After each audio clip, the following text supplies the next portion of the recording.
Online, Marcel came across as a great and powerful warrior. In real life, it was a different story. Starfield.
Rian, where did you get such power? I was experimented on in the hospital. Nice. Subscribe for the funny gamer number of months. What a memer. Stark Ranch.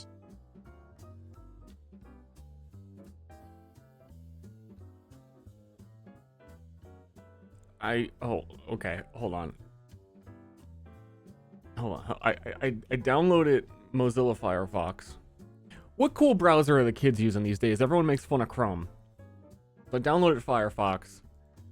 and I need to get like, certain ad block and extensions set up on here. So I Googled for it, and the first link is for Chrome on Firefox. Kind of threw me off. I clicked on it, I was like, hey, you're gonna need to switch to Chrome to install. Like, what? Wait, hold on. What?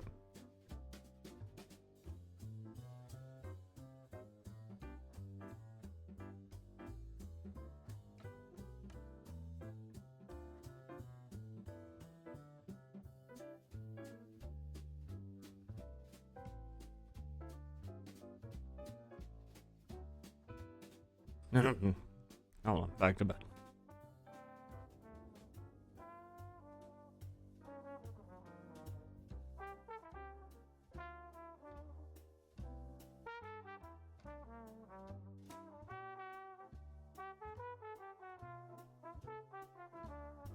The answer was equally as stupid as the question. 64 months. Whoa.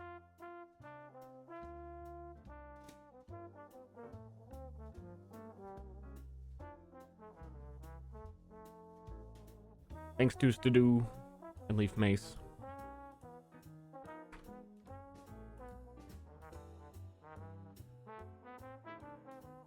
I think a lot of the problems that I'm having whenever I stream is something about this computer. Like, this computer I bought to replace my old one had so many problems, and I feel like this one has had more. When I stream, it uses so much CPU that is why I can't watch any videos on Chrome, because Chrome has hardware acceleration turned on. I don't know how these things correlate. I'm not a computer genius whiz. But if I turn off hardware acceleration on Chrome, the problem is fixed. But then everything kind of runs like shit. And when I'm not streaming, I don't know, it's just everything's bad. I would rather have hardware acceleration on. So I'm getting a different browser to watch videos when I'm streaming. But also, it doesn't really solve the underlying heart of the issue that... Why the heck is OBS using so much CPU when I stream nowadays? And I think you can stream with like GPU encoding. I honestly, as a streamer, I'll admit it. I don't like to admit it, but I am a streamer, and as a streamer, I should probably know these things.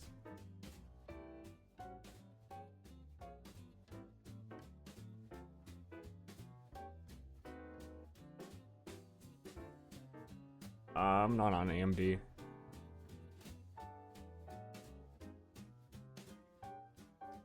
Currently streaming on the X264 encoder.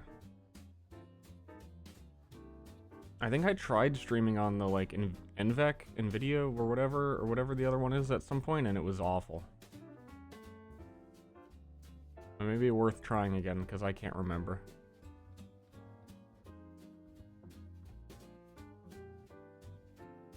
Honestly, after 1 week with this computer, I really should have just like returned it.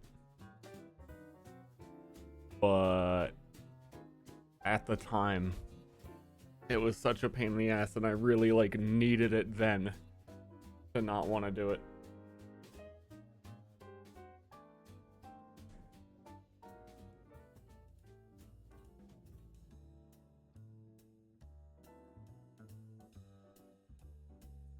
Anyway, I'm totally sidetracked. What am I doing?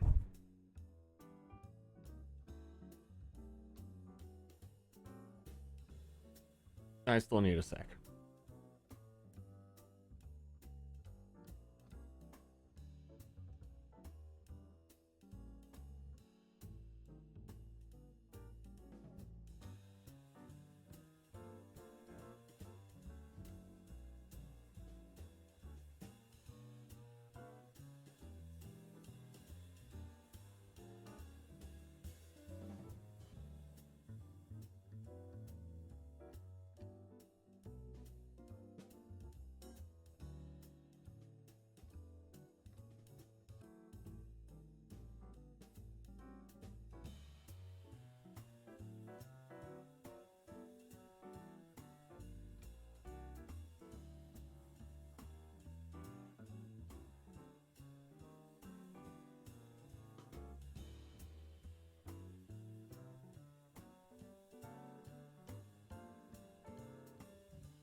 I think I'm ready, but I also don't know.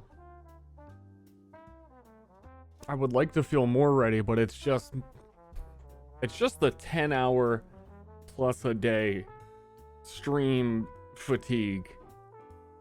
Relatable, right? You guys have all felt that, right?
A captive audience? Well, it's fine, because when you're playing Path of Exile, like, they'll only say something like once every 2 hours anyway. It's almost like they're not even there. Just like every once in a while, they stop in to like try and make you feel bad and then leave.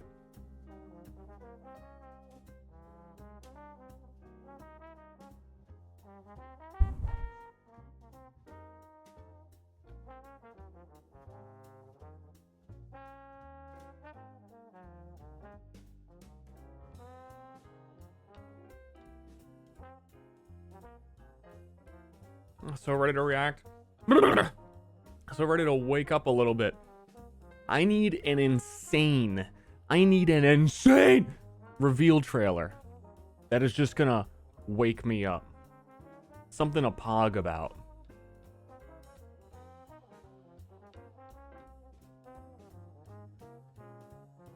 Also, this bar scene's looking nice for Seymour. His home turf.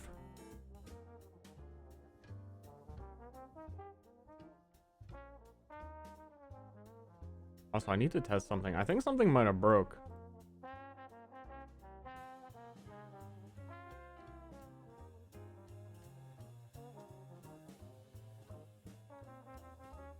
Yeah, the emotes appearing on screen thing hasn't apparently worked for a long time.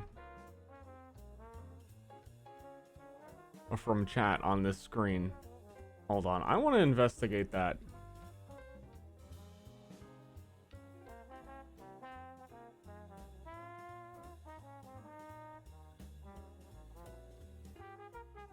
I'm glad. It's only on the starting soon, Ashley. Who cares? Why do you gotta care so much?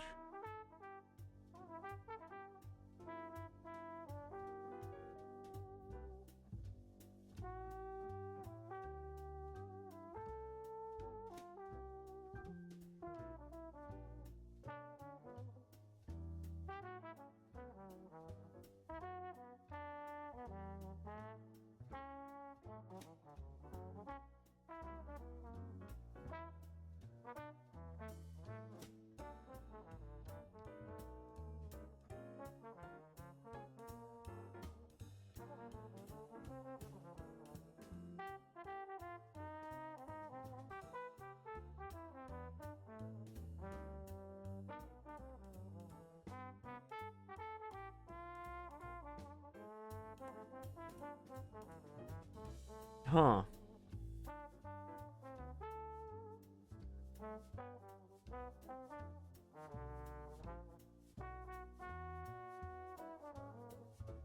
I'm confused. Hold on, wait. Oh my god. Oh my god. What? It should work now. Is that so bad? I have a cute little burger up here. except when chat does it all at once. But then they're a part of it. They're in the bar. They out here. They get to show me their nuggets.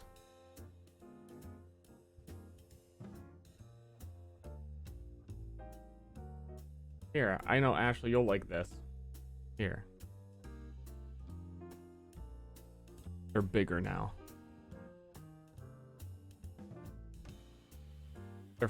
They're 10 times bigger.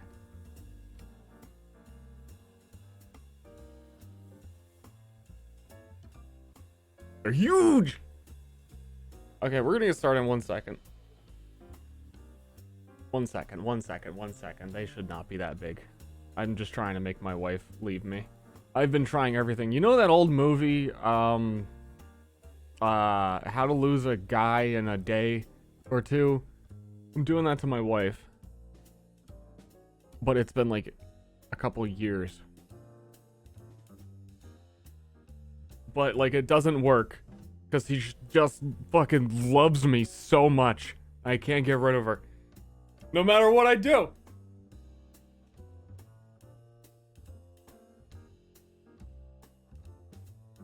Like recently, I've been trying the whole, losing my health, my job, playing Path of Exile like all day, and it didn't even work.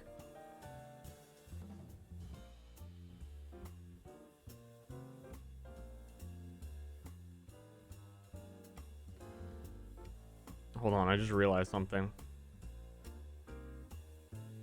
Hold on.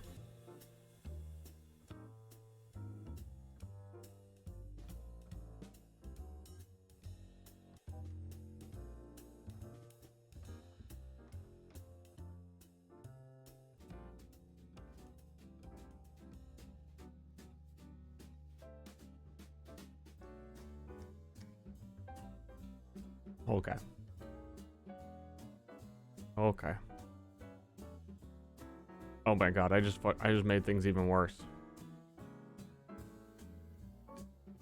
Oh, hold on, we're getting started in a second. Hold on.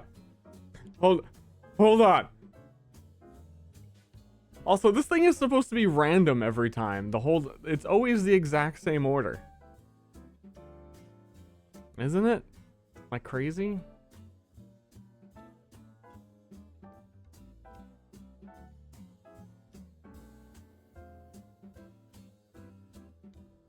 Oh my god. No, I think I...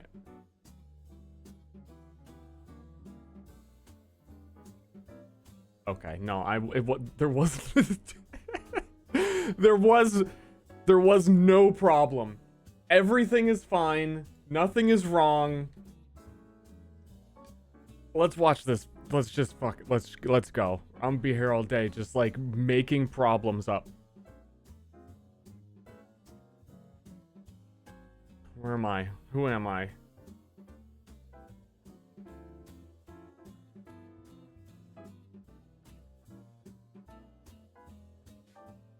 Okay. Video.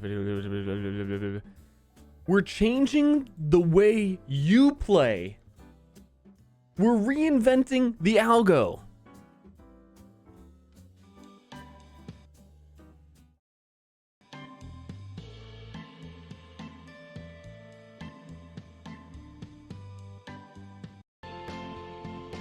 What the hell? The YouTube scrubber at the bottom is showing me...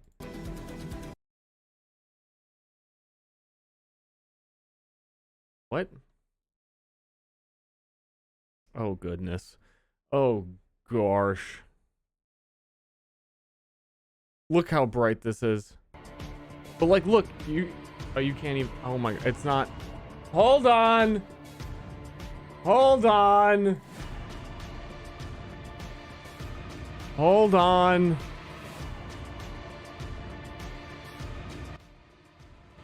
Because I'm using a new browser, so it's not actually lined up correctly.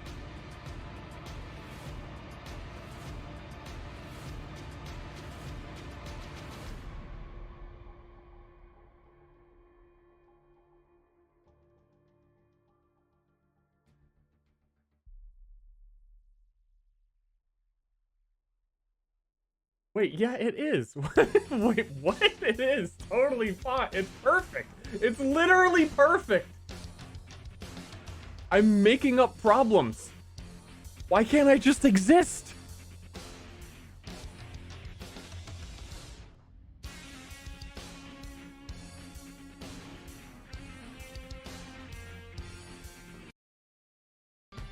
Okay, now you can see it. You see how the scrub down here is like, okay, game, click. Show begins in 7 minutes. Scrub, game. Begins in 3 minutes. Okay, scrubbing up. 1 minute. The show begins. This was yesterday, but we didn't watch it yesterday. The game did not begin. It's a lot better when they show when they get to the, oh my god, it's so, with the fucking neon colored screens. Come on, Gamescom. What are you doing? It's a lot better when they show the soccer game. You can just skip ahead. If you remember from last time, our rules for game events are now, if I see a car, we skip. That will be in effect again today. Oh my god, hello everybody. How you doing, everyone? Wow, just want to give a shout out to Kojima. Love that guy. Wow, that's my whole personality. What's up? We did this in 2019 live in person in Germany, and then the past 2 years we had to do it virtually from Los Angeles. And in 2020, the first show that my team did together live was that August, Gamescom, and we connected with all of you virtually. And the fact that we're back here in person, I don't want to ever take this for granted before. So, guys, are you ready for a fun show? Woo! Well, I gotta say, we have a lot of great stuff. Add for you hype tonight. guy to We Myriad. have I'm tons of world premieres. The I'm entire writing a industry note. has come together Hype guy to for showcase Myriad. the future for you. Based We've got on games like hype Sonic guy. Frontiers, the Callisto Protocol, Outlast Trials, Hogwarts Legacy, Gotham Knights. You know how you get like in D&D, you get like, oh, this is the bard that, you know, wants to So we've got some good stuff for you tonight retell the here at story of the Gamescom. heroes. And I I'm can't gonna wait have to get hype started. guy, We've got like 2 before you go on a hours of mission, stuff, so should we hypes just get everyone right up. to it? And it's like, you guys ready? All This right. group is about to go adventure. Yo, this group we gotta surprise you with some stuff gonna tonight, surprise too, so you. Let's start things off. They with our might not first come world back premiere. alive. It's a new world from a brand new team. Oh, that dude, has New a World bold 2? Vision. Let's check this out. Let's go.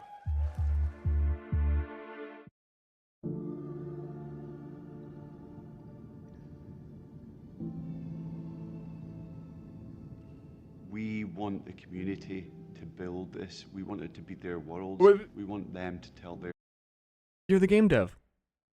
Fuck you. You make it. their stories in their game. I think it's human nature to navigate uncharted territory, to find a place where we're free to explore, to be creative, and to share amazing experiences. How's the volume? The goals are to They make got an real experience quiet all of a unlike sudden. any other, which is This is such an Max. exciting thing to be part of. I think ultimately, like, that's kind of been the big ambition, is to create this kind of like open world that can be built out in every direction. I think it's every day is a new discoveries and it's constantly growing. We've put a lot of focus, I think, on the current zeitgeist and what it means to represent yourself digitally. This is more than a game. It's a labor of love. It's a labor. You know what I miss? I miss game reveal trailers. Like the whole like, oh, let's, you know, E3, let's watch.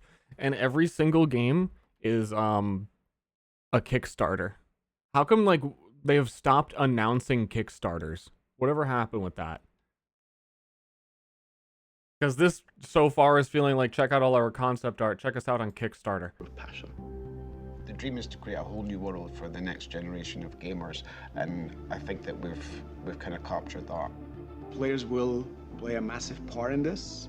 It's not going to be just our game. It's not going to be just what we decide to do with it. I hope it's your game. That will definitely Whose game is it? No matter what it is that you love to do. The really thrilling aspect of all this is that people are going to get to see what we're doing for the first time. I'm just so excited for people to see what we've been spending the last 5 years pouring our hearts and souls into. And I'm excited to see how they feel about it, even though they will have to wait just a little bit longer. Everywhere has become more than just a video game for us. Yeah. And today, we're delighted to give you a peek behind the curtain at what we've been working on. Who are you guys? Who are you?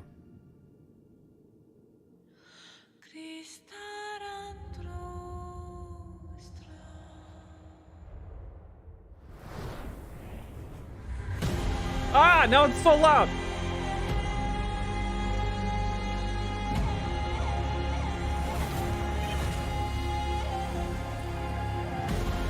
Chat. I know that was a lot of build-up,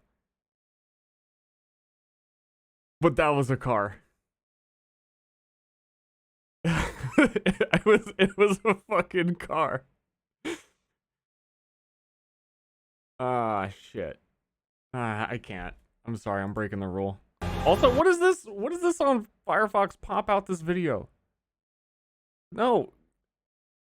Get the every time. I don't want to every time. Is this just a YouTube thing now?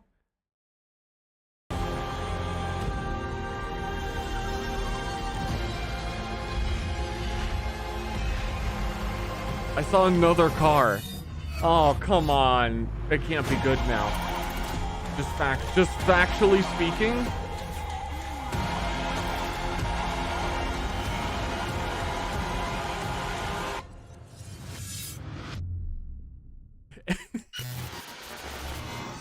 Every word. Every word. All at once.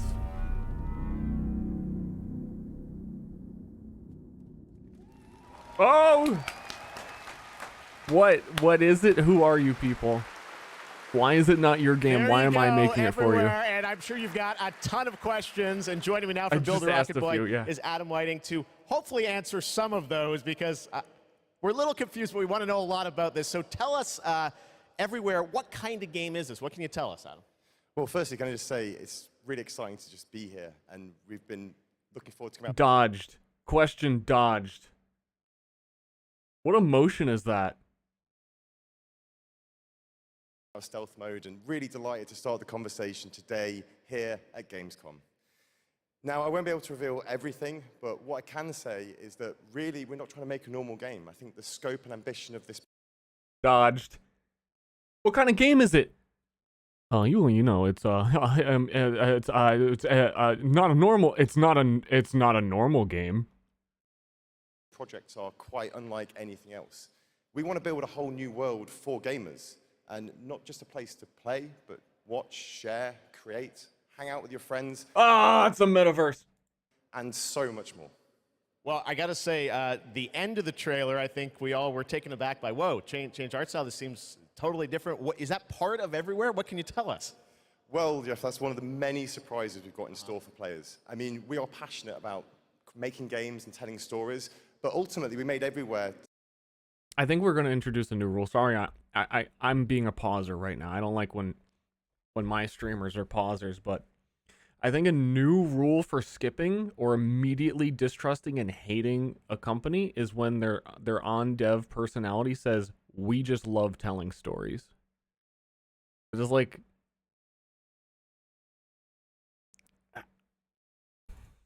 to be a place where players can make their own experiences, be who they want to be, and tell their own stories.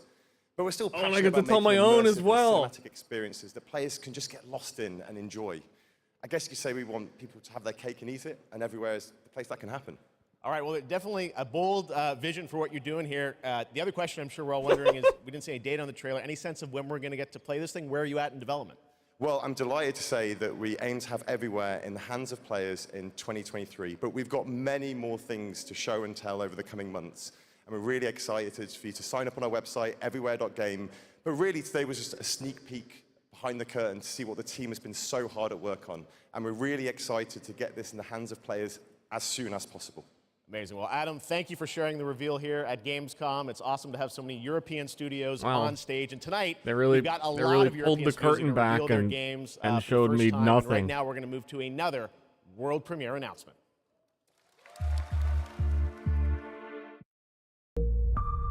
Here's what's behind the curtain, and you look behind it, and it's a guy sitting on the toilet. It's like, this is a bathroom. That doesn't make any sense. Why are you showing me this? I must not fear.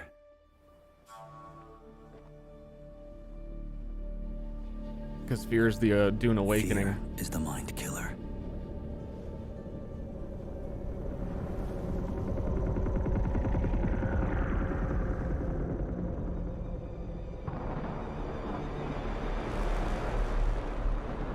fear is the little death that brings total obliteration. You know what else I hate? Sorry, here, we're another pauser. I hate when every Fallout trailer that has ever been made starts with, war never changes. And, I guess that's also what Dune is going to become, isn't it? Like, you can't do a promotional material for Dune without starting it with that quote. That's just how it's going to be for the rest of all time, forever, everywhere. Here's more behind the curtain.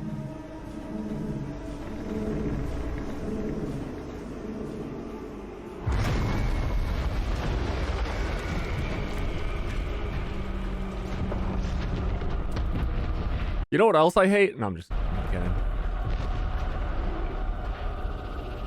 I will face my fear. I will permit it to pass over and through me. And when it has gone past, I will turn the inner eye to see its path. Where the fear is gone, he's gonna go climb a mountain. There will be nothing.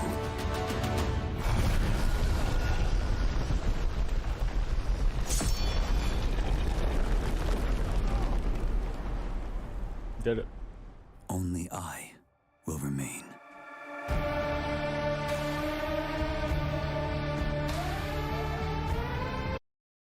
What is it?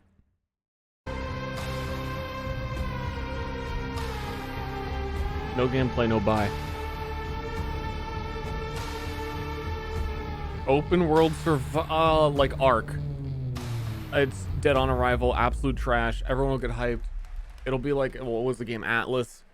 Dear God, Conan Exiles, but instead of dicks, it's going to be Dune. The fun is just beginning tonight. All right, how many of you out there are fans of PlayStation? Well, we've got a fun surprise for you. I said, PlayStation, what can we do for all the fans coming together here at Gamescom? And right now, I'm honored to share this global PlayStation announcement with you right here at Gamescom.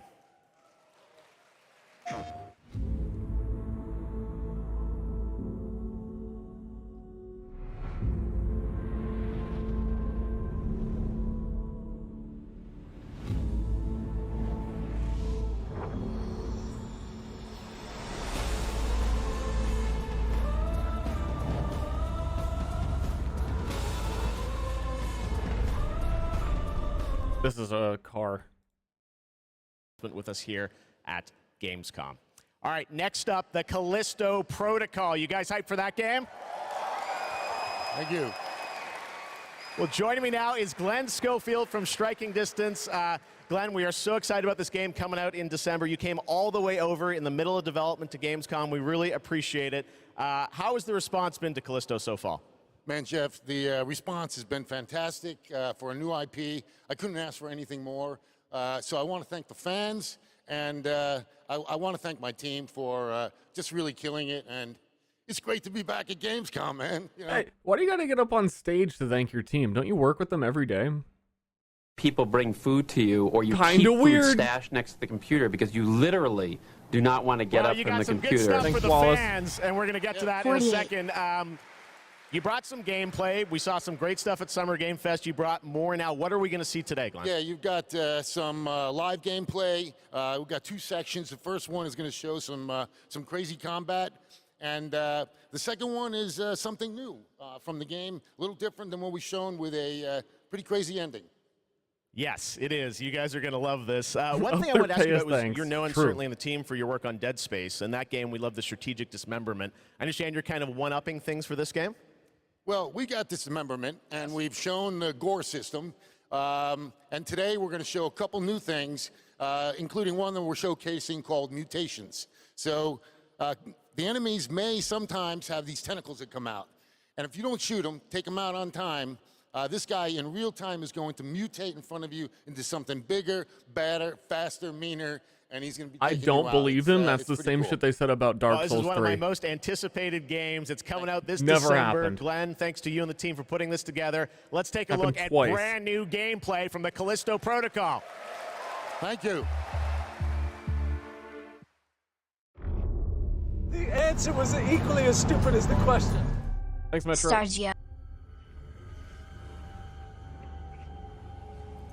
Star J.O. That was a lot of effort. That was a lot of effort to get a healing item out of that box.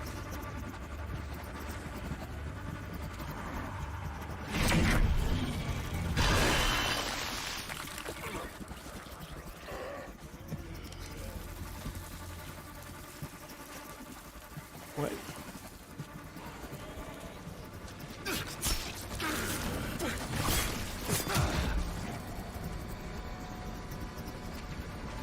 Can you really have a horror game where you're actually Magneto? Why aren't they afraid of me?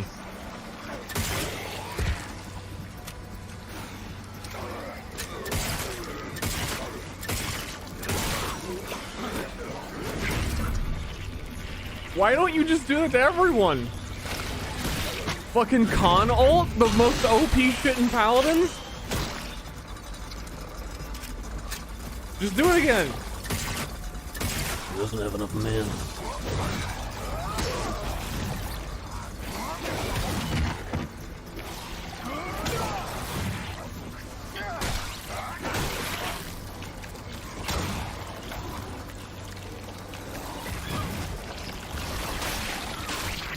What the fuck? What? What? Did he just rip off his own arms so that it could grow more arms? Pressure check complete. Releasing gate now. Releasing gate now.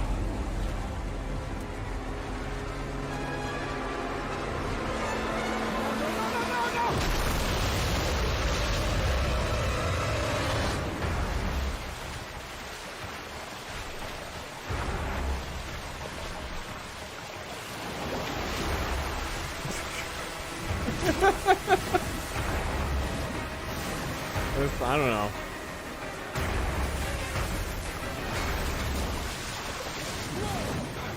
Really good water physics. This is a weird thing to show off in a trailer.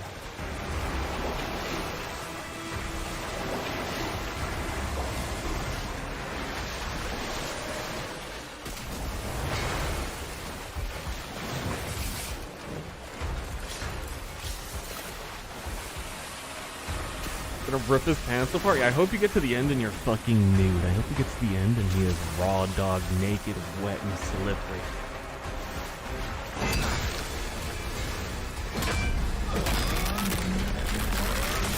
Oh, he almost pushed it away. Almost had it. Yikes.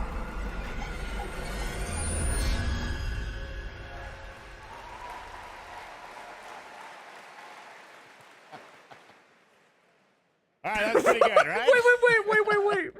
Wait. G-Hoff, Knight, and Lee. That was the serial killer laugh after what you just watched. Hey, guys. Am I right? Psycho. Here's Kojima. Lots more coming for you, but right now I want to introduce my co-host for ONL. Oh my! I thought he actually was about to say, "I'm about to introduce Kojima." I'm so excited to be here at Gamescom. Hello, I would have shit myself. I'm your guide for tonight for all the happenings around Gamescom, and I'm really, really excited to be here because the heart of gaming is beating once again, and game devs and publishers from all around the world are making their way to Cologne to show you hundreds of new games. So if you're not here yet and still can come by, make sure to drop by. And if you can't, make sure to drop by next year, because it is definitely worth a visit. And one of the highlights we have this year is we actually have the largest indie area ever, bringing visitors and devs closer together than anywhere else in the world. I saw a car. And you can meet the makers of the most original and fantastic and creative games here. And if you're not here, and if you can't make it here, do not worry. You can also check out the Indie Arena booth online at gamescom.global. Jeff, it's back to you. Thank you, Melly, and you'll be with us all night. We've got Gamescom awards to come and other things too. But let's get right back to the world premieres. This next one is one you've been waiting for a long time to see. Let's take a look at this brand new world premiere. After an age of the cruelest tyranny, man finally defeated its overlord. The gods do not fall forever. The champions of war united and began the eternal watch over their tyrant's colossal remains. For some forces, even death cannot end. But now, eons later, the fallen god's influence pervades the world again, corrupting even sworn enemies. Join his accursed lords of the fallen and damn humanity. Oh god, Lords of the Fallen, for real? Devastation. Though from these darkest days, new heroes arise. To defy the gods, one must embrace the darkness. And so lies our only hope. What? This does not fit it. This what? This doesn't really fit. That's the track you're gonna hit me with?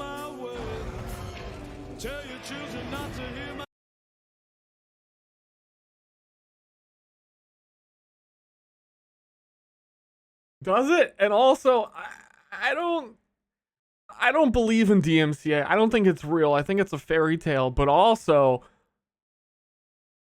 like, I mean, say Candyman in a mirror. You know?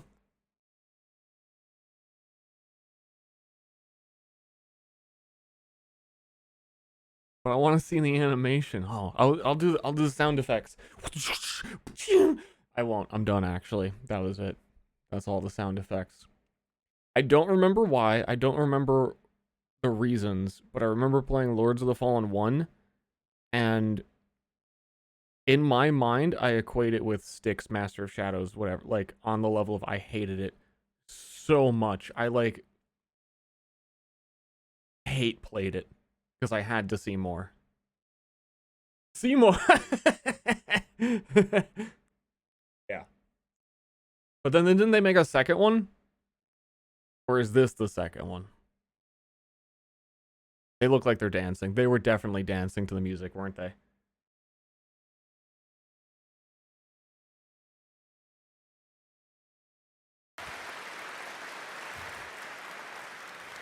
That's right. They dropped the two. The Lords of the Fallen. All right, now it's time for another new game announcement. The sequel to a game that redefined the term couch co-op. Check this out. Are you struggling? Missing your regular FARTs? Have you tried going online?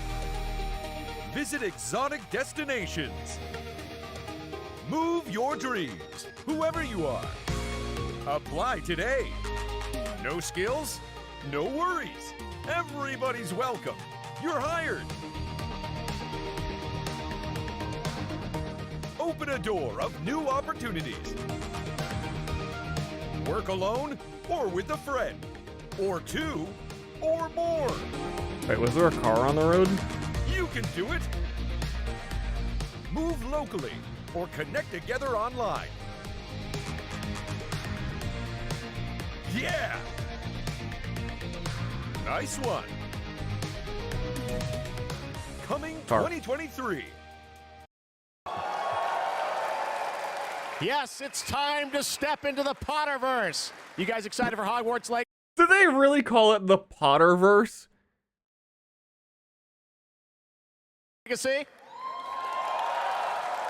Well, it is coming out in February of 2023, and tonight at Gamescom, we've got the brand new trailer for you to take a look at. I don't want to say much and spoil much. This is an incredible trailer. I hope you enjoy it. Yeah, Wizarding World. I thought that was the thing. The more we know about Don't try and Salazar start a Slytherin thing. and the dark arts, the better prepared we'll be. If either of you uses dark magic, I will notify the headmaster immediately. Wait, but me and Ashley were watching the newest movie the other night, or the last one, with the guy that solves everything by animals finally existing, and the president of the United States used dark magic and everyone voted for him still. So I don't think it's that big of a deal anymore. Unforgivable curses are so named for a reason. A spell that could save your life shouldn't be unforgivable. The dark arts seem harmless until it's too late. None of us will be able to avoid dark magic forever. What do we do now? It's up to us. I can teach you Crucio, or I can cast it on you. Chat, they're not... What's Crucio? Ashley, I can't continue the trailer until I know. It seems like a really pivotal plot point. But I didn't read the Potterverse. Think it's torture? No, yes, I cast torture on you! I'm ready. Crucio! You've made your choice.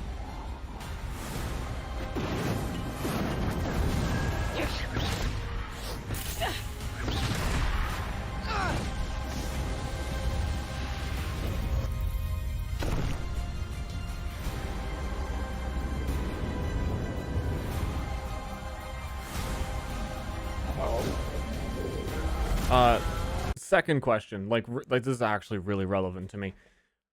Are there actually like undead and giant trolls like this in the Potterverse? Like they're just out there? Because I find it interesting from my dabblings in the myriad of, okay, so like in the Potterverse, I just imagine a bunch of kids at school and there's not much going on in the world, and then there's like a real world wizarding world Germany where they're having the wizarding elections apparently, and there's beasts and like, but there's not like hordes of zombies. But when you make a game, you have to have a consistent threat for the players to fight against. So it's like, okay, they have to go through this dungeon. There's gonna be like 600 spiders and like a horde of zombies and a troll at the end. And I like the twisted justification for how there's a game that where you fight all that shit. There's a forest next to them full of demons.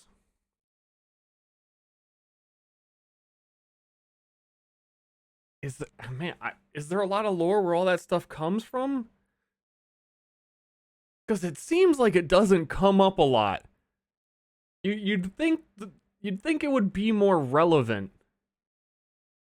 Like, oh yeah, we're out here, we're wizards, and there's the field full of zombies. We don't talk about it.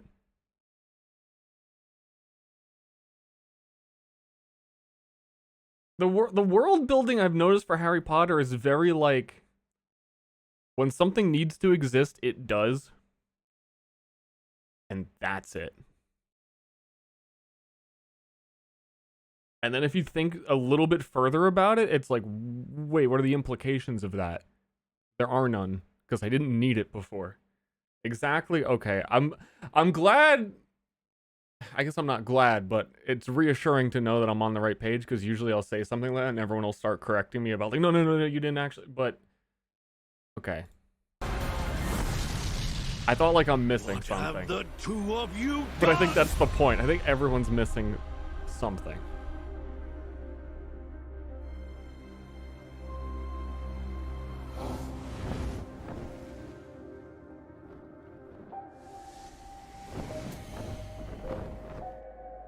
I mean, I still don't understand why there is the Sorting Hat tells kids they're fucking evil.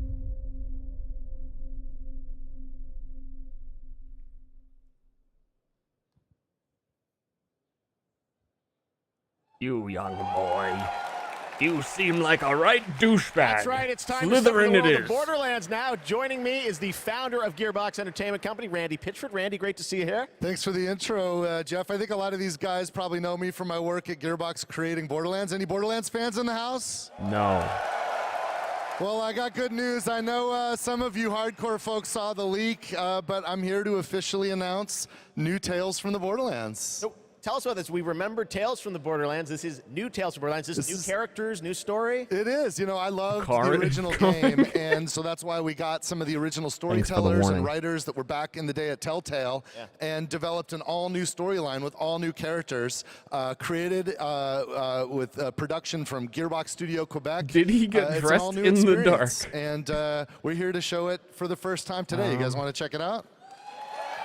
Let's do it. It's coming soon, too, right? That's right. Coming in October of this year. October this year, all platforms. Awesome. Well, let's take a look, Randy. This is exciting. New Tales from the Borderlands. I didn't First see at those Gamescom. pants. How could you not? Most stories in the Borderlands start bloody. Car. They For the better. Any corpses? About a species that survived millennia. Homo neanderthalensis. What the fuck? Homo rhodesiensis. What? Homo erectus. All of them You can't wiped out by the deadliest species of all. have these shirtless dudes fucking flipping at me talking about Homo erectus right now. This is the new arena. And my advice for you, stay alive. Oh, dude, Junker Queen! Yo, dude, it's Junker Queen!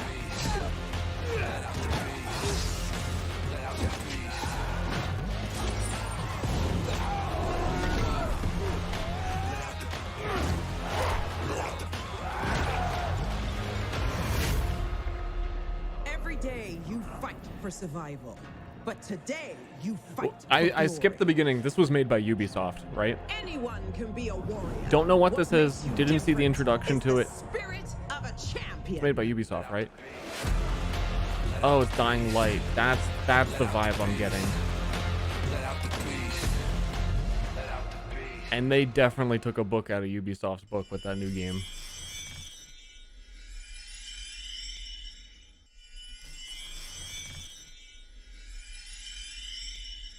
Red Bull gives you wings. Car.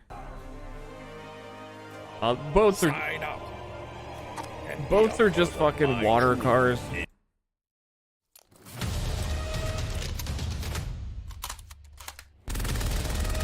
Seizure alert. Seizure warning. You're having a seizure right now. It's fine.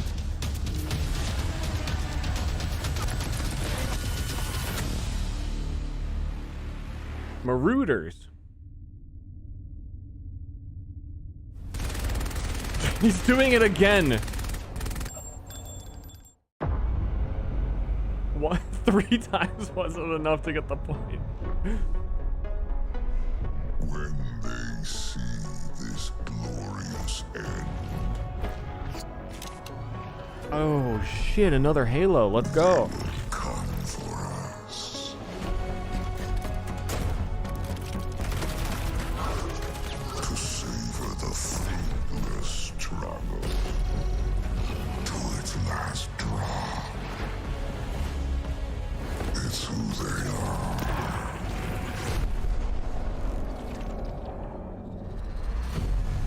Let them come and see.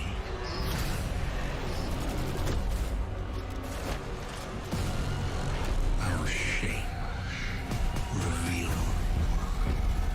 Man, ever since I was a wee child, it was my absolute fantasy as a Diablo 2 lover. And with the release of Hellscape London, that one day an action looter first-person shooter would be like the holy grail of video games, and I haven't fucking touched Destiny. I mean, I tried to touch it. Because only in the end. And Borderlands is offensive to me. It's offensive.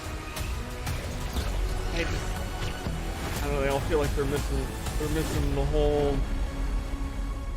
everything that makes those games good. Hello again! This Saturday, the Gamescom Awards will be handed out to the winners of the best games on the show floor. Only submitted games showing at Gamescom will be eligible to be nominated, and the awards will be streamed on all Gamescom channels, so make sure to tune in. But tonight, I'm allowed to hand out 4 awards. I'm very, very excited about that. And I would say, let's jump straight into it, starting with the most wanted PC game. Here are your nominees.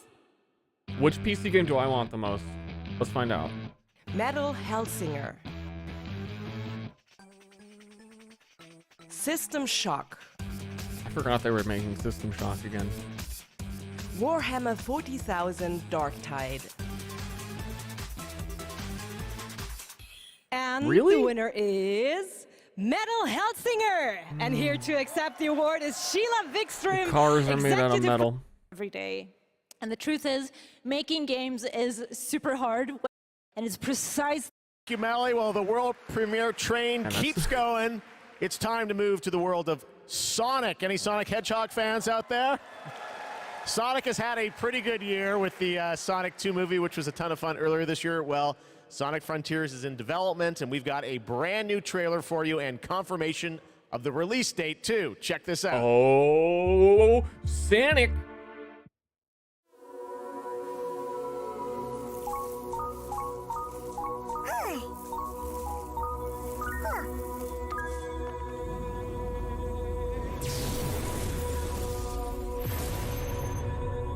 Submit.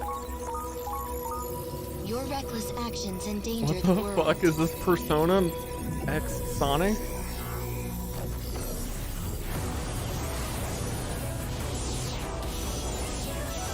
It is. It's like Nier Automata fucking Sonic crossover.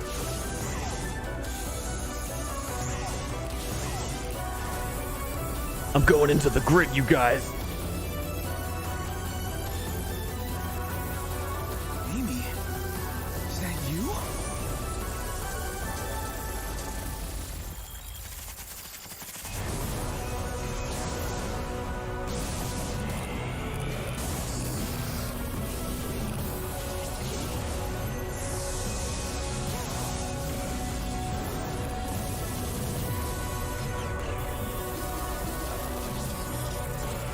You cannot run forever. Leave. Immediately.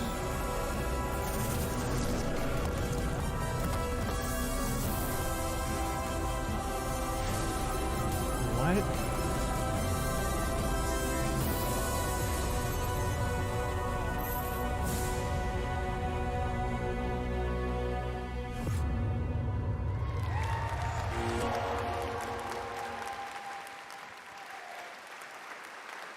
There you go. It is coming this year, Sonic Frontiers. All right, well now, another Luckily, European I studio wanted don't to use care about Gamescom Sonic at all, ONL so I as a have no platform emotions. to But announce I'm interested in another Sonic narrative people emotions, experience. This 'cause comes from it's weird. French studio. Check this out. Aren't they all kind of weird at this point?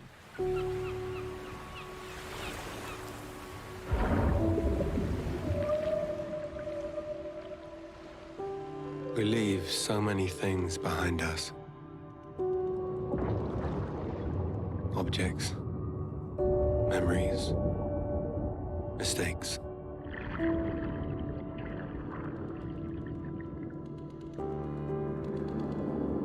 They sink in time, touch the bottom and go to sleep.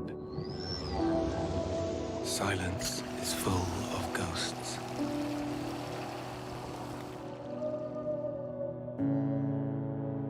And here, voices can only come from the deep. Deep under the waves. He said the name.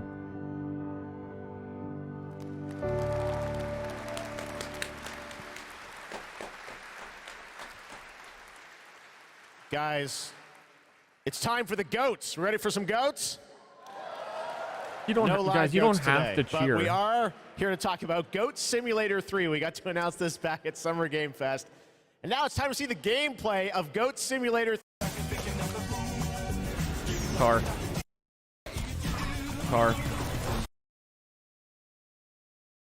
Saw multiple cars. I just knew they were coming.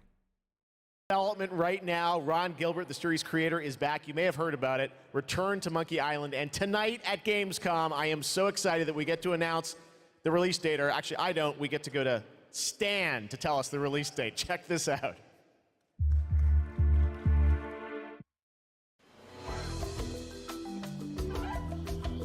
Hello, Hello, friends. It's your old pal Stan, coming to you through the magic of marketing to let you know that your search for quality entertainment is about to bear fruit.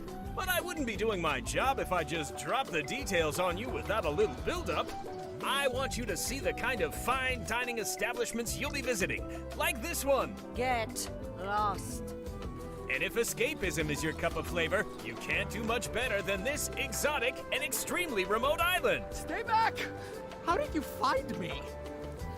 Return to Monkey Island launches September 19th, which happens to be International Talk Like a Pirate Day. But you don't have to wait. You can order it right now, before it's even out. Something we in the marketing industry call a pre-order. As a bonus, I'm ready to unload this shipment of beautiful horse armor to anyone who pre-orders Return to Monkey Island. It'll look fantastic in your inventory. Oi, you missed a spot. I've got to go now. I've got a lot of irons and a lot of fires. You know how it is. But I'll be back to steal every scene I'm in Return to Monkey Island. I'll see you there. All pre-order customers will receive the exclusive horse armor item in their inventory. Please note that the horse armor has no practical use in-game and in no way will contribute to the gameplay, puzzles, or narrative of Return to Monkey Island. I never played Monkey Island. I don't... Oh my god. A month away, and I love the horse armor. It does absolutely nothing. It just sits in your inventory. Return to Monkey Island. Cannot wait for that. All right, now let's turn to the world of Unknown Worlds, the creators of Subnautica. As we've teased, they are here today at Gamescom to unveil a brand new IP, and it's a departure from Subnautica. It's a brand new turn-based sci-fi game, and we're going to reveal it for the first time right here. Actually, special guest. Man, devs aren't allowed to make different games. Hi, I'm Brandon Sanderson. You might know me as the author of the Mistborn series, the Stormlight Archive, or as the guy who finished Robert Jordan's Wheel of Time. Over the last few years, I've been working closely with my friends at Unknown Worlds on the exciting project we're revealing today. You, of course, know Unknown Worlds for creating immersive and fantastical worlds like the incredible Subnautica series. When they reached out to me, I was absolutely thrilled to help craft the expansive sci-fi universe in which their next game is set.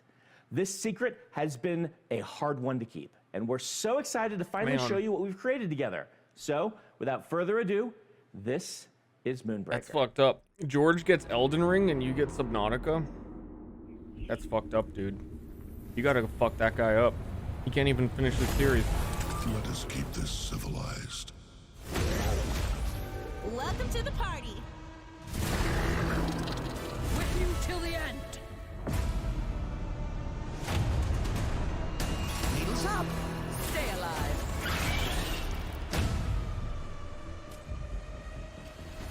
This'll be over real quick.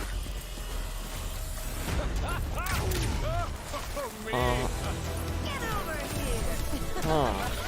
Ready? Okay. Grenades, anyone? They'll never see this coming. I taste their panic. Good game. Stop this treachery. Come on, it's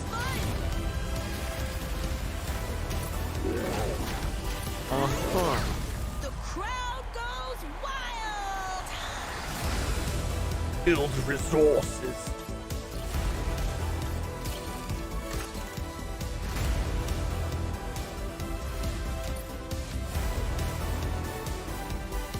Okay, I've been very, very, very confused. But then when you get to the point where you can paint your own miniatures and how many people like doing that, I was like, okay, the weird, like, where game miniature tokens makes a little bit more sense now.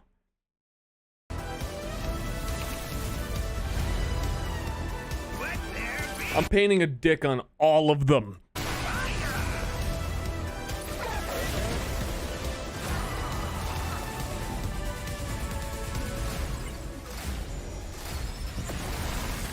Well, it's been a blast. Or it will be. That guy was blue. Would you want Ster making it? Yeah, exactly. Like, he's just not sure how serious you can take it, but he's like, yeah, go. Sticks on everything.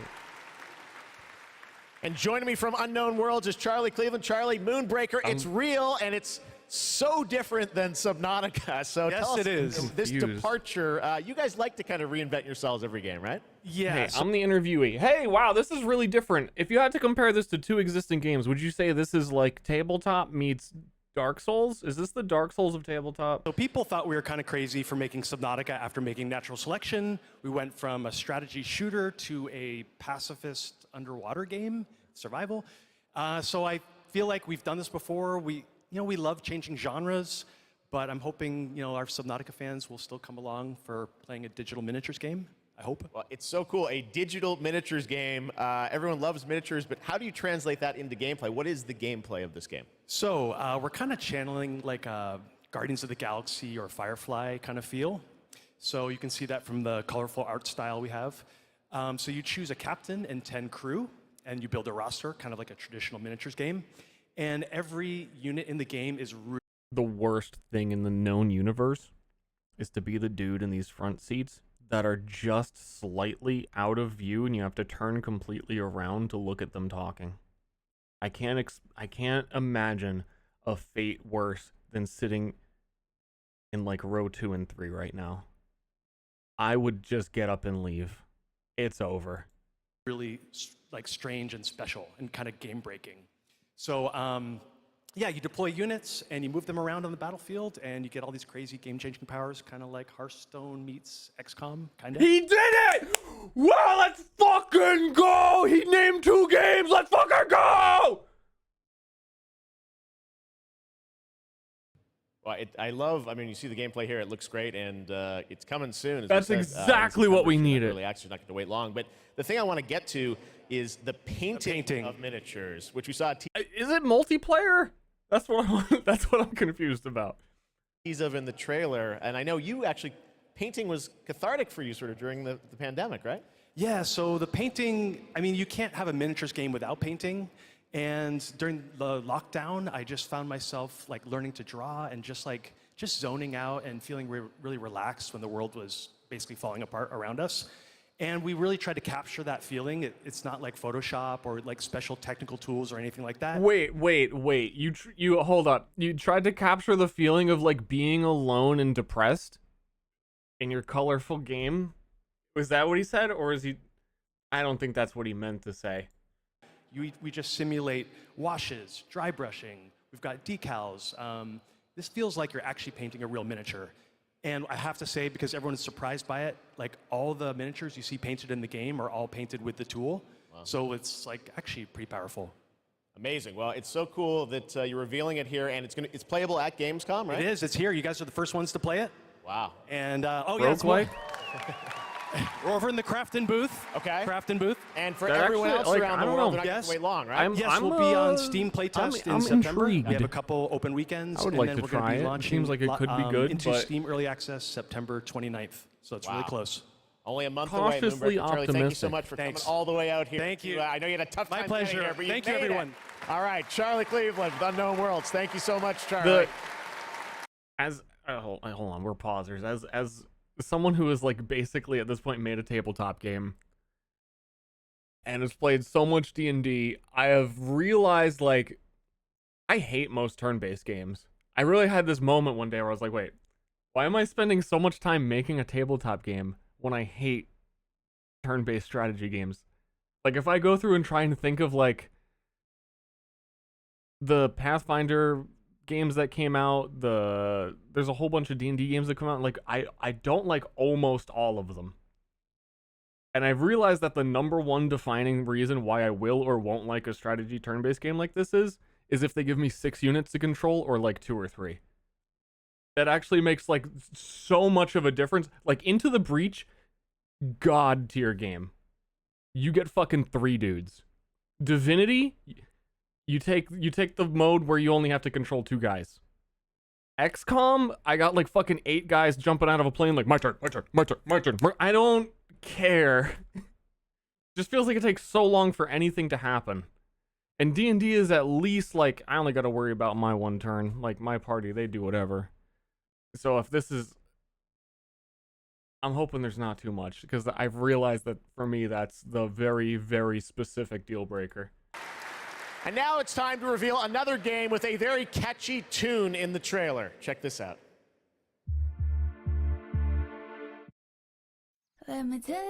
Four is a little much for me, honestly.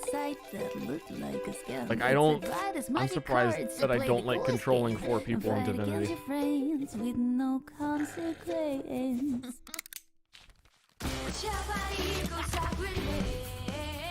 Oh shit, Jinx?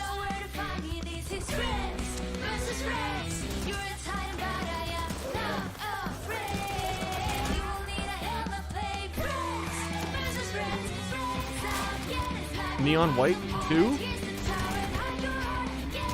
Or whatever the game was? Sure, if I missed anything good, you've missed the whole Ster stream. Every fucking little bit of commentary, every nugget that I've entered into everyone's brains. Every time I speak, yes, you've missed something fucking awesome. You should have been here. This looks pretty good. This looks pretty... Okay, I saw like 3 seconds of gameplay. Never mind, I don't know.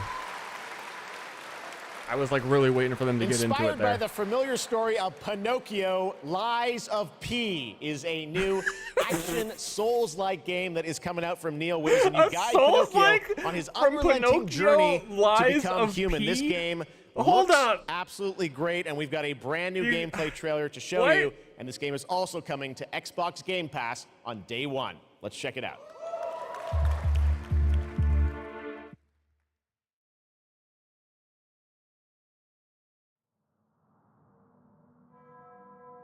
Can you hear me? I hope this reaches you. This city is falling apart. Chaos, madness, death. And there might be no Eerie? back. But you can change that. It depends on the choice you make. Truth or lie. No, no gameplay, no buy. You better do some gameplay. Better be Pinocchio fucking rolling around, dude. Your encumbrance better make your nose bigger, dude. I might be asking too much of you. But I don't have a choice.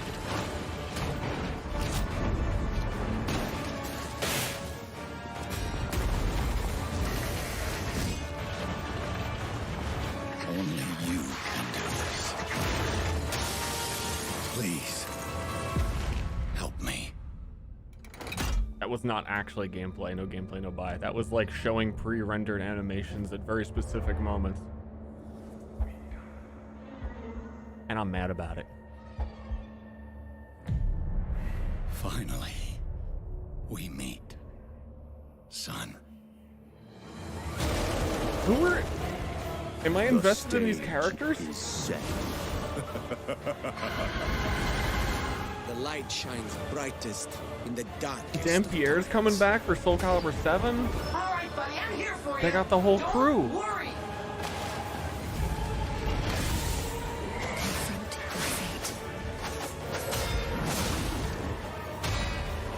Don't give up.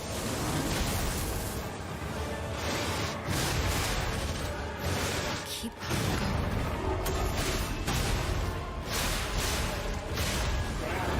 You can lean on me if you want.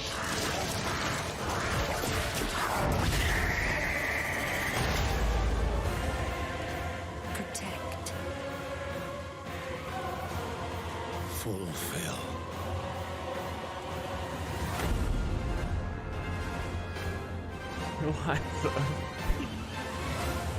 Your destiny. Was that implying that the villain is Pinocchio?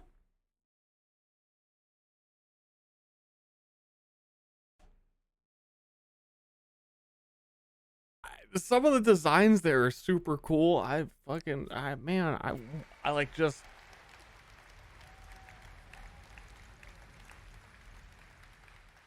I like weird Hey, you. Don't let this be misconstrued. It's like, Yes, that's weird. you. What the fuck? That's Do like, you nah, have weird's fun? cool. Subnautica game was all. Fear of missing I call it Gamescom. Subnautica game. Also weird. Relax. I'd rather a game be Gamescom's weird everywhere and you want. intriguing rather than Gamescom now. Register now. Goat Simulator 3 or everything That's else. right. All the fun of Gamescom is available from wherever you are online, obviously. And, well, in case you're wondering who that little guy is, that's Epi, and he's on a mission to save the Gamescomverse from the evil future. And if you want to help him, check out the Epic section at Gamescom. That was a Global. person You can car. solve questions. Sure to check that out. Community takes 400 kilometers above your head on board of the Sky International car. Space Station. Yeah, that's Perhaps a space car. innovating. Space car.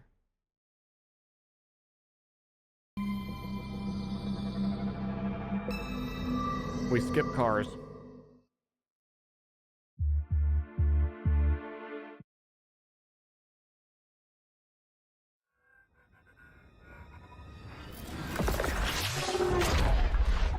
So why is every game in space? Is that another space car? That just shot a space car out of the space car? Is this Star Wars music or I wish we were Star Wars music?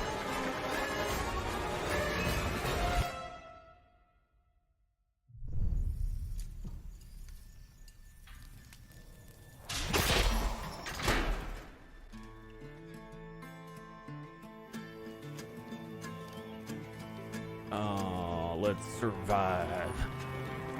Yeah, we're used to being in space.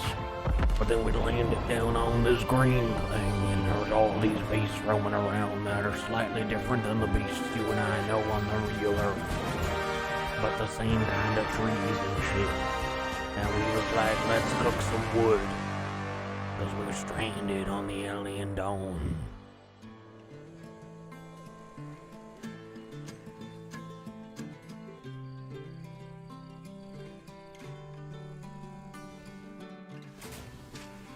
But it's more interesting if it's not like a Rust game and it's actually a strategy game. That's better. I've had enough Rusts.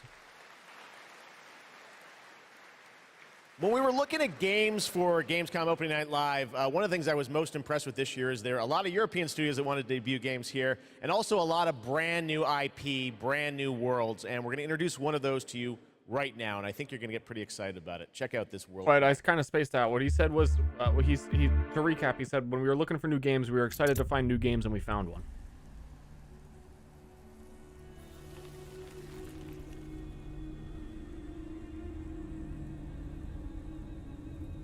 From Europe. The sand has memories. Fucking Europe owner. Memories of our past, when gods walked this world, and our heroes stood amongst them. But the gods' vanity grew, and in their struggle, we were cast away. Forspoken? Only remnants of these stories remain. Chat, what if the world you're in right now, what if the life you're living right now, you were actually isekai here? What if this moment, you just close your eyes, just pretend this is your first moment, you just got isekai into this world. Like, live your fantasy now. Go get your harem. What's stopping you? Why you gotta fantasize about the other worlds? This is the one.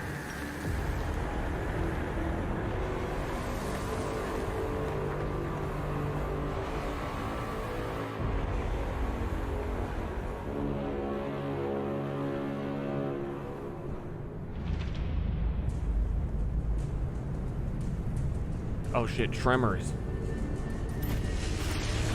Tremors making a comeback.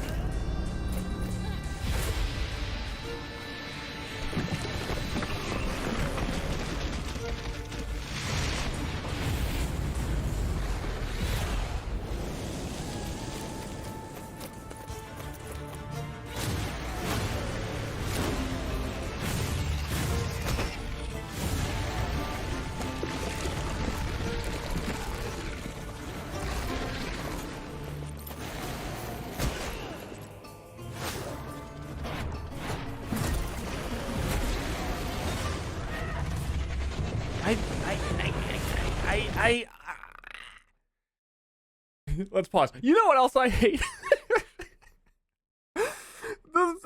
How do you like jump into the sky and become Zeus, but also get into like a fist fight with the same creature and not be able to win it? What's the power level here? Where did you get such power? Where did you get such I was power? experimented on in the hospital. B?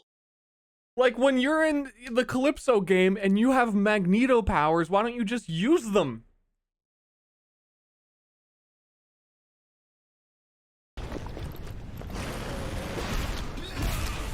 Like I'm gonna get in a fight with Homelander and we're just gonna throw like normal punches. Even in ruins, we endure. What? We won't let go. Oh shit, save them, save them! Oh. For now, we can stand for ourselves. They didn't do anything, they didn't move. They didn't move or do anything. They can jump into the clouds and turn into lightning, and they saw that carriage about to fall off and they were looking at each other like, huh. Fucking humans. Worthless scum.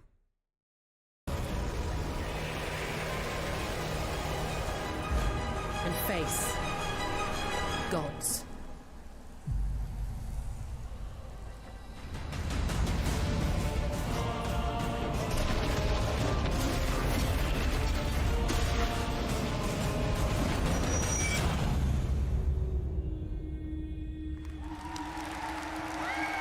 Okay. I liked the 2 seconds of gameplay I saw. Atlas Fallen coming in 2023. Yeah, that was just now, enough gameplay for me to think. Game that I remember playing in the Anthem. late 90s is Homeworld. Did anyone else play that back in the day? Great PC space RTS. Well, a brand new Homeworld is coming out next year, and we've got a brand new look at some new gameplay from Homeworld. Let's check it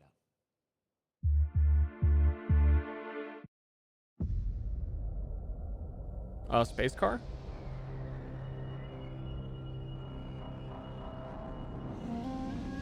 Oh. It was a simple perimeter scan. Oh, I thought that was the Apple escorting Store. resources. But we were ambushed by Kalandra raiders.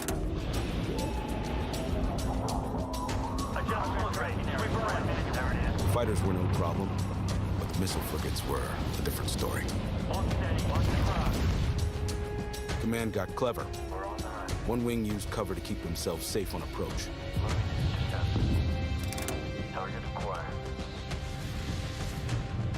While another group found a tunnel in the structure to sneak behind them. We're on the run, talk with range.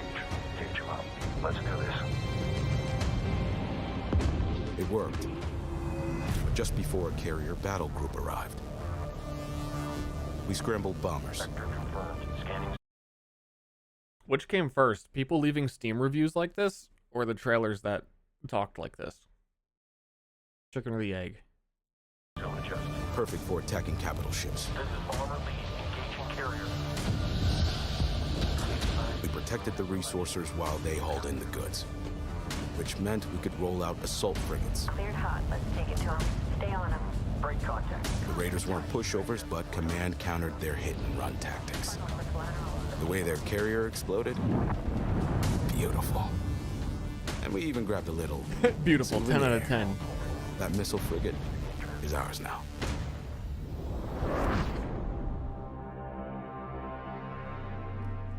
Yeah, my brother was super into Homeworld, and I never played it, but I don't know. I think it's one of those like Homeworld 3 in the first half of 2023. It's good. Now today is a big day, speaking of threes, because it's the version 3.0 update to Genshin Impact, which is an incredible action RPG from Hoyoverse. Well, today we've got an exclusive new look at version 3.0 of the new Rainforest Nation, as well as a sneak peek of a mysterious ancient civilization and settlement that is found deep inside the desert. Let's take a look at this world premiere.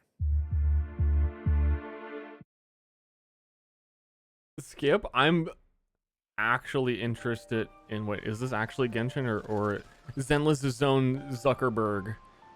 I'm interested in the Zenless Zone. Sad to let you down, guys, but I am.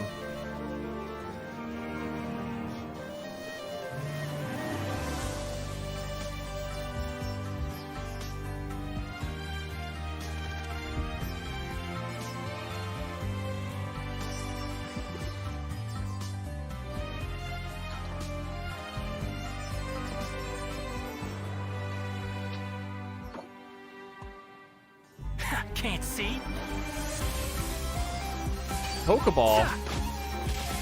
I'll uproot you. Go!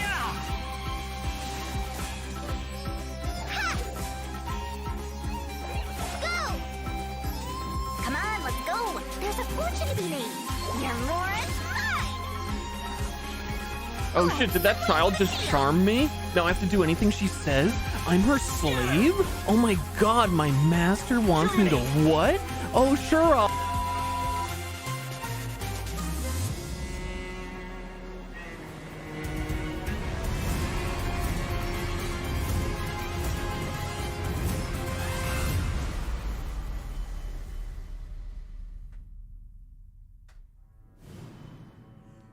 Stop saying these things? Dude, that's the main plot of the Myriad. You just guys haven't figured it out yet. It's gonna get weird. Getting the anime crowd in.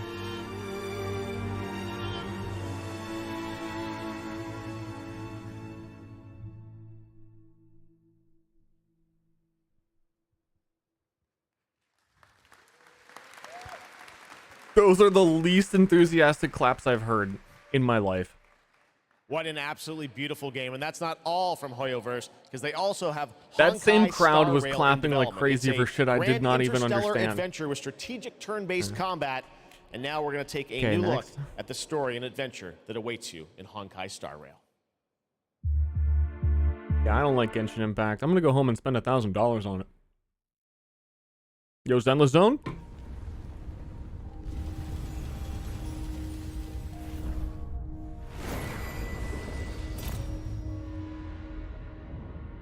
I identify as the furry.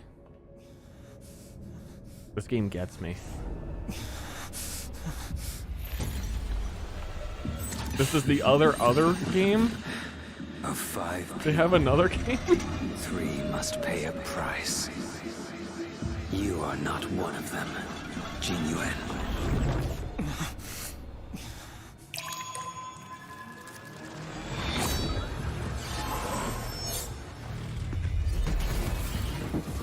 This is gonna be like the first time like Far Cry 3 was like, dude, Far Cry 3, great game, this is really cool, love this. But you didn't know when Far Cry 3 came out that you were at the dawn of Ubisoft. Like that's all of, that's everything we're gonna make. Hold on, everyone. So a lot of these people's games look really cool, but it's gonna be weird. It's gonna be a lot worse in like 5 years when there are. Hello again. It is now time for our next Gamescom award, and here are your nominees for the most wanted Microsoft Xbox game. The Dark Pictures, The Devil in Me. The Last Case of Benedict Fox. Metal Hellsinger. I what is everywhere? Metal Hellsinger. Am I the only one who doesn't care at all? And the winner is thinks that rhythm shooters are stupid. Fox. And here to accept the award is Bartek Leszczakowski, creative director at Plot Twist. Congratulations. Thank you. It's quite of a shocker for us. We just love good Metroidvania games, and we are working hard on making Benedict Fox just that. And I would like to thank Xbox team for their He's holding a support car in and, his hand.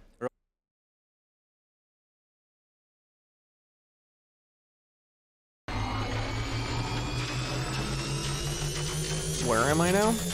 What the fuck is happening? Oh.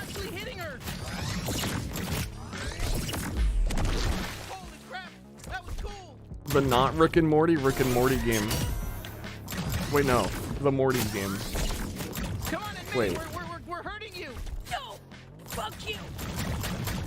Are you even a real bounty hunter? Skip this? I can't.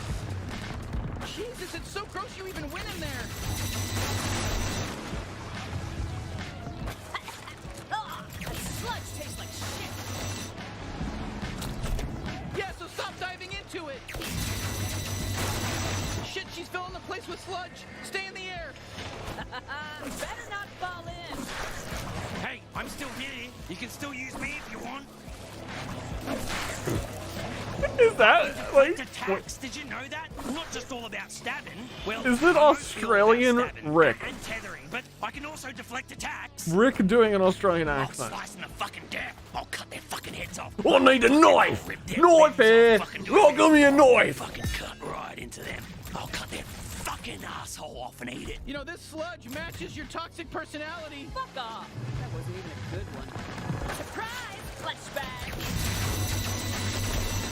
That's all Royland can do. Hey, please don't make fun of him for only being able to do like 2 voices.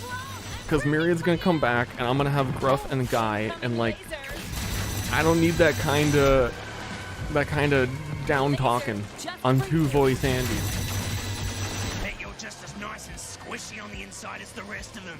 Let me out of bounty hunter. Wow, we're having our first real boss fight together.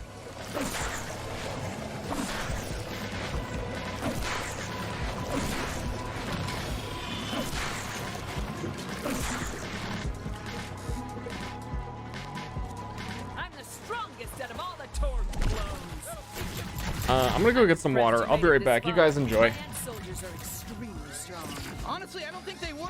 We're new at this, and it was pretty easy to kill them all. If I'm going out, I'm taking you with me. Just stay alive. I think she's basically done for.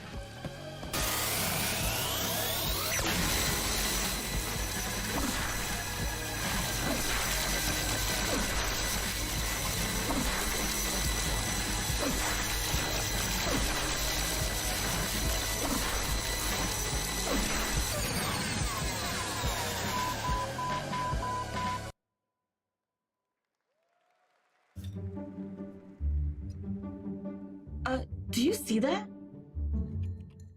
What? Where? What is it? Wait, what are you? Dude, don't eat that. Come on, dude. Dude! You know she's gonna eat it. What? Yep. No! No! Told ya. Gross.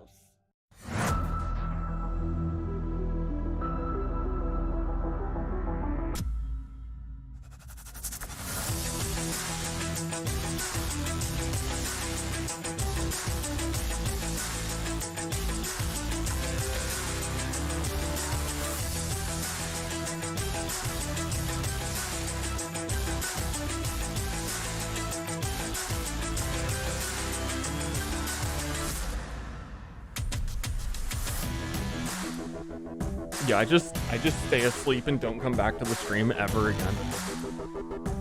Went out to get some water and never came home.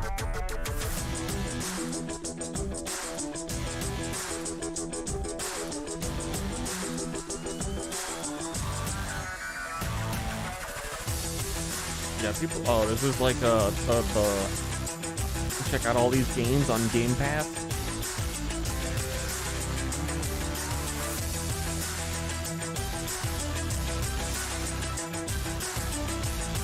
I haven't tried V Rising. It seems like the kind of game that I would really, really enjoy if not for all of the mechanics from games like Rust that I really don't enjoy. I'm a vampire who also needs to farm.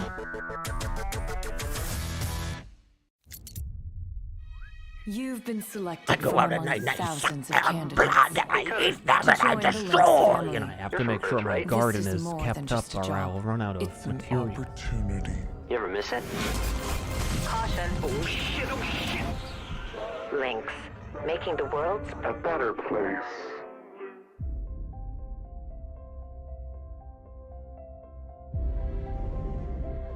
What they say about work in space is true.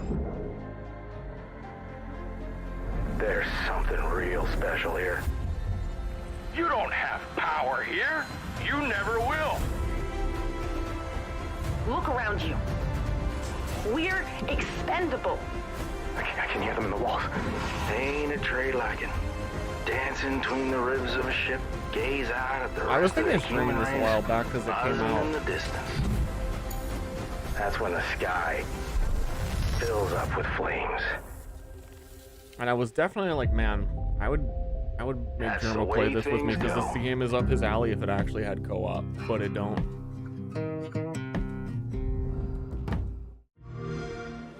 It's like a slightly funner, more interesting cleanup game. It has like actual mechanics in it, so you might actually hate it.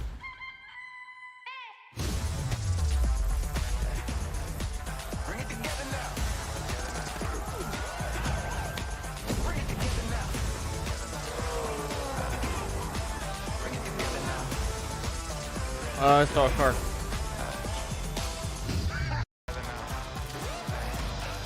Slime Rancher? Man, early access is a hell of a thing. I was like, I'm gonna wait to play Slime Rancher until it's out of early access because this game is pretty cool. And like, I blink and Slime Rancher 2 is coming out. Like, oh, I mean, okay, I waited so long. I guess I'll wait till Slime Rancher 2 is finished. Seems to add up. Bring it together now. Worth playing the first one? No, I think I'll wait for the new one. I'll wait for the better version. First announced back at the Game Awards, Telltale's Slime next Rancher project 3 is will be based coming on out. the Prime Video series The Expanse. Well, we showed you a little bit of the trailer at the Game Awards to set up the world. Now you're going to get a first glimpse at the gameplay with this behind-the-scenes clip. Enjoy.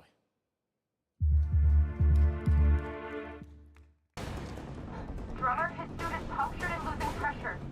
You need to release the vault attachment now or he could die. Hold still. Is this The Sims? Sims in space. What are your orders? The Expanse is obviously one of those universes that has a ton of opportunities to tell great stories. One of the things I'm super we just like excited to tell about stories. is the zero-G stuff that we've been doing. A big part of when we're making the game, Is that a not only space are we car thinking about chat? the characters, we also have to think about how can we evolve the genre in any way that will make players excited to be part of this universe and feel like they're engaging in something rather than just being a passive audience member. You'll figure something out. I know you will. It's actually been a really interesting thing as an actor to explore some of her more vulnerable sides that by the time we meet her in the series, they've been personal story. That's a space car.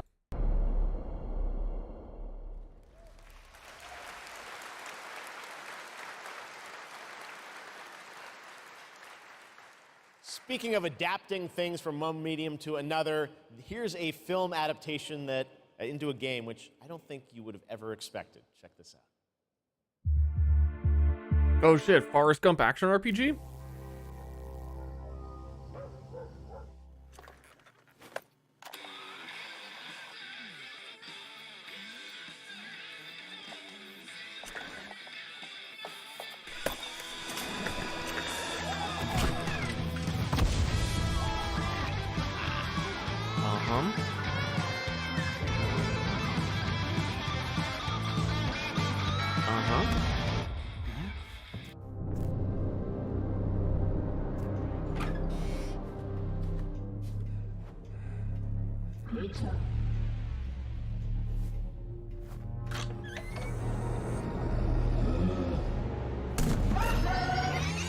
Clowns from outer space?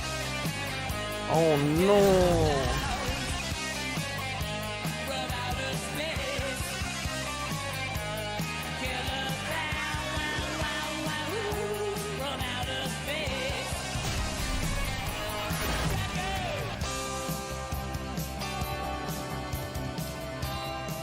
Yeah, okay, hold up. A new take on the 4-player, like, genre. Dude, this shit didn't need to be its whole game. Like, Dead by Daylight could have just added a killer clown as the next killer thing and been, like, done. You didn't have to do a whole game. Goats, killer clowns, we got it all tonight at Opening Night Live. Now we've got another brand new game announcement from a European publisher for a sci-fi action adventure. Here we go. Well, if they already have it, then they double don't need to do it. We always wondered if we're alone in the universe. We observed and explored, but found nothing. Uh-oh. Until now. Uh-oh. Uh-oh. Ooh. It has been 6 months since the alien object known as the Metahedrons suddenly appeared above Earth's atmosphere. Personal log, sentient contact assessment and response team. Kate, we have an issue.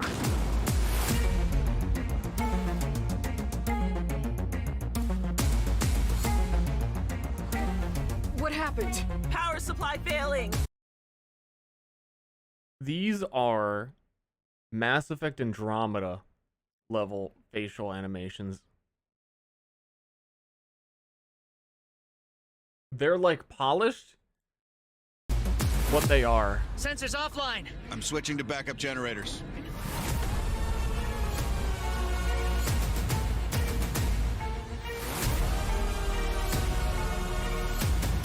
Dun, dun, dun, dun, dun, dun, dun, dun, dun, dun, dun.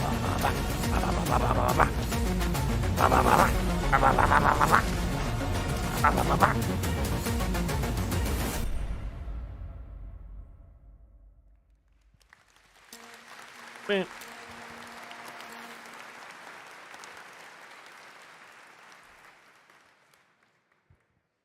Now we're going to talk about Gamescom Goes Green, which is an initiative that has made Gamescom the first climate-friendly gaming event in the world. Chat. I was gonna skip, and this show, but this is like live, the opposite of Cars, are isn't it? 100% climate neutral for the first time, and that's something we all should be very proud of. Woo! Bigger are part of cheer that than too. for Genshin Now, Impact. As part of this initiative, Gamescom, along with the I'm down United for Nations it. Environmental Program Initiative, Playing for the Planet, are going to give out the first ever Gamescom Goes Play Green games for the Award to the planet? best sustainability concept from an exhibitor here at Gamescom. And the nominees are Microsoft, Xbox, Yuki, and the Indie Arena booth. And to find out the winner, let's turn it over to Melly. Thank you, Jeff. And yes, the winner of this year's Gamescom I'm Goes just gonna Green make a Award couple is million more Yuki. graphics cards for the planet. And here to accept the award is Dr. Joe Twist, CEO of Yuki. Congratulations. Thank you so much. Thank you, Gamescom, for this wonderful award. It's brilliant to be recognized. What award? Thank you Who to the nominated Yuki team you? who It worked was so just hard announced every and you day to already be have greener. it. There were no contenders. And thank you Why to do the you have UN's this? Playing for the Planet Alliance for Thank you, Joe. And There were no nominees. There was no process. Studio of industry veterans working on an ambitious new RPG. Here's the first tease. And now here's Jan with her award. Oh, thank you, everyone. Thank you so much. Wait, where'd you get it?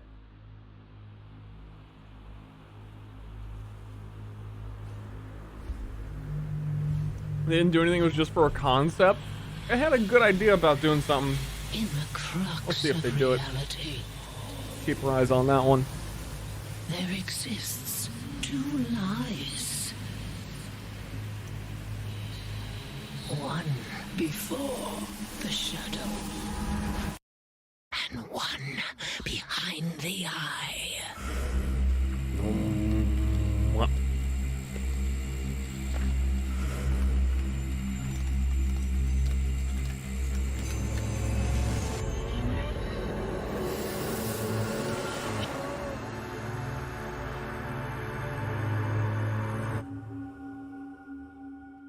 Okay. Bigger cheer than Genshin Impact. Literally Lots nothing. of news here at Literally Gamescom. nothing All right, let's shown. talk about Xbox and Age of Empires 4 that continues to expand. Now we have news on the next civilizations joining the battle as free DLC. If you want to learn more about what's happening with Age of Empires 4, tune into the Xbox booth stream for developer interviews on Thursday. But right now, here's that announcement from Age of Empires 4.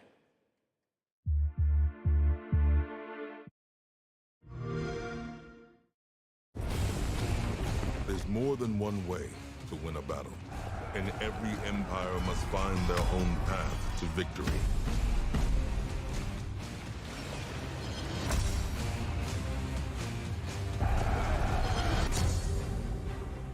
Whether you strike from afar or ambush up close, the Malians will use wit and strategy Okay. to outmaneuver their opponents and Didn't this gain come- the is this advantage out? on the battlefield.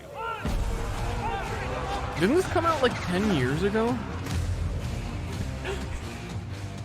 With powerful siege Haven't really troops and kept the up. ability to rally large formations, the Ottomans can keep the pressure on to bring down their enemies' defenses.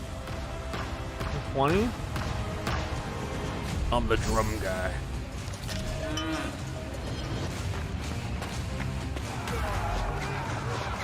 When the drums of war beat, how will you emerge victorious? I won't. Robin and Red Hood are going to take over in Gotham Knights. You're probably wondering about the story. Who are the villains? I saw a car. We've got a lot to share in this brand new trailer, and also some exciting news. The release date is going to be a little earlier than you expected. Check this out.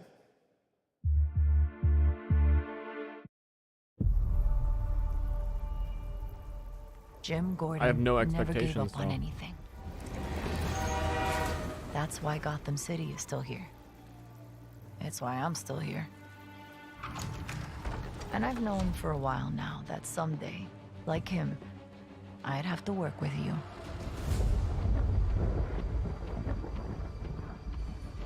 I've seen plenty of criminals in my career, but nothing could have prepared me for this.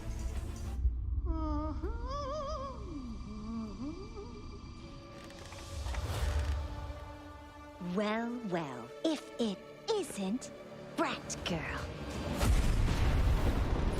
Gotham City is at her weakest. There's blood in the water, and the sharks are circling. They're all making their move. Play nice. But we aren't going to give up. A storm has risen over Gotham. Nothing can stop it. Oh yeah, they showed gameplay of that, Lord. Feels like 4 years ago. See you at the premiere. This is the premiere. I need your help. I saw him. Your skills. Your knowledge. Your adaptability.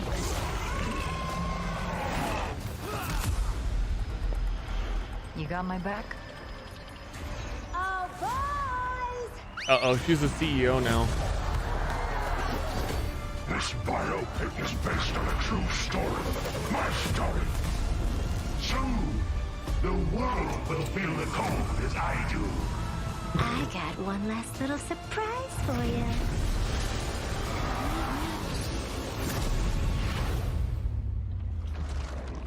Come to watch the show, Red Hood. Nah, I'm just here to kick your ass.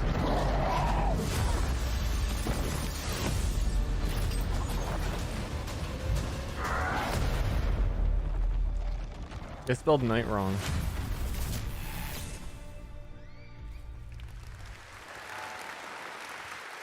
Pretty good trailer, right? October 21st now for Gotham Knights. All right, now it's time to announce a brand new game from a new studio, the global announcement of the ambitious new adventure game developed by Everstone Games. It's called Where Winds Meet. And it's an interactive open-world RPG featuring action, adventure, and martial arts set in a turbulent time in the Northern Song Dynasty. Online, The Marcel combat came across looks as a really great cool. and powerful Check out this warrior. announcement of Where Winds Meet. Thank you, Arch Value Meal.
Ooh, it's a fake ass candle. Burned your house down with a fake candle.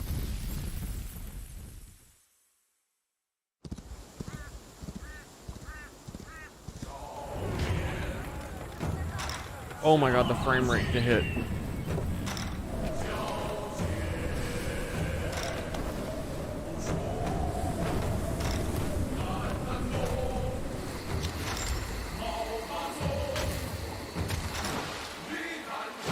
Yo, I want to run on water.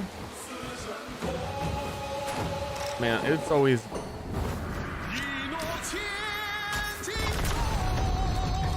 It's rough when your trailer has low frame rates. Might be harder to notice on my restream of a stream.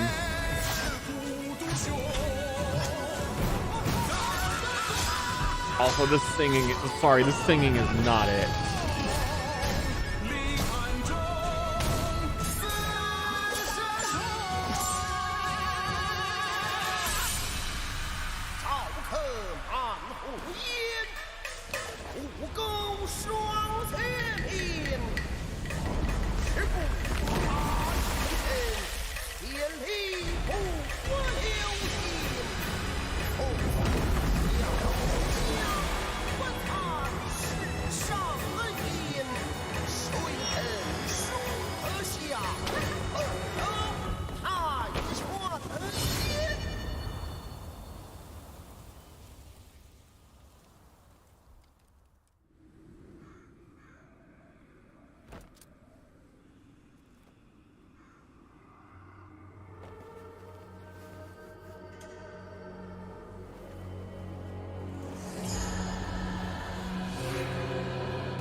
Uh-oh.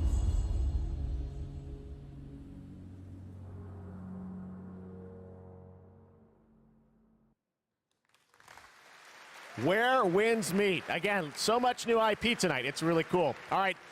Back when we started ONL in 2019, a very special guest joined me here in person to close the show. So much. And this year, when I told him that we were going to be back here live in person, he said, well, I got to take part in some way. So please say hello to my good friend, Hideo Kojima. Mr. Kojima. Oh my God! Thank you, Jeff. Oh. ゲームズコムの皆さん、こんにちは。小島秀夫です。僕は今ですね、ゲームの制作、ゲームの新作に取り組んでおりますが、今回は別のニュースのお知らせとなります。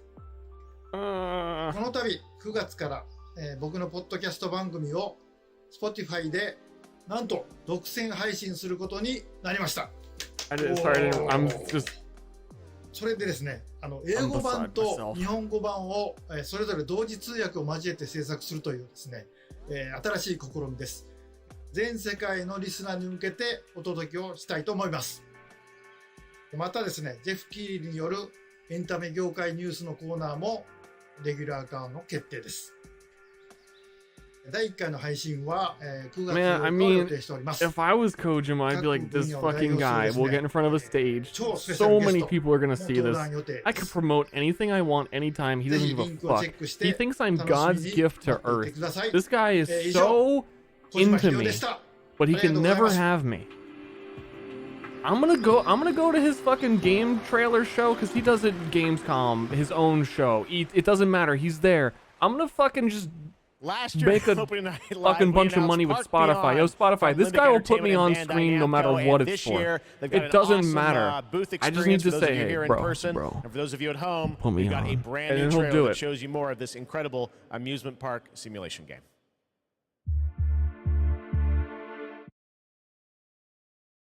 I want to see the movie, like 20 years from now, that chronologues their relationship and like it's the behind the scenes of what was really going on. To inspire you. There's a story there.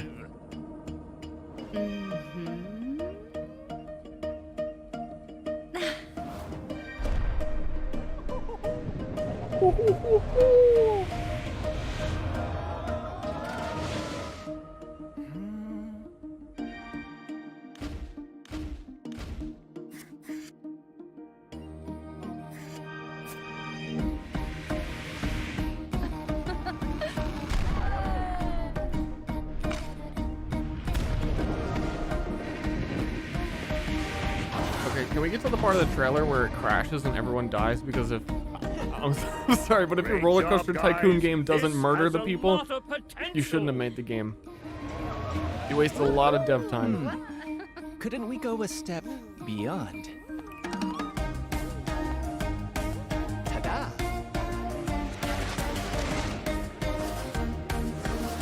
Everyone in this trailer is gonna survive, and that's fucked up. I can just sense it.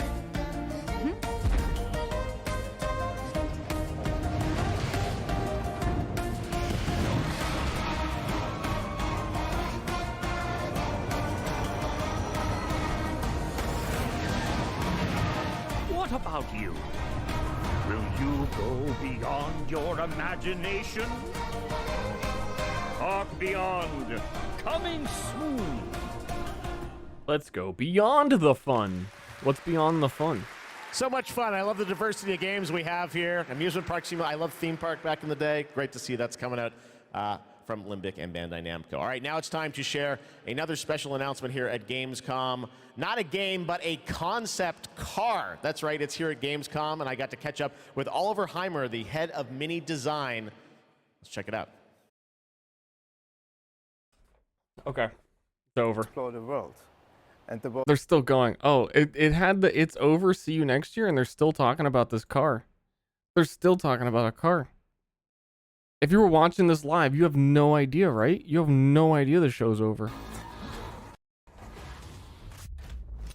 Oh, it wasn't over. How long did they talk about this car? Gamescom claim is With a Pikachu in the background. You fucks. Okay, we saw that. My scrub thing down here is like showing the wrong stuff. And then we get the Pikachu car. And everyone has to sit through it. I'm sure Kojima set this he set this up. He was like, "Hey, Jeff, I gotta deal with the car company."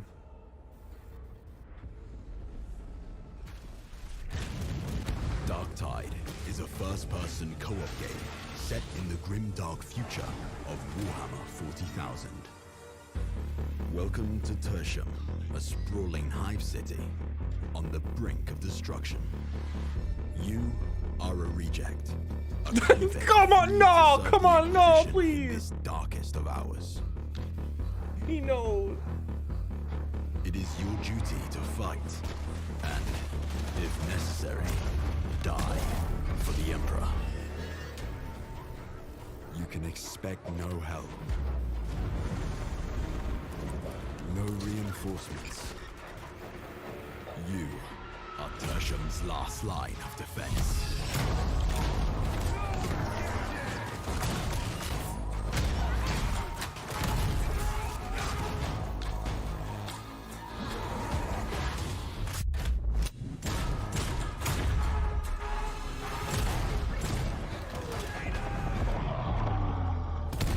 The battle for Tertium is about to begin.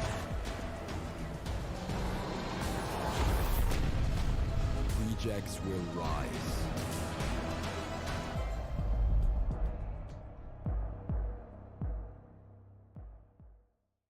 Alright, let's be honest. You're a fucking loser.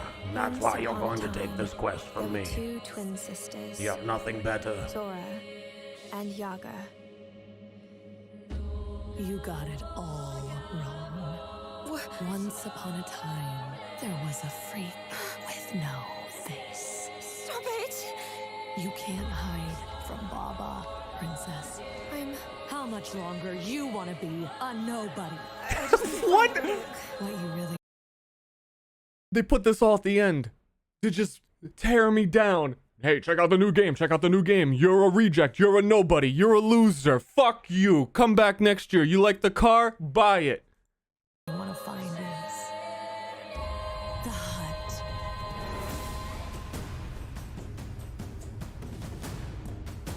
What the hell is wrong with this forest?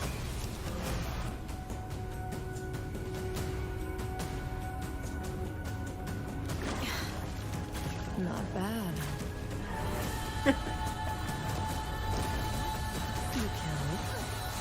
You kill it again.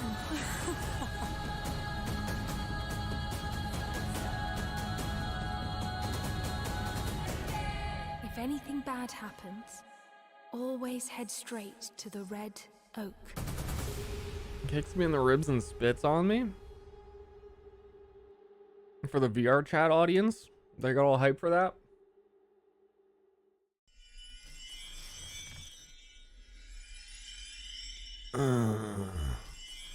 I thought that was, that has shown up like twice now. I thought that was a lobster. Red Bull I was gives not you really wings.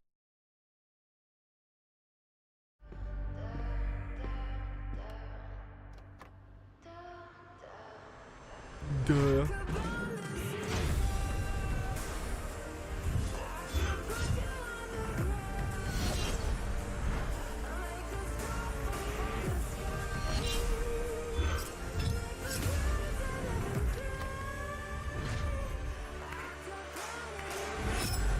The image of the audience clapping for Genshin Impact.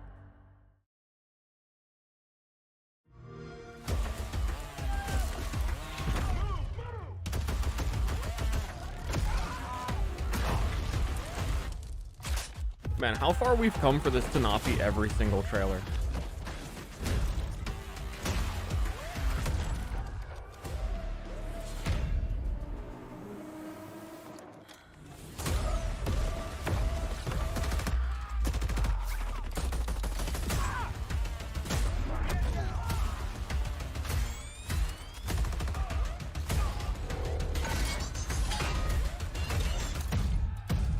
Oh shit, Titanfall 3, let's go!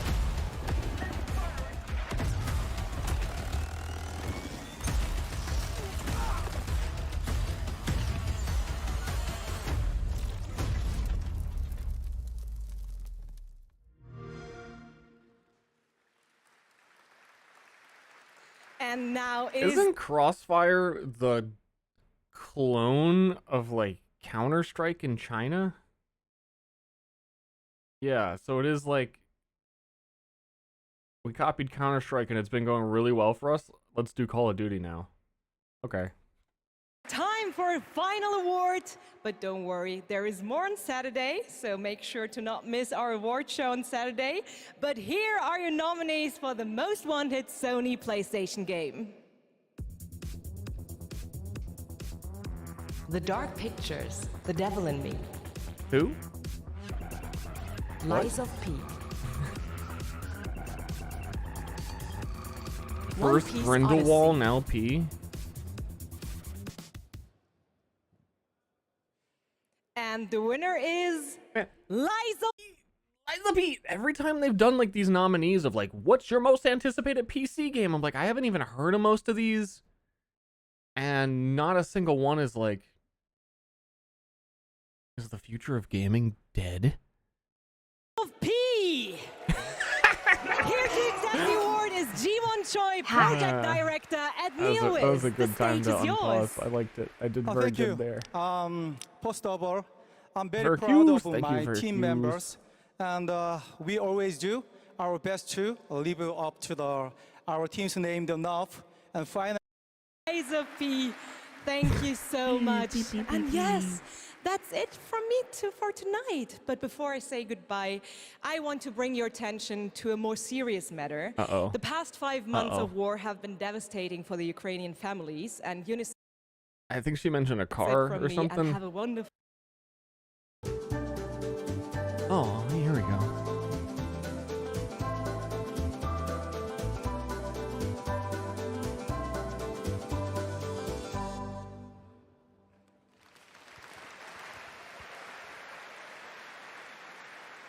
Cute, beautiful. Now we're gonna get dark. The Outlast trial. No! No! We're going back. You guys excited for this game? The Outlast trials we showed you last year at Gamescom Open Night Live, and we haven't heard anything since really from the team, and everyone keeps asking me, when are we gonna get to play this? Well, tonight, we've got the world premiere of the brand new trailer, and yes, some news on when you might get to play it. Here we go.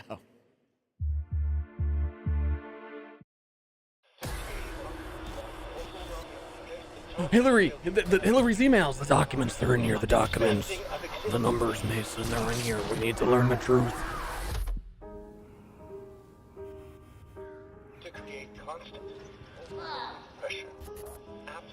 The emails exist.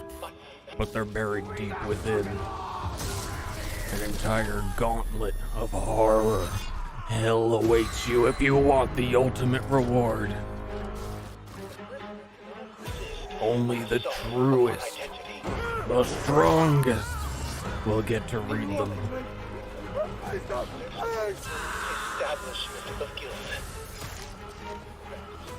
Look at that pretty face.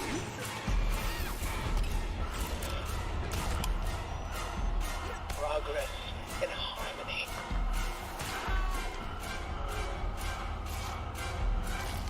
What? Why is everyone dying? GTF, why are we getting dark? Chemical encouragement. Doctrine over person. This is for your own good. The final confession. Elaborate and inclusive. It's times like this where I remember you can't even show a fucking side boob. Year, the Outlast Trials. All right, next up we've got a tease of the first release from Embark Studios, which a lot of the veterans that worked on the Battlefield franchise in Stockholm, Sweden. They've got a shooter wrapped in a game show format where destruction is going to play a key role. What we've got here is a short tease with some actual gameplay in it. The full reveal is coming later in September. You can sign up starting now to get in to start playtests of this. Check out the finals.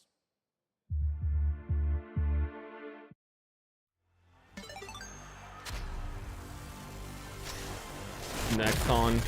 Oh god! What the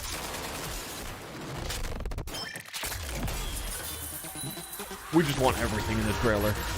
We just want to put everything in this. Think of a noun. You got 5 seconds. Put it in there. I'm buying All that. right. I'm buying that right now. One more game for you Dude, tonight. wait, at he Gamescom. said he said you could sign up for this playtest and play it right now, right? Then how do you not have any gameplay to show? How are you just like, hey, you can sign up for this? Yeah, play it. Opening night live, and this is one we've all been waiting a long time for. Here we go. What have I been waiting a long time for? I don't even know. I can't even make a joke. Every day has just been endless agony. I suffer and I don't know what is at the end of the tunnel. What was it? What's the ray of hope?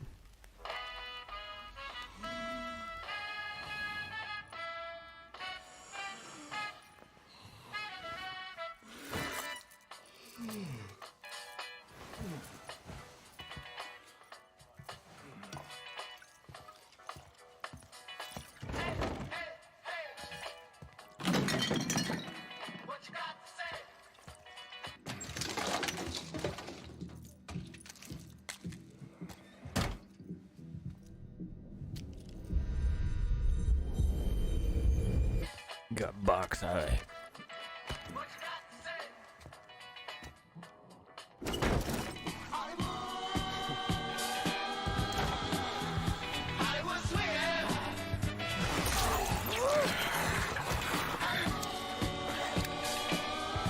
Okay, zombie games, you're gonna have to sell me on the apocalypse actually happened when a dude can walk out of his house like a joke and kill one. Like, just comically be like, bam, I guess I killed another one.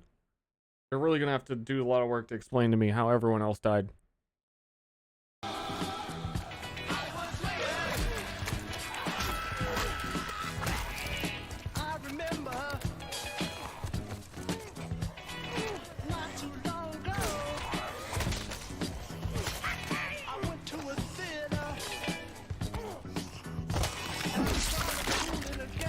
They're like the stormtrooper of zombies. They can't accurately bite him. He's untouchable.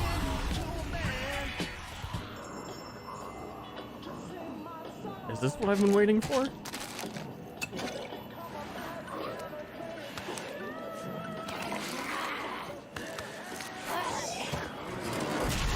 Yo, also, everyone in the world is dead. What are you putting so much time into your fashion sense for? No one cares anymore. Let it go, man. It's all ego. There's no one here.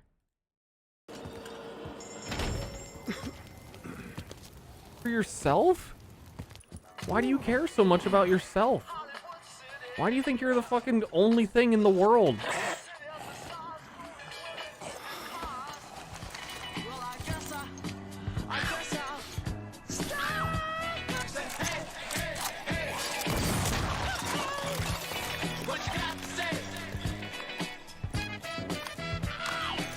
It doesn't care that he's covered in blood, but he cares about what he's wearing. I'm not buying any of this. This is all bullshit.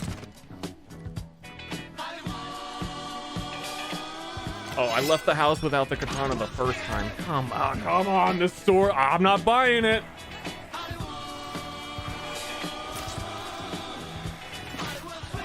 Oh, just a friendly neighborhood where we're all like the people who weren't idiots.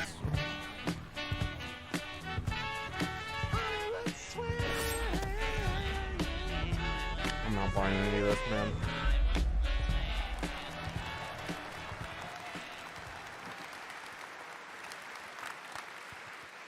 It's true. Dead Island 2 coming next February, and joining me now to... Is LA an island? I'm American, so I don't know geography good. I don't know my things smart. Tell us about this long-awaited game is Khan. Khan, great to have you with us. First of all, let's explain a little context to that trailer we saw. Who is that character that we meet? Oh, he's so Thank cool. you, Jeff. It's great to be here. So you just met Jacob, and he is just one of our 6 playable characters. Our zombie slayers have larger-than-life personalities and unique dialogue, which fits in with a very pulpy and irreverent tone, as you could tell. I see the tagline there, see you in Hell A, so it looks like we're heading to Los Angeles in this game? Well, our pulpy tone is kind of a love letter to classic cult Hollywood horror B-movies, so where better to set it than in Los Angeles, sort of a modern paradise gone to hell. Well, yeah, it looks cool. It's obviously over the top. I know you're working on the narrative for it. This game has been, long awaited for many, many years. You guys have been working on it for a few? Yeah, I'm sure some fans would agree with you. It has been long awaited, but Deep Silver Dam Buster Studios. Hey, so glad to have you on stage. Here's a quick softball. You guys been working on this game? Started work on it about 4 years ago. We were really lucky. We got to build it from the ground up. We got to focus on what we love about the franchise, the over-the-topness, and we think we've got a really great action RPG out of that. So let's talk about the gameplay. We saw the CG piece, obviously, but what can we expect from the gameplay when you show it? So Dead Island 2's gameplay is all about experimenting with your... I mean, I don't know any of this. I didn't know it was in dev hell.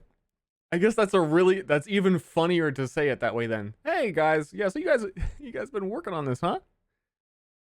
Just like completely walk around the crater. So you guys been working on this game, huh? Yep. Or preferred zombie slaying methods, just kind of going nuts. It's a combat toy box of close quarters melee brutality with a few guns. Oh, cool. Yeah, so you've been working on this for a while then. Then how come you came here with no gameplay?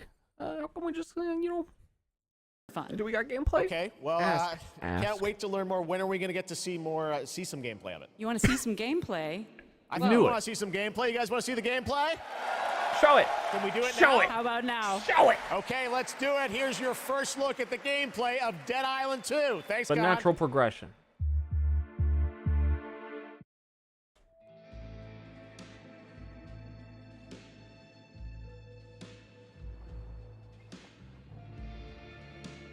Not an island.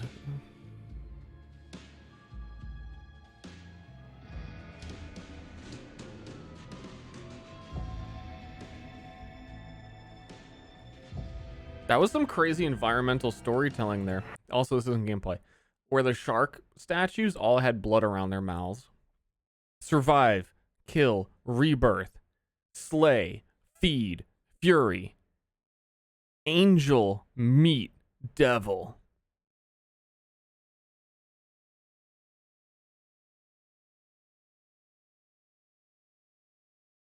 Stand the fuck back.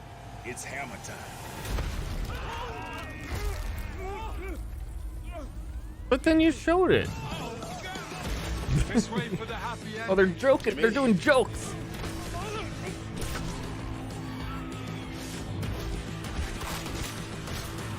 Humanity's survival depends on the red gold pumping through my veins. Well, sounds like you're the star of the show now. This motherfucker.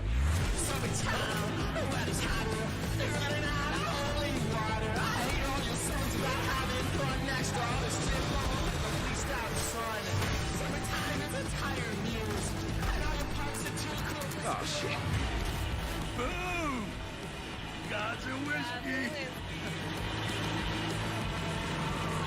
I will not have this devil in my house!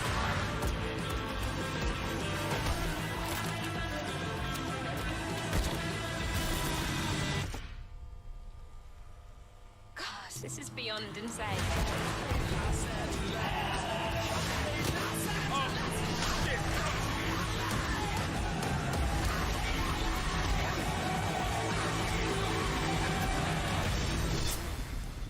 So, this studio is different than the Dying Light studio, yeah? But also... That's my question. But also... What happened there? And believe it or not, there is an uncut version of that trailer you can watch online if you want to see even more. All right, well, that's Dead Island 2. Coming in But yeah, if it's a bad game, then really the two studios that made the exact same game should have just like done it together.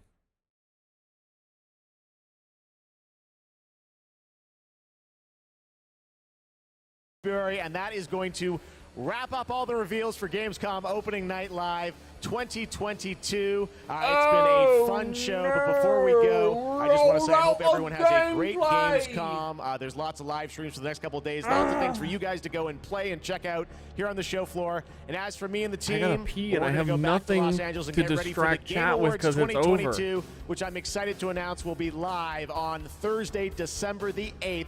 2022 from the Microsoft Theater in Los Angeles. And I'm just losing time every second I don't stand up to pee right now. Hope you guys have a great Gamescom. Thanks so much for being a part of Opening Night Live. We'll see you soon. And my YouTube recommended. Okay, what do we got? Hogwarts Legacies. 10 new things you need to know. Everything cool at Gamescom. Everything. Every time Tony Stark learns from his mistakes. What are these fucking recommendeds I'm getting?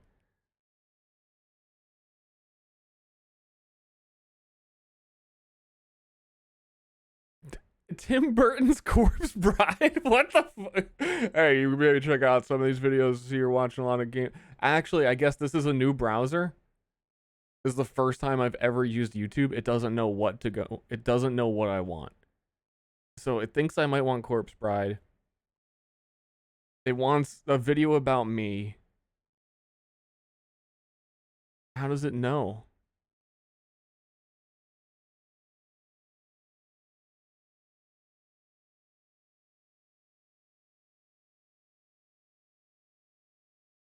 How does it know? We could watch Maximilian. Now that I'm done reacting, we can watch Max react. And I can go to the bathroom for 2 hours.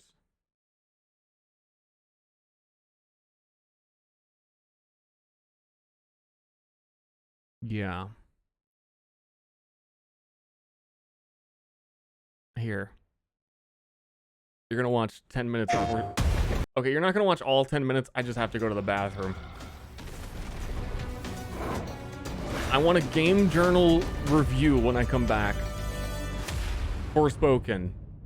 Should you buy it? Frey Holland, daydreamer, Get Isekai. cat lover, New Yorker. She's so normal. She's just like me. Her life changed drastically. I'm not going to like fuck. When It's she like was I'm enthralled. mysteriously transported to the beautiful, treacherous land I'll be right of back. Athia. Whoa. Frey arrives with a magical, sentient bracelet inexplicably wrapped around her arm. Oh, hello, yes. Then discovers she can cast powerful spells and use magic to swiftly traverse the sprawling landscapes. The last remnants of Athia's populace soon look to Frey as their only hope for confronting the Tantas, once benevolent matriarchs who now rule as maddened and evil sorceresses. Reluctant to help, but desperate to find a way back home, Frey sets off on a journey through this strange and dangerous land.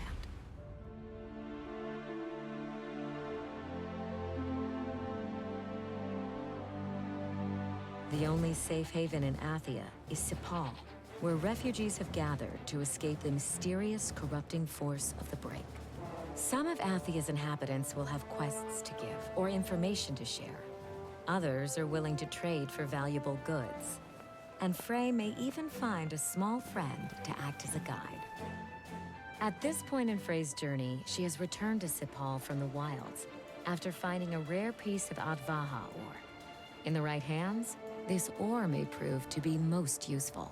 Advaha ore, right? You've seen this stuff before? I've made armor out of it. For Tanta Sila, no less. Whoa, you made that armor? Does that mean you can do something cool with this stuff? I could, but I'd need the right tools. And where can I find those? In Prenost. Huh? What, aren't there any in town?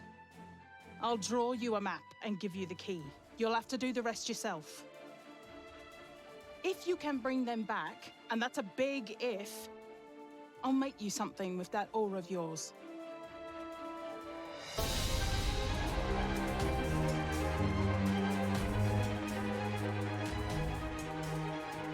Outside the safety of Sepal, the only life Frey will encounter are corrupted enemies looking to rip her limb from limb. Frey's combat spells make quick work of low-level enemies. And her magic-enhanced parkour abilities turn this inhospitable land into her personal playground. Review. Give me the review. Buy. Treasure chests No stock buy. the landscapes and contain items wait for used sale. for crafting or trading with vendors back in Sepal. 0-10 no Rick and Morty. Okay. Mana is earned by leveling up. The game and has it can mana. also be found in glowing pools around Athia. Collecting enough 8 mana out of 10 is Jackie allows Chan in Frey it? to unlock new spells.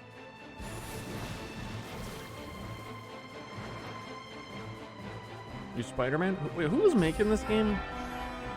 With the help of her golden companion, Oh, with the help of the Ubisoft. Frey can scan belfries to reveal nearby points of interest before continuing her journey. And I really do hope in like 4 years all these games are going to start coming out that are like, you know, Elden Ring was actually pretty good, and you're going to stop like scanning the Might as well environment. while we're here. Besides, I want to know more about Sila and Johidi Nur.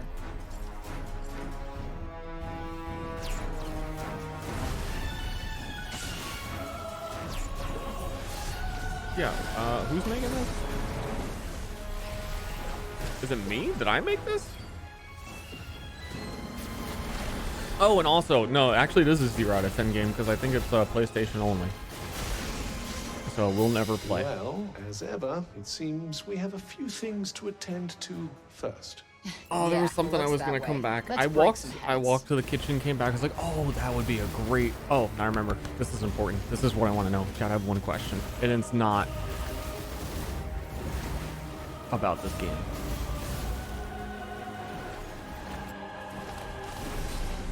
Hold on, there's actual gameplay. This is like, what was the Battle Royale mage game? Already forgot the name. But if you didn't want to play a Battle Royale and just wanted to have fun with cool looking spells, like everything else about the game aside, when it isn't running at like 20 FPS and isn't PlayStation only, and she's like smiling at this the is the camera, place. she got isekai. we Man, go. I would enjoy this game.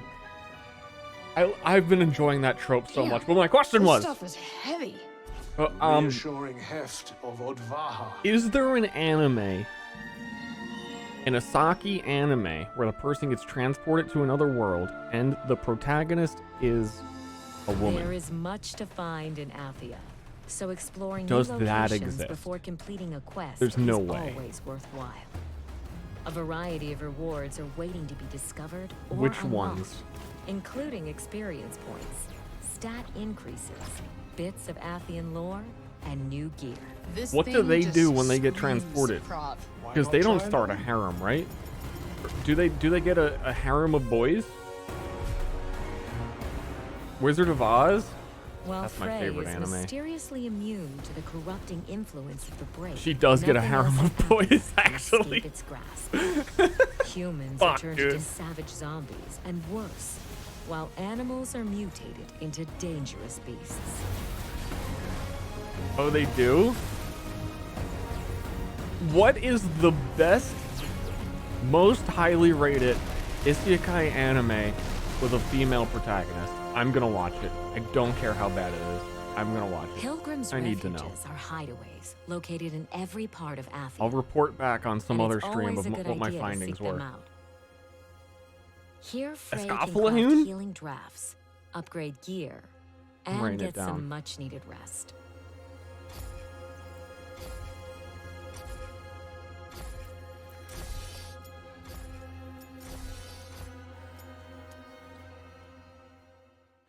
Fully recharged and ready for the next step of her journey, Frey travels onward Anya? into the depths of corruption Write in it down. Athwalet. I'll do my The research. effects I'll of pick the one. I'll break watch. are even more unmistakable here. Gotta do your research And while before you Frey watch may be an resistant to anime. those effects, I don't know if you she guys will just like, oh, I'm gonna open up push this. to No, her you need to do rigorous research before you open up This your place anime. is insane.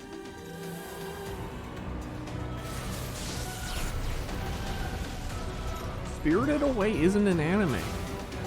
It doesn't count. Shut up. Shut up.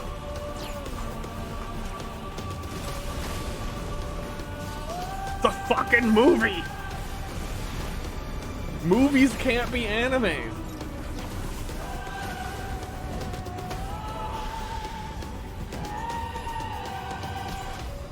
Frey will encounter numerous points of interest in her travels.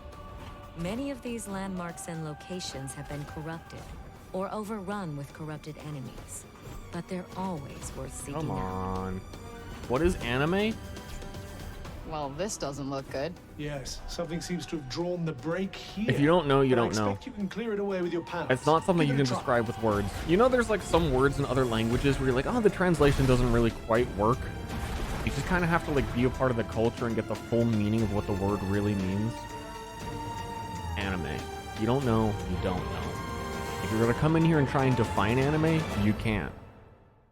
That's enough exploring for now. You're a fraud. It's and about you're time faking. for Frey to head back to Sepal and deliver the smithing tools to Johidi. All done? The vibe. Yeah, it's a vibe check. What the hell is this? What did you expect? A full suit of armor? You'd have needed a damn sight more ore for that. Anime is literally Japanese for cool, I animation? Yeah, well, Big like Dum it a Dum's lot, literally a That's the last translation bit for of what you spinning I'll are. be doing for a while. Boom! Frey's journey You will got take her to served. the ends of this beautiful, cruel land. And in her search for a way home, she discovers something worth fighting for. Are they telling us the whole story in this trailer?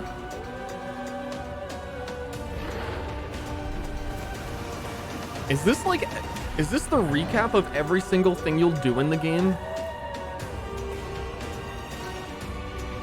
These faces she makes. When I'm casting magic, I hope I don't look like that.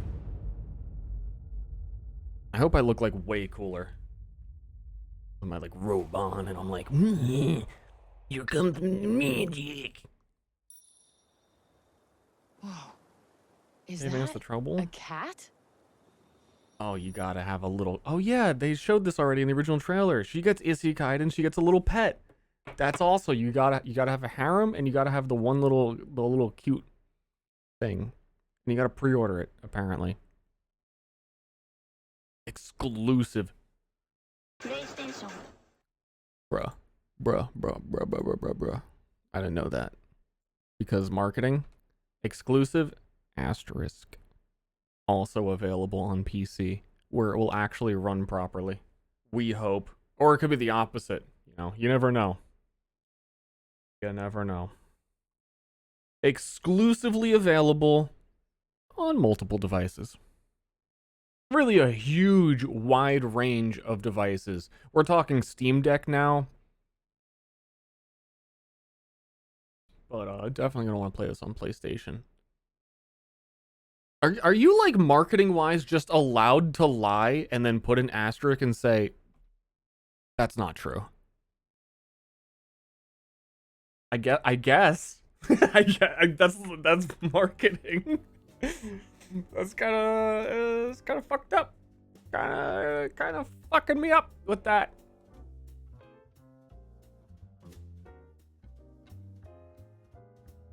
Saying console exclusive? I mean, is the Steam Deck a console?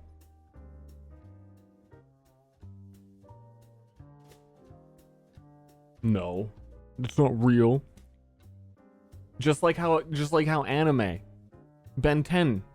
Oh, it's not anime. Exclusively isekai and anime. Steam Deck is a phone. I can't call people on it. I can barely do anything with it.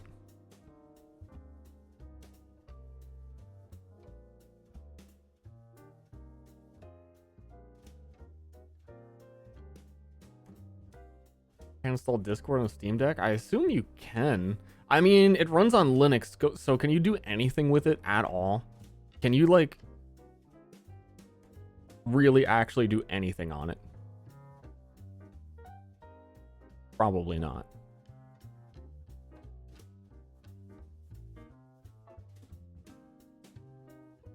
Can install Windows? Oh, well, there you go. I went through some, I was, like, gonna try and play No Man's Sky on it. I don't know what I was thinking. I was trying to figure out how to like mod it. He's showing interest in my body? I was trying to figure out how to mod No Man's Sky on a Steam Deck. It was way too complicated for them to be like, yeah, it's just like, you know, you can really go in and do anything you want on PC. It's just fucking, wait, how?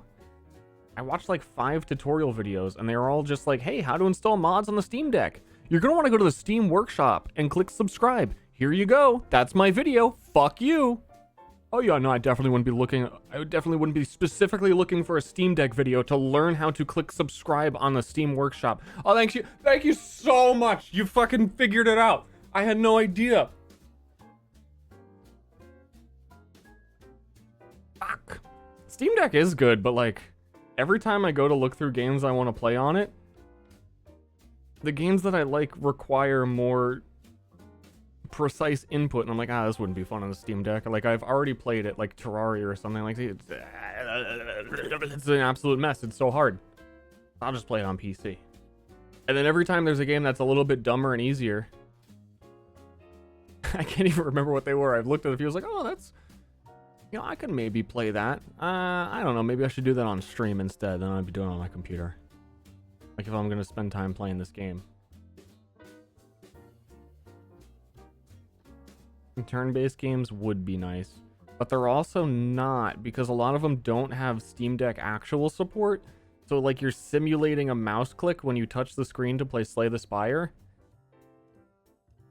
and it feels really awkward if you've played like Hearthstone on a phone, because it's not, you're like clicking a mouse with your finger. You're not actually touch inputting. So it's not quite what you'd expect.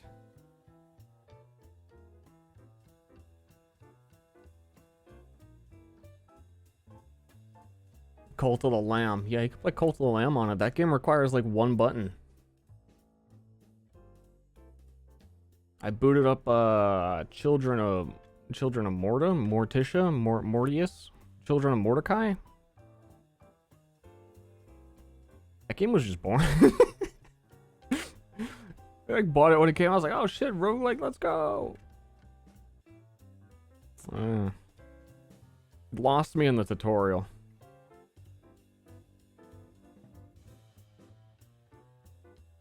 Maybe I hate video games.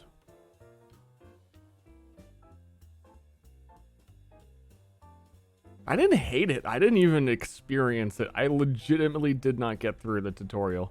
I probably would have if it wasn't on a Steam Deck, and just like, I don't know.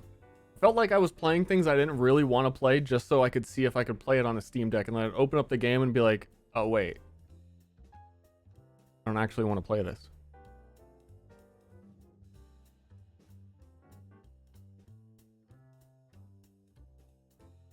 Isaac new Fiend folio? Yeah, but I don't wanna. Also, the Steam Deck time is when me and Ashley watch TV together, and we haven't really TV'd in a while. They stopped making TV. There's no shows anymore. We're gonna have to watch this isekai anime female protagonist. Ashley, oh, you'd love a female protagonist isekai into another world, wouldn't you? Get that up on the TV. The Eska Clown. Listen to Kojima's podcast together. That could work. Will definitely work.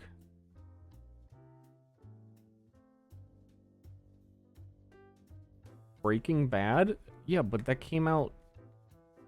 Like, we've seen it. We've seen it. We did start watching Dorohedoro. Wasn't into it.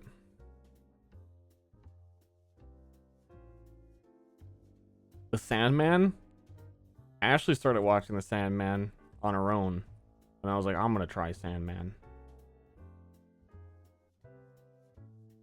I fucking hate so much. It got better after like 4 or 5 episodes. But after 4 episodes, me and Ashley had such a long discussion about it that it was starting to be like a hate watch. Like, I need to see how much worse it gets. And then it didn't. And I was like, oh, okay. Maybe it's an actual show. Then it was pretty okay. Yeah, the first, like, the intro episodes are so weird. And so on the nose. And then, yeah, at the ending, it totally drops it. Anyway, that's Sandman. No spoilers.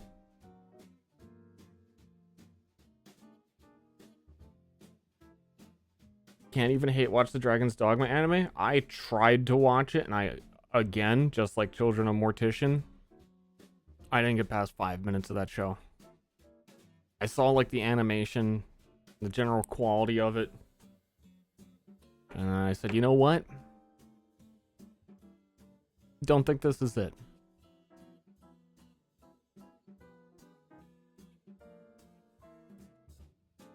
And I haven't heard the greatest reviews about it to really convince me otherwise.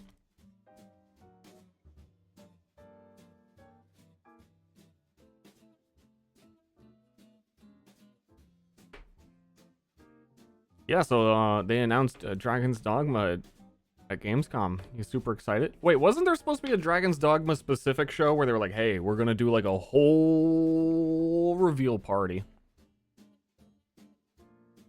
I forgot about that. I'm not very invested.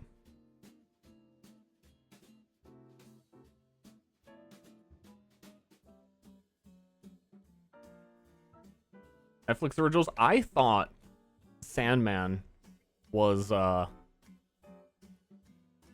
when I first saw it, I was like, this must be like a 10-year-old show that came out on another service that I didn't know about, and it's just getting put on Netflix now. I don't know why. And then when it ended and there wasn't a season 2, and it ended in such a weird spot, I was like, oh. Guess this is new. It was a twist at the end. Release feeling dated? It felt like, what was that? They had the Gotham TV series. Kind of had vibes of like episode 1, season 1 of that at the start. And my mind just correlated the things like, oh, this must be as old as that. It's got the penguin in it with the weird hair, and the protagonist had weird hair, and I was like, oh, same thing. That's why I need someone to get up on stage at Gamescom and tell me that this game equals that game plus that game. I'm never gonna know. Like the intro sequence, Dream Man, Sandman should have walked up and been like, hey, 2022 new show. And I would have been like, okay, I get it. I understand now. I mean, it wouldn't have been any weirder than the other shit he said in the first 4 episodes. Just walked into the camera, was like, yo, shout out 2022, new episodes coming out. Excuse me, I was a little bit too enthusiastic. New Sandman episodes.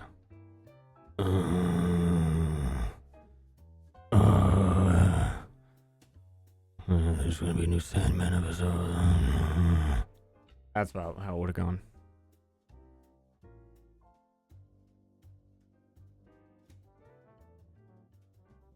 First episode's voice was super deep. Yeah, you can't keep that up. He really does just fucking... He really gave up. Like, I didn't even think about it. But when his voice first came on in episode 1, I was like, damn, that does not fit his face. That's so deep. That's like, I'm Batman, I'm the Sandman. You don't know nothing about dreams.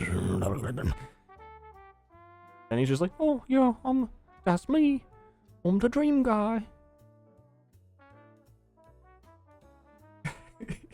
Final episode. Oh, the dream man. Weird.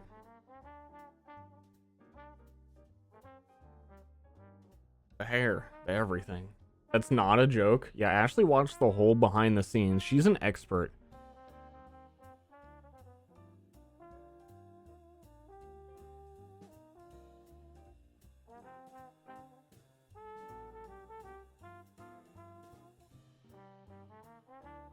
Ooh, man. Gives me a lot of confidence though, that show. You know, if it's the afterlife is really like that, man. I could die right now and just go battle Satan. I think I could beat Satan in a duel. It's the kind of show, man, I definitely basically video material. Like individual, that the whole Satan battle could be one video.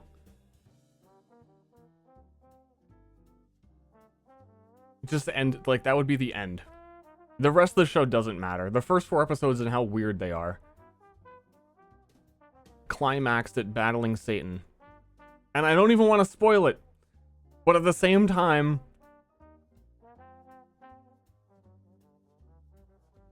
I mean,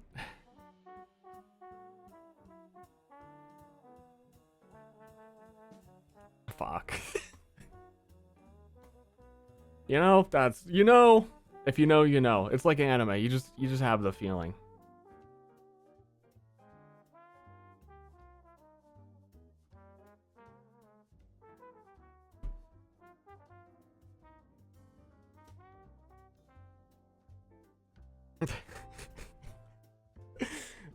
I'm making the video in my head.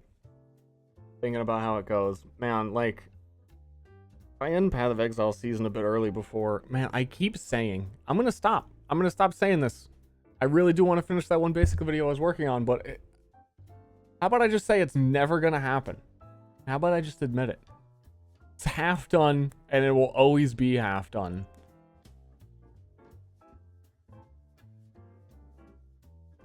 But also, okay, here's the new promise. Myriad starts. All my players get canceled. We get a couple episodes in, we get like 10 in. Every player is like, oh my god, I had no idea what company I was keeping. Is Myriad even worth it? Back to basically videos. I've got a couple in the chamber. We've got Sandman. We've got the half-finished one that I should finish. We got... There was like 2 or 3 other shows where I was like, damn, this was fucking too much. And then I would make 5 videos, clearly spanning 5 years. Definitely want to keep a release schedule of like 1 video every 2 years, maybe even a 10-year release cycle here. And then, yeah, that'll really go over pretty good. Netflix making more bad shows than ever? Yeah, but they're also more protective of you showing those shows than ever.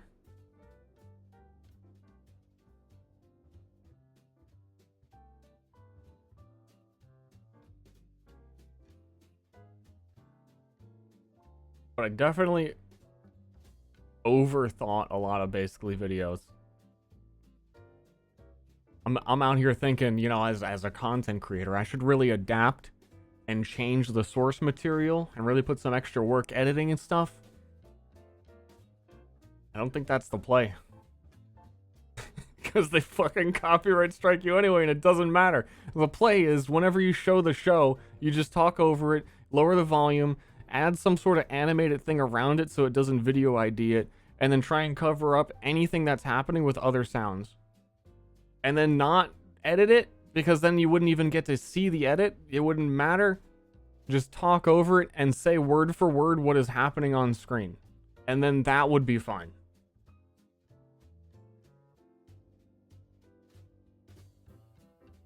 But like, transforming it isn't. Because you transformed it with the source material. The latest Resident Evil one? Yeah, I saw some of that. That was, you don't gotta put in work when the show shoots itself.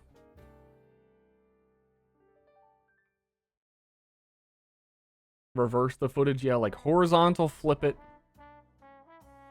Put it in the freezer.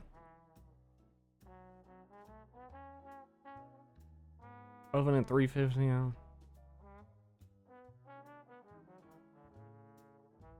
I mean, I've definitely learned how to avoid it. It just totally changes what the original design goal was.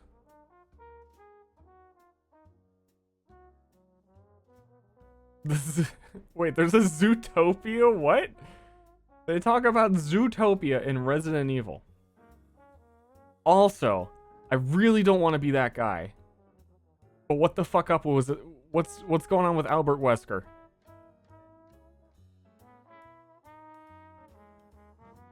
I just feel like it has to be mentioned.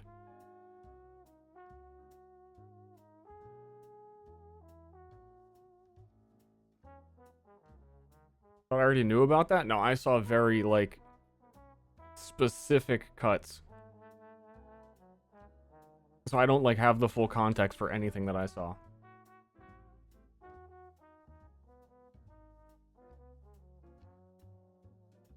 The tooth... I saw that Albert Wesker in a Blade outfit.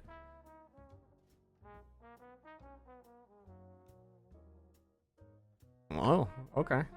Didn't know. Especially that actor, I don't know who he is, but I know he's in a lot of shows.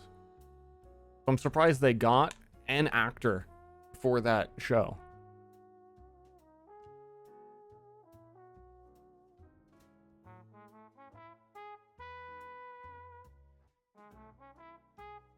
Yeah, I don't know. They're putting out wild stuff. They also, come to think of it, whatever new tech exists, I'm not sure that I can screen cap. Oh god! I opened up Netflix. And then it bombarded me with whatever they're trying to... The Tekken anime? I don't think you can screen cap Netflix the way I did before. Because it, like, just blacks it out on a lot of capture stuff. Like, on OBS, if I, like, tried to show Netflix right now, I don't think it would be capable of capturing. Even with a screen capture, it's weird. It probably screen capture is fine, but, like, sometimes I'll be watching a show and want to, like, just print screen and show Ashley some weird scene, and it's blacked out. I'm like, what? How the fuck? I just want to show one picture of this show.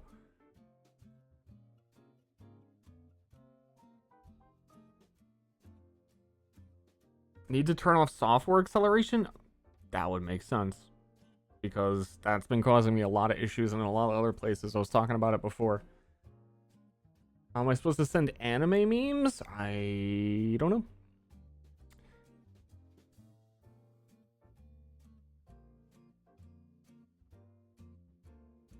I don't know.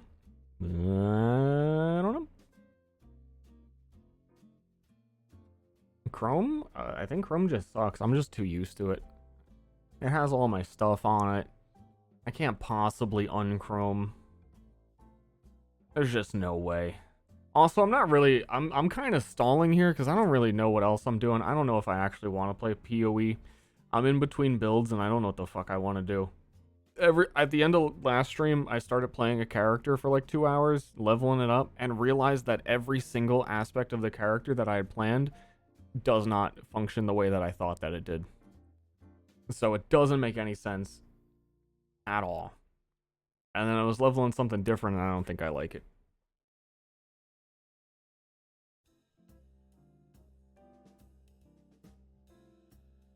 I hate it when that happens. Yeah, it's a weird, complicated mix of totems aren't you and totems aren't minions.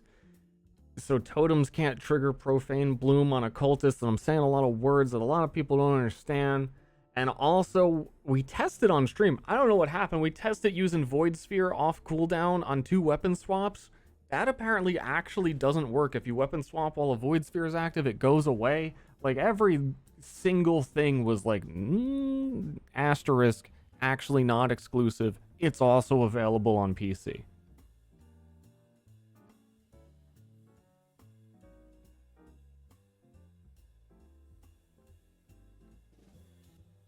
Yeah. Then I was leveling a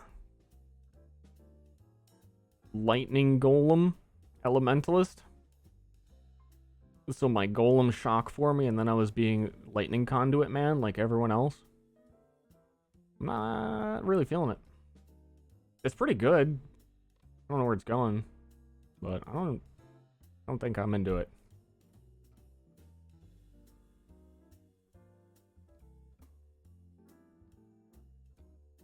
Your totems don't make super corpses. Yeah. They don't copy most of your stuff, but also they copy most of your stuff. You gotta know the details. And you simply don't know the details.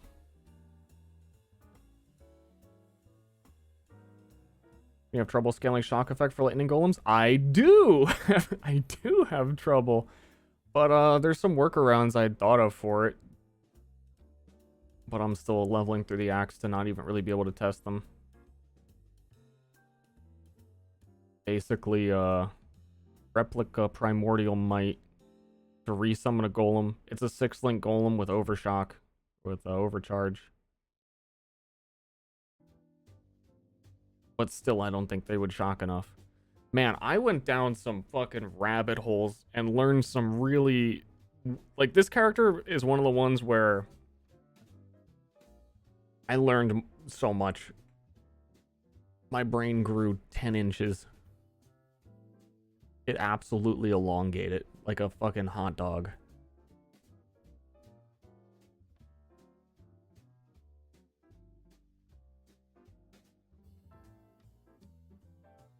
They get champ fortify, but they're weird. All builds I wanted, they buffed drop rates today, so I was at least curious to see what that's. I mean, we're talking about it. I might as well go in and say goodbye to like all of you. I don't think I'm going to play very long. I would like to, in a perfect world, go buy a shelf with my wife today.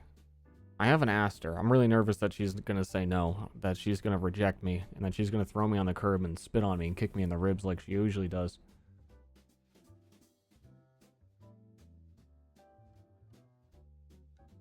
But I want a shelf. A mini shelf. And I need a measuring tape. I want to put it under my desk so I can put my mixer under there and I can get really efficient with the layout of my thing so I can press all the buttons and I can do lots of stuff easier. Have I earned a shelf? I'd like to think that I have. I would very much like to think that I have earned a shelf. Chat, what do you think?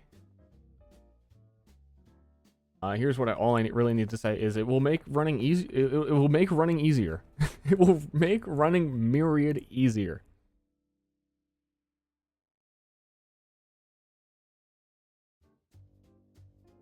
As a footrest? No. No. I used to have like a footrest under my desk. I think that fucked me up. I can't remember why or how, but it did.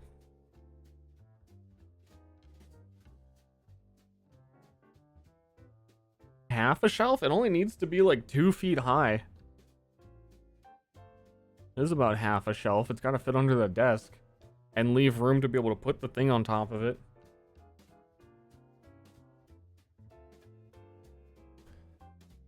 Hey chat, want to check out my build? Okay, I'm gonna play like an hour of PoE because Ashley needs to get off work, and then we're gonna go buy a shelf.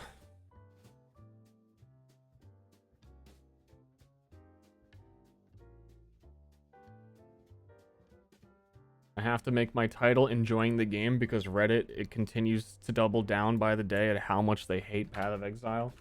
So I just, anyone who's browsing the Path of Exile directory while I'm playing, I really want them to understand that,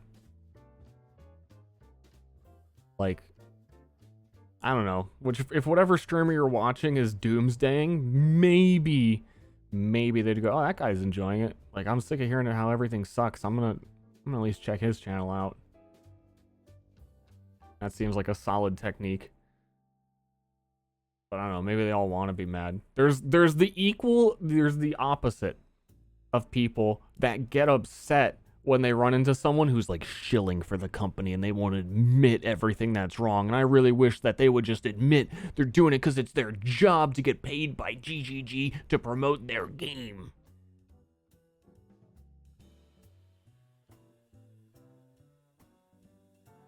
Yep. I gotta pee again. What is wrong with my body? I'll be right back and then we'll start. And then, hi.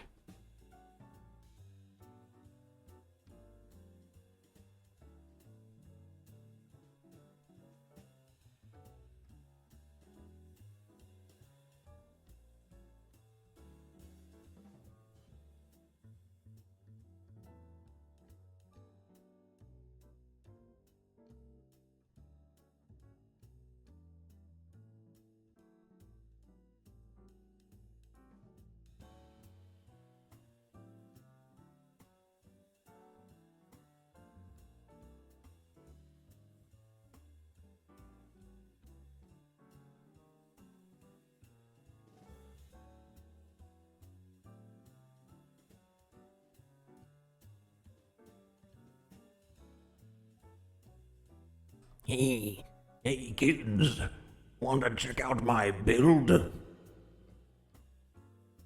I've been sitting in the eternal void for 10,000 years and I'm free! Time to show you my build. I've been theory crafting it for a long time. It's amazing.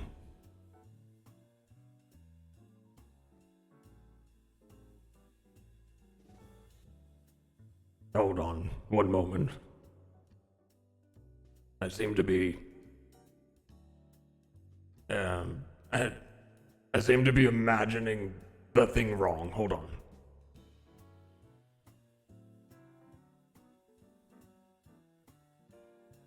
Oh, just one moment. There's a technical issue with my brain.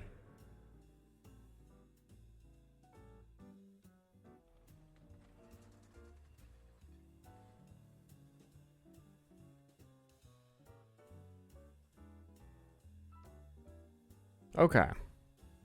Logging in. Ster regret. Yeah, I regret everything about this build. I do. We named the character perfectly. I knew what I was in for. Everything sounds quiet. Is everything quiet? Here's the deal. Here's the deal. I was leveling some fucking golems. We got golems. They run around. They shoot shit.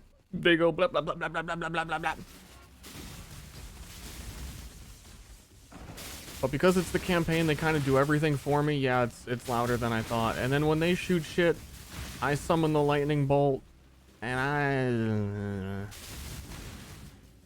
am I wrong? Wait, hold on, boomer question. Hold on, boomer question. Does OD stand for overdone?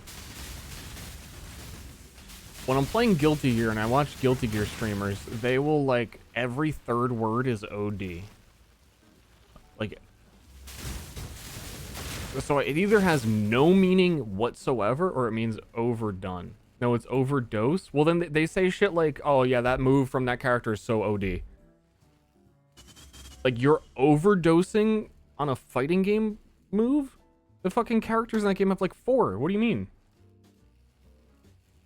Overdose equals broken. How did that doesn't make... Overdose is like heroin. You die.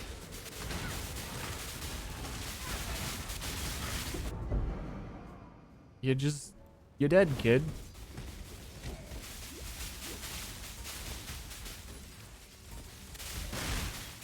Yeah, anyway. I don't know. I'm over it. I'm OD it. It's OD'd, dude. This build is OD'd. I want to see if the drop rates change significantly on the lakes. I think they already buffed that and I already played it, and they said they buffed map bosses. I did one map and couldn't tell a difference.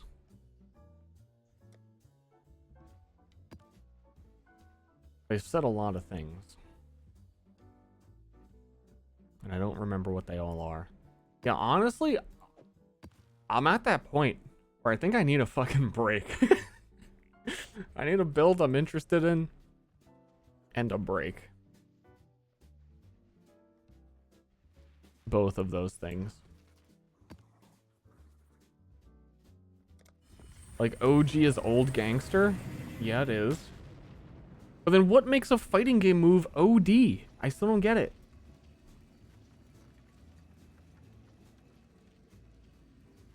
Like, I literally looked it up on Google like an old guy, and it said OD means overdone. What does OD mean? To OD is to overdose. It didn't say that I swear, Scout's Honor didn't say that last time.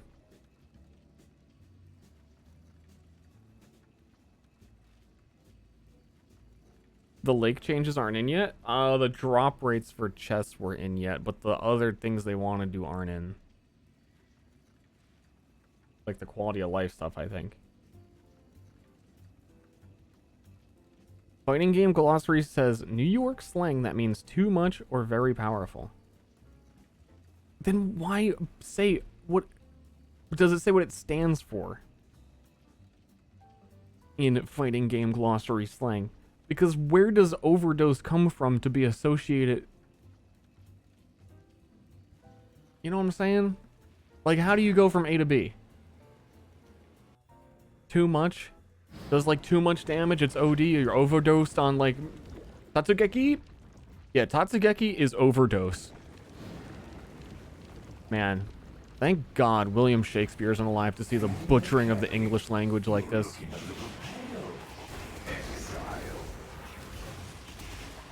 It's unforgivable.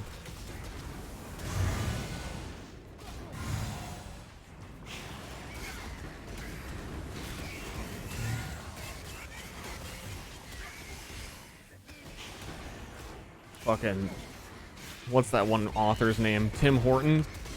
Tim Horton is turning in his grave.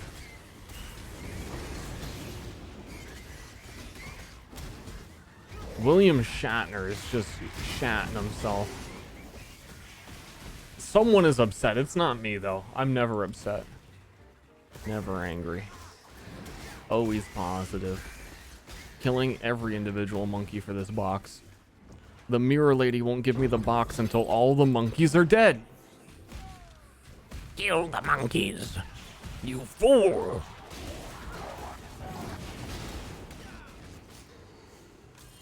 I don't want to see a single fucking monkey alive, I swear to God. I hate them all.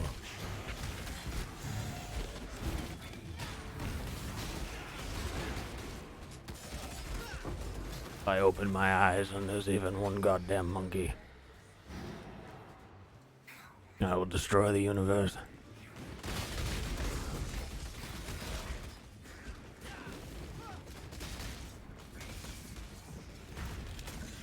Agreed.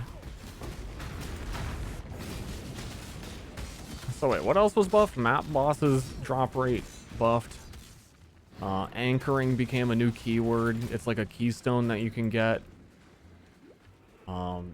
Making Path of Exile memes. No one has any fucking clue what I'm talking about, but that's a solid fucking joke.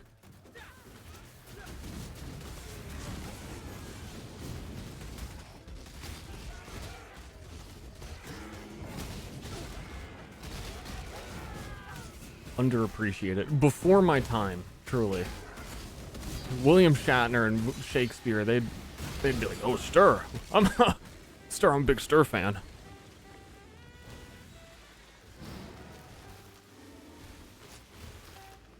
You know, Pringles means you have poor defense. I did know that. That's because fucking Yipes just says words, and then everyone around him is like, "Yo!" So like it all just sticks. And then everyone else says it because they have like every other commentator just adopts it because they have no originality like him. So it just gets repeated so much, it's like, that's what Pringles is now.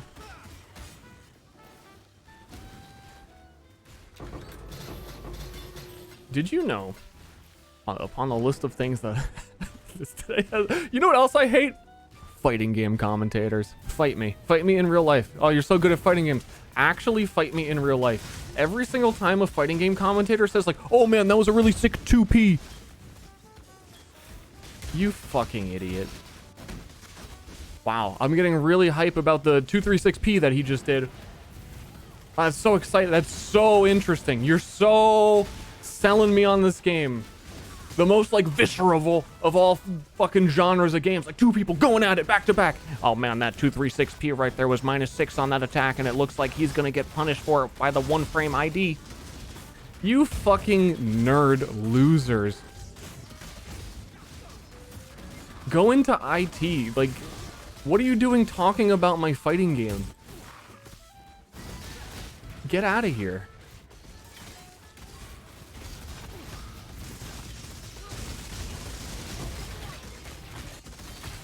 And that's why whenever fighting games start to get a little bit popular, they're like, oh, no, we don't want to be esports. Oh, no, we don't want to be esports. 236p, the esports right out of this fucking arena, dude. And I don't even, man, I can't even imagine doing that style commentary, and your game is Tekken. Yeah, that 1 + 2 AB + 4 fucking squiggly line. They really fucking made up all this shit just for Tekken. 96 fire resist. Nothing. Mirror mechanic, love it. Great. Totally useless. And can you tell me what is going on in golf? Why are we talking about golf right now?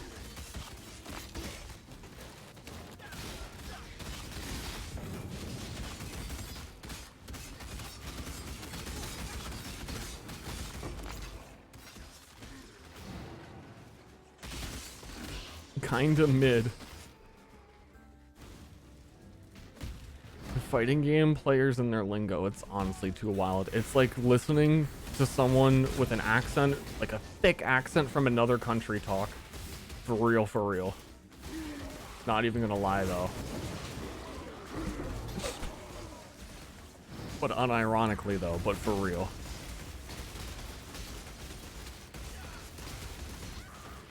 Yeah, no cap. You guys know.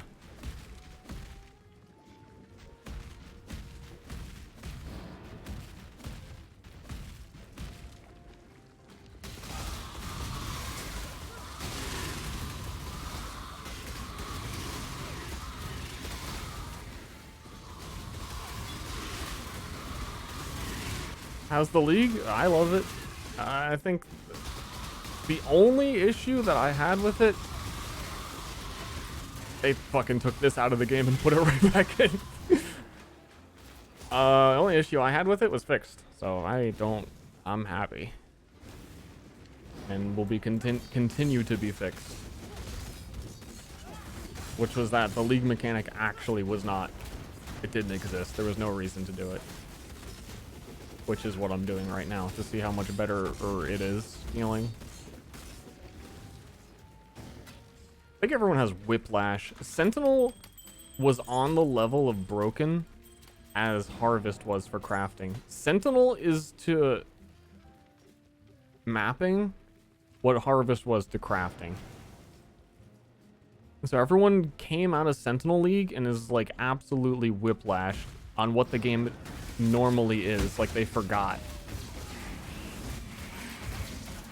So not only was loot lowered a bit, and a little bit too much, I'm not gonna disagree with like reality. What issues I have? Just the league mechanic that gave no rewards at all. It was like a total waste of time to do. But that's already been adjusted.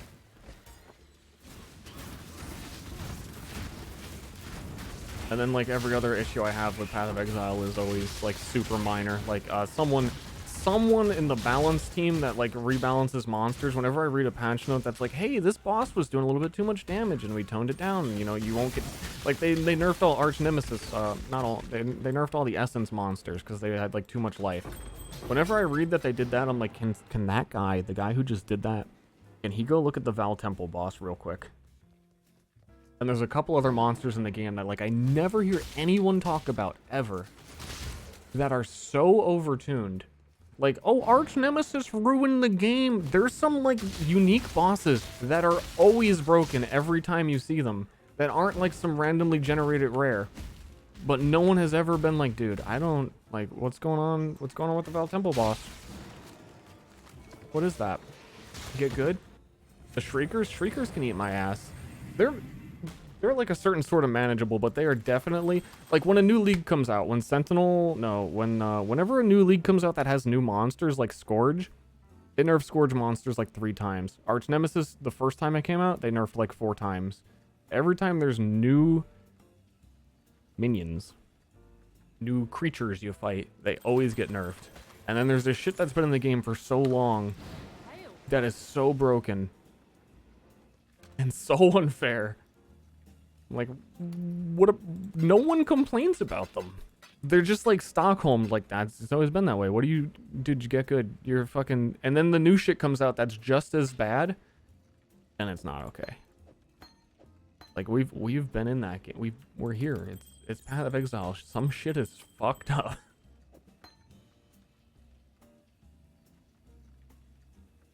Just don't choose to go to Val Temple. Yeah, well, they added a drop there this league. And I want it. Okay?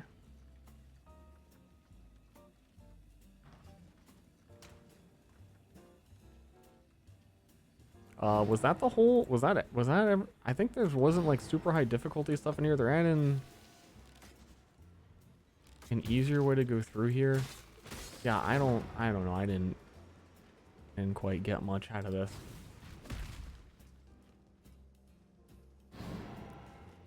Should have been the Atlas passives. I think everyone who hates Arch Nemesis and like hyperbole is like, dude, this is so bad. This is the worst thing you guys have ever added to the game. Just admit it and finally like stop. Sunken cost fallacy. Just remove Arch Nemesis. It doesn't make any. They all forgot what rares used to do. There's just like a blank spot in their memory of how unintuitive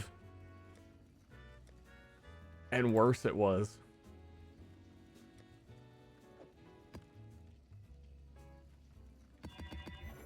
But I think those same people, like, it was fine before because they had Headhunter. And they could just like churn through a map and it didn't matter. But now Headhunter's technically way worse, because you get the Arch Nemesis mods and less of them, and they don't stack. So now I actually have to like fight things.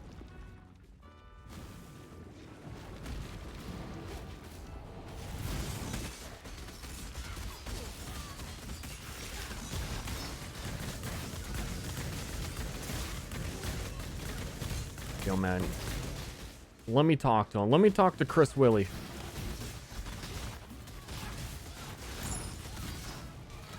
Me, the not... Dude, I mean, every PoE streamer has fucking quit the game already.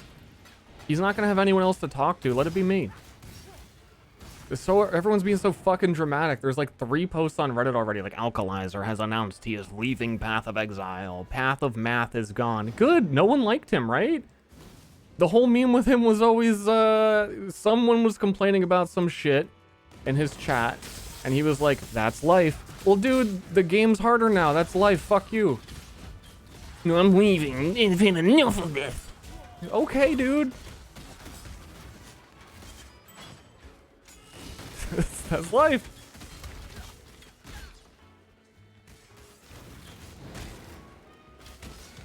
See you next league.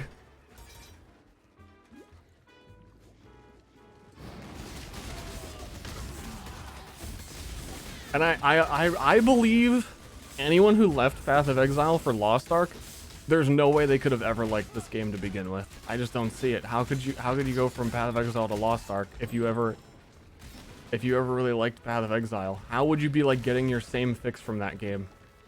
It doesn't add up. I think there's some sort of like occultist conspiracy. Some sort of mind manipulation.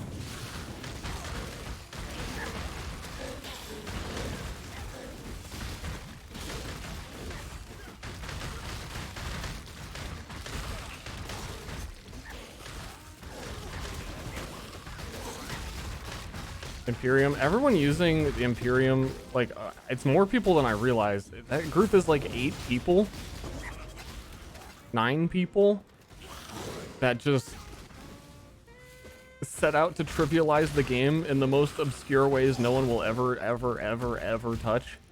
But they are the shining example of the Joe Average Man evidence that the game is fucking... Okay. Suddenly we all think we're doing that.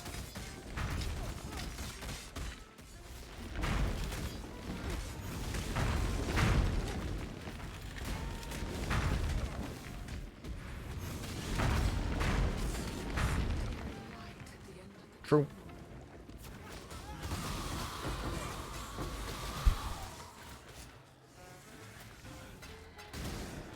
Headhunter's stupid. Speed clear is stupid. Fuck you.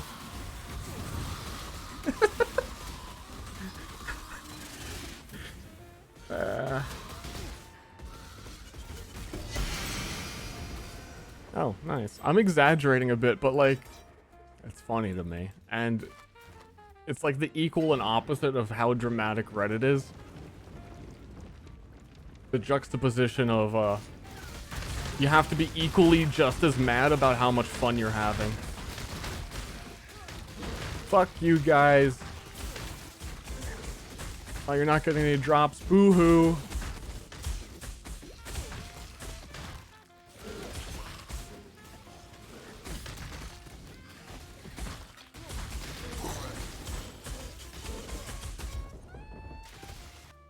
Ow. These Esh monsters, though. That's another one. I would like someone to take a magnifying glass and briefly look at and tell me why their arc does like 7 million damage. This item got nerfed into absolute irrelevant. Did it not? Breaches? Breaches aren't spooky. It's only been Esh. Every other thing, fine. The Esh Arc boys come out? Something's fucked up. But, oh, who cares? Put it in. I think of all the breaches I've done, like, you can really look at the league, everything that I have done overall, and the things that I've consistently died to. Esh breaches are like #1. I think this league. Gotta go watch the clip and see if it was Esh. You don't get those arc minions unless it's Esh.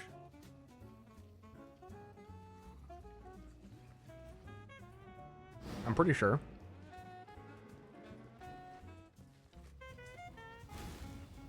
Not the biggest breach lord.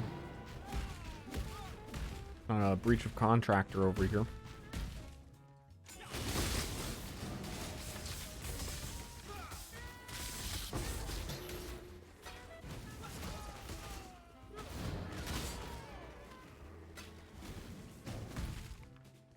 Also, I'm really confused. One of the one of the speedrun lads, Ben, who wins like pretty much every single event. I'm surprised to see. I guess apparently he won this one as well, doing conduit, like random new build. There's a post on him on Reddit today being like, yeah, the loot drop didn't matter to me at all. It felt about the same because I don't run juice maps and hardcore solo self-found, so it was like about the same. But also the day before there was a post about him saying like he thinks he's quitting. So is he quitting or is he winning the challenge league again? And says it's fine. I'm a little confused. Or did I mix people up? He went on Helix Champ? Oh. I just saw he had stream titles for a while that was like gonna do Conduit, and I assumed like, really? Okay. But yeah, Helix champ, that makes sense. This skill I'm using, Helix, yeah. Yeah, I gotta say I'm a little sick of it being as strong as it is compared to everything else, but I also don't play meta garbage cuck bullshit every league. Maybe if you've been playing Seismic Trap for a fucking year, because you want to suck all the joy out of the game. That is a million times better than old Kalandra. You would have got 1 Chaos Orb from this before. By the way.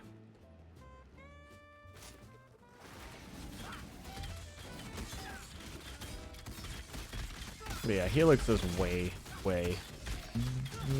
too strong. I tried so hard and held off so long this league trying to do anything else. I tried Frostblade's Infernal Blow, Heavy Strike, Ice Crash. I think there was like 2 or 3 more skills that I was like seriously considering for a while.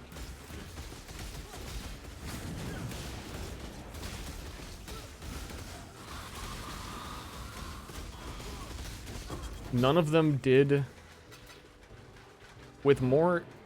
I didn't really change my build around too much because I don't need to, but none of them even did close to. Helix would do like 4 times more damage with like a gem swap. It's like, hey, put on Helix. Wow, you're dealing 4 times the amount of damage. Congrats.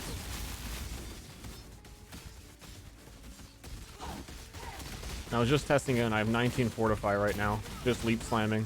So I'm not even missing out on Fortify, not using a melee skill. And these are unique enemies.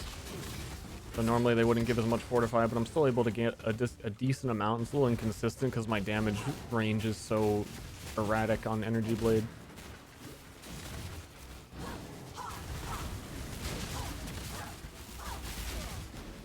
And there was some other clip of Alkaiser. Someone linked fighting a rare monster for like 10 minutes, running away from it and kiting it and complaining the whole time. And like, how can you not watch that? Most people watch and be like, see how broken this is? And I'm watching it thinking, see how fucking stupid you're being right now. Walk away. Just please, just walk away.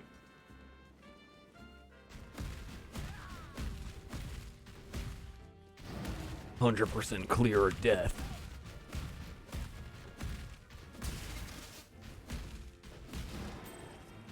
Splinter of Esh. Who in chat said it was Tull? Who in chat said it was Tull?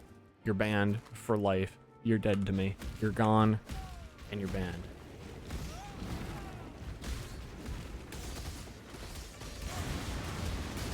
But not really. I don't really care. And walk away.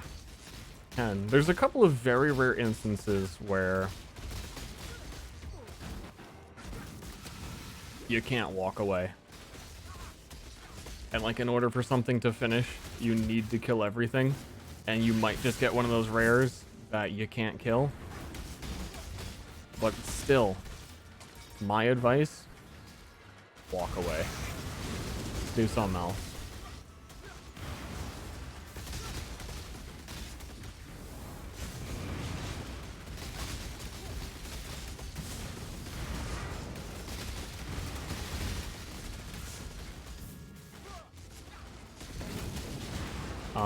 Did they buff Beyond? That's the other thing I would be disappointed about. These things are so scary of enemies. They don't drop anything. And if the tainted currency is actually nerfed, and Reddit needs, you know, more than a sample size of literally 20 gems. Someone went through 20 currencies, showed that it didn't link something. And it was like, sample size 20, that's enough. Check it out, Reddit. I assume by now someone's actually like gone through and did more testing, but yeah, Beyond is really scary and really strong, and I've done a couple of them in the lake. They do not feel worth it for how Yeah, this whole area we cleared, and we got Tainted Blacksmith and Tainted Chroma. They are, who cares? Like, who cares? That's not anything. And that area in here doesn't even give a reward chest like Kalandra would usually give you. Increased crit. It's mildly something, but not really. Reviewing the taints. I hope so, and I hope they use a value when they say that we've buffed tainted currency. They actually say by how much instead of like some vague term like they've been doing lately.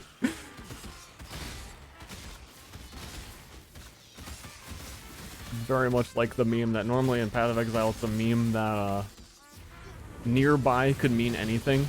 Like, this skill does this when nearby an enemy. The range could be anywhere from right next to you to the edge of your screen is nearby. But also now GGG is doing that with like loot drops. A considerable amount of loot buff. An immeasurable, a large amount. A moderate difference. Like, which, at least they're different terms, but what do they mean?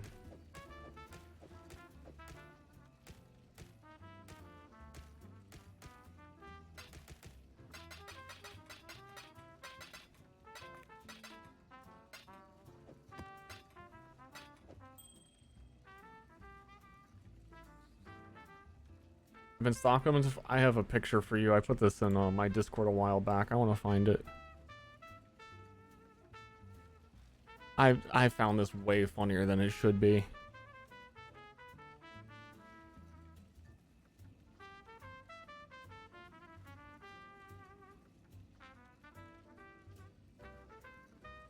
I need to find it. How do you search in channel in Discord?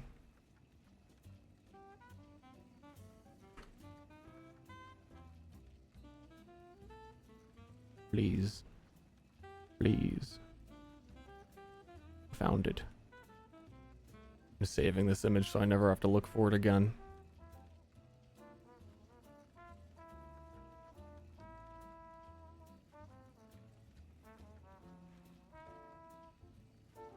It was worth the wait. It was fuck. Where is it? Where is it? Where is it? Not worth the punchline. Not worth the punchline. Why is it not copying? They did a Mythbusters on how to figure out what nearby meant. There's a whole episode dedicated to it. It was crazy. That's the joke. That's the whole joke.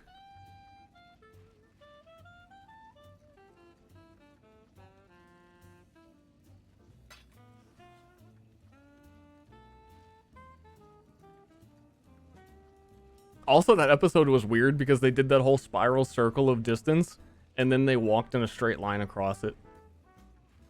And it is such a well-made circle. They spent a lot of time on it. Great job, everyone.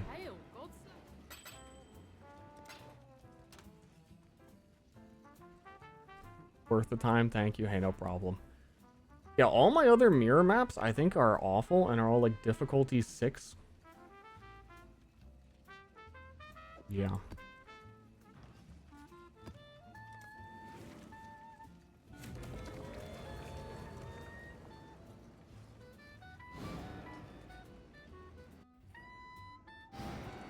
Oh no, we got to the bad part of the jazz playlist, didn't we? Where it's gonna honk my ear out.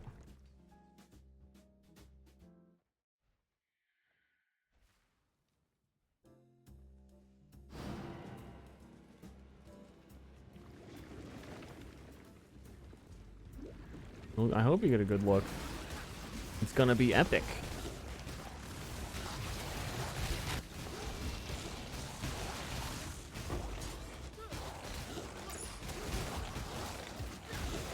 Also, I'm not sure how much of the economy...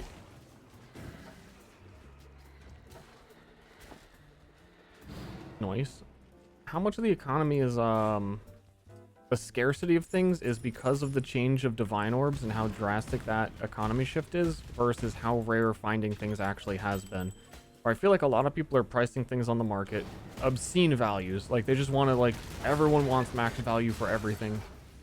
So like a lot of unique items that would have been pretty common before. Like I heard that Impulsa, not 6-linked, Impulsa just was like 4 divines. But I'm not sure if it's because it's actually that rare now, or everyone just wants to get fucking paid. And the economy has not adjusted at all in 3 days' time of changing the primary form of trade.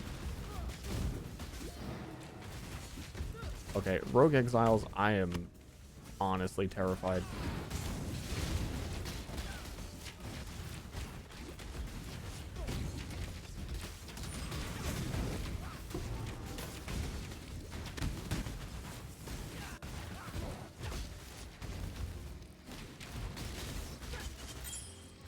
Spooked. I was spooked there, but I was like, dude, if I hit this guy once, we're good.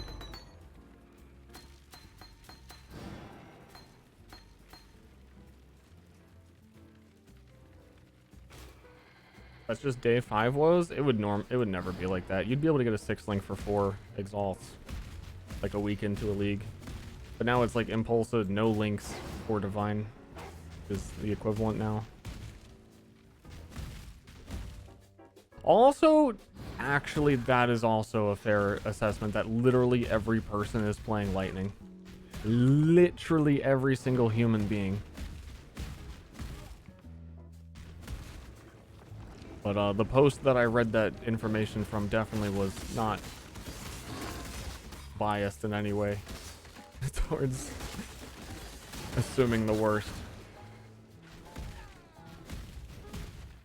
A Blade Storm, and I bet you're fucking thriving. I bet you are thriving and surviving. I bet it has taken you almost no investment to get ridiculous, satisfying clear, and you're doing just fine.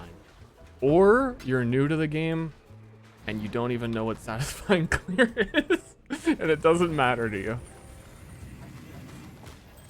Also, Melee's dead, by the way.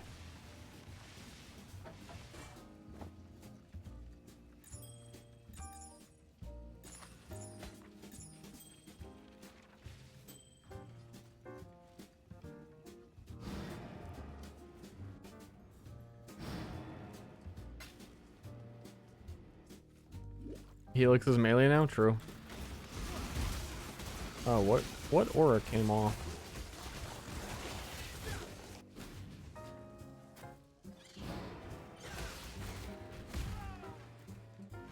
If melee's not in a good place, just call the projectile skill melee.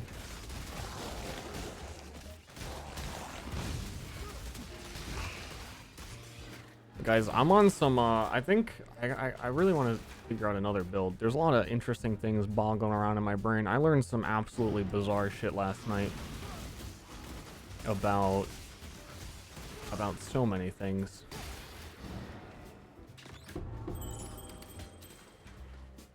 It's hard to even describe because it enters like a fringe area of weirdness that even if you're familiar with the game, you're probably gonna have no fucking clue what I'm talking about. Or even if I just say, so the decay support lost everyone. What does the decay support do? How does it work? No one knows. Literally nobody knows in the whole game. There's like 3 people that were like, yeah, okay, I'm gonna decay build. No one else. Yeah, I learned a bit about how decay works, and it doesn't make any sense. Really doesn't. So any skill that has a damage multiplier on the hit will scale the decay. Nothing else in the game will. Decay is a support gem where when you hit a creature, you apply like 1,000 chaos damage over 8 seconds per second to the creature. It can only be scaled with chaos damage over time multiplier, but there's like no good skill for applying it, except some extremely weird interactions like where Infernal Blow. You stack up 6 hits on Infernal Blow and then the final hit has a damage multiplier, like a flat damage increase. The final hit of Infernal Blow will multiply the damage of the decay applied. Why? I don't know. That's really super unintuitive. Don't get it. But one of the most powerful ones is Storm Burst. Ster. What's Storm Burst? I've been playing Path of Exile for a long time. Can you remind me? You're talking about the Decay Gem and Storm Burst being the most powerful. Yes, the skill Storm Burst deals more damage based on how much time it had left to channel. By default, it channels to maximum power after about a second, but you can scale duration on it and make it scale up to like 4 seconds of Storm Burst before you can reach max channel. But if you don't channel it, the initial shot does like 700% more damage, which is an irrelevant amount of damage for Storm Burst, but Decay fucking eats that up. And it actually can hit huge decays for just like clicking once with Storm Burst. Makes absolutely no sense. I barely understand what I'm describing to you right now. I don't get why that should work, but it do.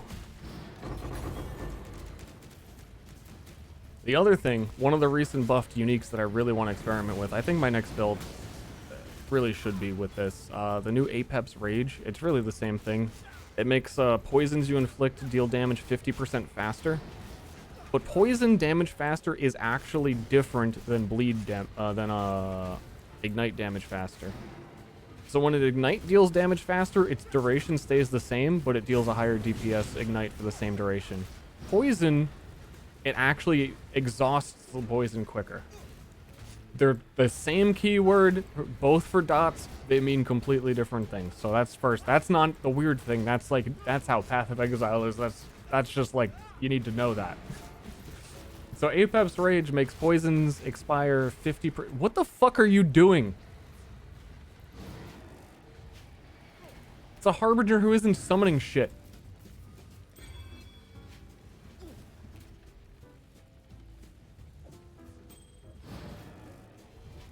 Yeah, they changed the mana cost. But the thing is with Apex Rage, so you can hold 2 of them and you can have poisons deal damage 100% faster. Which basically, poison's default duration is 2 seconds. It brings it down to 1 second. But your poison deals much higher DPS because it, basically shrinks the damage into 1 second instead of 2. And you have the new Alchemist Mark that takes the highest DPS poison on a creature and applies it to the ground as a caustic ground for a default 4-second duration. So you can have a 1-second poison that Alchemist Mark puts on the ground for 4 seconds.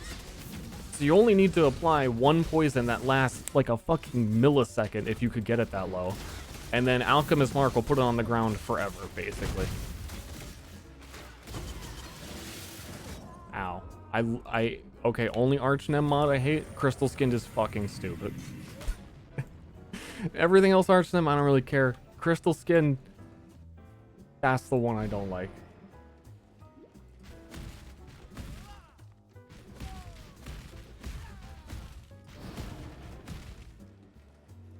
So, yeah. You can actually have poison DPS that's higher than, in PoB, higher than the poison duration, because it expires faster than it is able to deal all of its damage, but that doesn't matter when you're able to basically replicate the poison with Alchemist Mark. So I'm really intrigued with that. But I also think it's one of those things where I would hate the playstyle of the optimal version of it, because you probably would do like they showed in the trailer. You would do like Hex Blast, or you would do Flame Blast, convert to poison.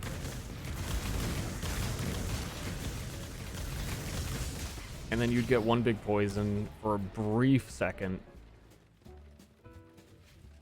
But also Alchemist Market. I was thinking maybe doing like Firestorm Poison. There's also something in PoE that no one actually understands is Volker's Guidance Gloves. I have read like 20 different threads about these gloves because I've always looked at builds for it. No one... I don't even know how to put it. It's like, it seems so simple and yet has like, it is weirdly incomprehensible. But Volker's Guidance, it allows like your fire damage can poison, but poisons have less duration. The duration again doesn't matter because the duration is the Alchemist Mark. And if you're doing 1 single hit, your fire damage poisoning, the downside is kind of not existent. So you would just want like a Flame Blast, super one big hit, super poison, and then have Alchemist Mark on him to like clone that. And the interesting part about cloning it with the Caustic Ground is that you can scale that with curse duration or curse effect. So like if a Deadeye did it with a focal point, they get 75% increase. Like they get 100% curse effect easy. So very easily, Alchemist Mark is create a Caustic Ground that's 160% of the highest poison DPS.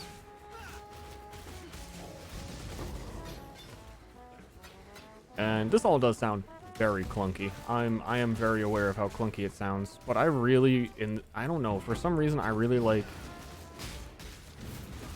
any skill. That's kind of why I like Spectral Helix. Any skill that leaves a lingering effect where you can feel like I put this down and I feel safe here and this is like my fun damage spot and you can lure monsters into it. I know Path of Exile is about holding forward and wearing Headhunter and not thinking about the game until something challenges you and then complaining about it. But the ground effect stuff and the lingering duration skills are fun for me, as well as also looking into Shockwave Totem, which I have surprisingly never played and would probably really enjoy playing. Safety zones are fun. Unfortunately, the problem with poison, like we're talking about a single high damage poison, so like, oh sure, that sounds like that'd be pretty good for a boss. You just like charge up Flame Blast, huge poison on a boss, and then that boss has what, 66% reduced effect of curses on them, so your mark is going to have less effect. Then they have like 80% chaos resist. Okay, so your poison's going to be reduced. Okay, and then like they kick you in your, they come to your home and kick you in your balls. Okay, well that's not good. So it wouldn't be very good at clear because it's a really awkward single Caustic Ground spot that you're creating essentially. And then it would be atrocious for bosses because they specifically are balanced to make sure that your build doesn't work on them.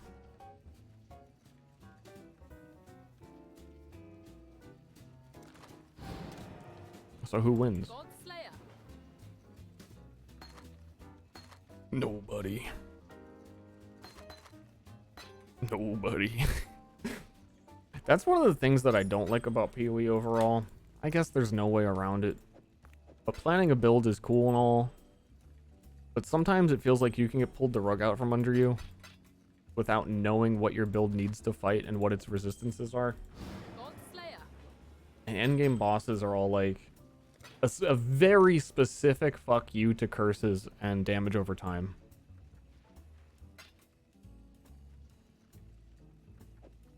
Which is important for the balance of the game. That damage over time is generally so good for map clear that if it also was super good at bossing, it would just be the best builds in the game at absolutely everything.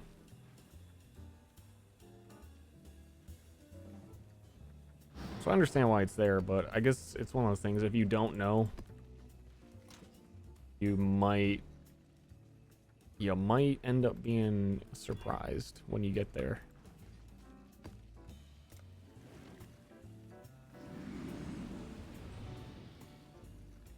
I know, okay, if you're into, the torture. Yeah, I love it. I love some CBT.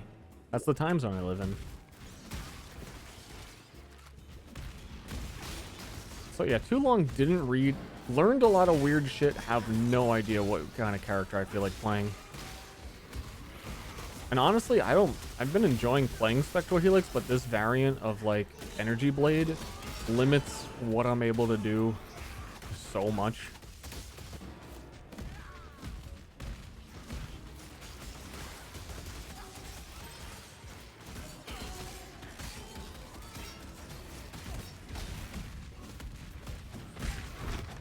Pretty good, kind of tanky, very cheap. Been playing it since League start. Getting a little old. No, it's not really getting a little old. It's getting a little annoying. There's a lot of mechanics on this build where if I forget to use my flask, I die. Chaula. If I forget to use my flask, I die. If I enter a map, I start the map with like 10% of my energy shield because I have no idea why. Oh no, they all do get the, wait no.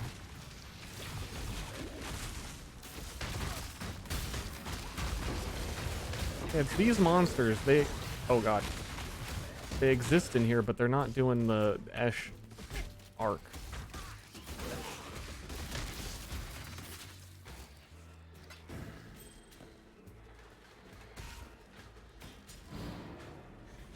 Ghost Weaver, the energy shield overleach. Yeah, I am a Twixter. Energy Blade Twixter. Yo, I realized this the other day too. Path of Exile content creator and streamer and GigaChad Mathel. We've leaked started the same build twice. But like, I never, like, it keeps happening. He doesn't know I exist. I don't know that he exists. Who is he? GigaChad who? I feel like I'll do a league start and then someone's like, oh yeah, Mathel was doing. I was like, wait, what? Fuck. Same brain. Same wanna try new thing. Oh, this new thing's possible. Fuck, we're Energy Blade Trickster. Fuck.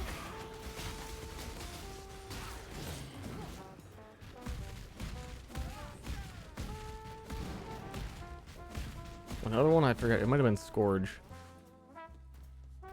Or the one after that? I don't know. I was doing Ice Spear Deadeye. I was like, well, this seems... I don't know anything about on this. Ice Spear Deadeye? I think I'm being cute.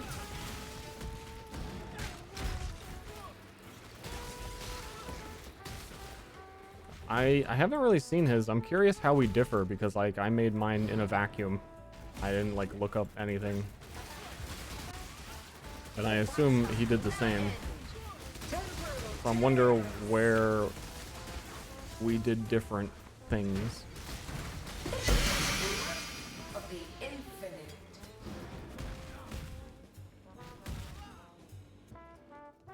You've got Ghost Dance? Yeah, but my energy shield, my fucking evasion is like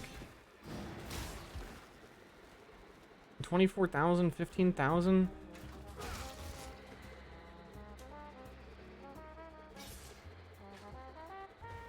Right now, Grace is off. My flask is off. My evasion rating. Oh. See, I've known this, but every time I've tested them and like I take it all off, my energy shield is still 10,000. That's because it can't recover. But it's already above. I thought it would retroactively Ghost Dance it down. I see. Yeah, I'm about to take Ghost Dance off and never have to deal with that again.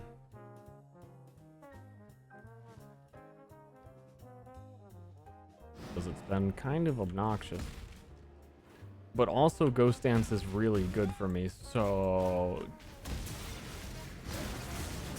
I like that there's an explanation for why it's happening. That makes me... See, and I had checked the Ghost Dance thing being the problem like 3 times. But I'm just dumb.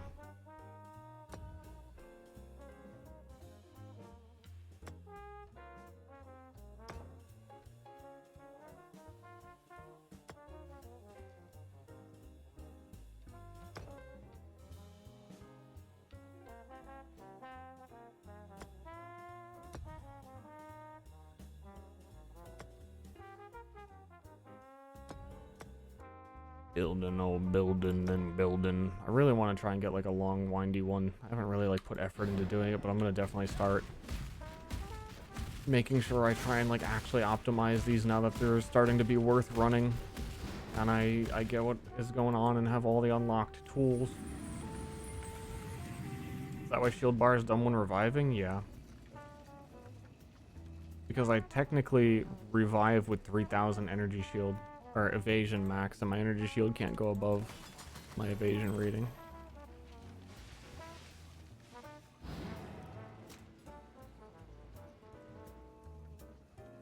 Man, I keep seeing these fracture items like, oh, that's a pretty good fracture item, but they're so common now of how many of them drop. Like, it's also met with a little bit of a... Who cares? Are people even buying them for an amount because everyone's getting them?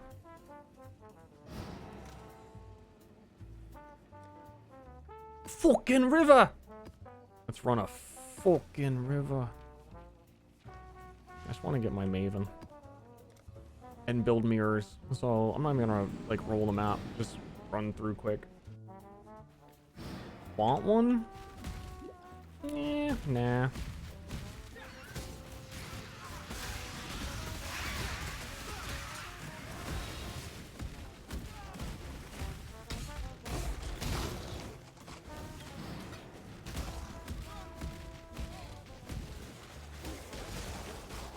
I want to make it. I want it to be mine.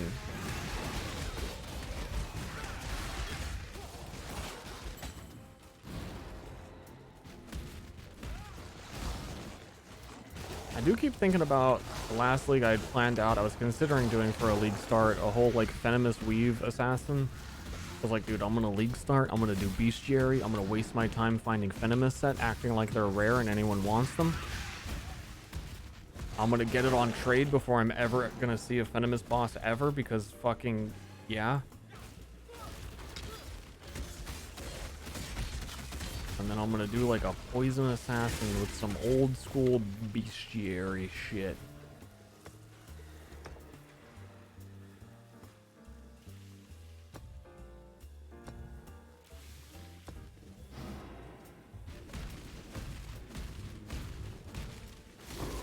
Yo, actually, okay, rethink, rebrain. The new Doedri's Scorn. Man, yeah, okay. They buffed Doedri's Scorn to make Venomous Helmet irrelevant.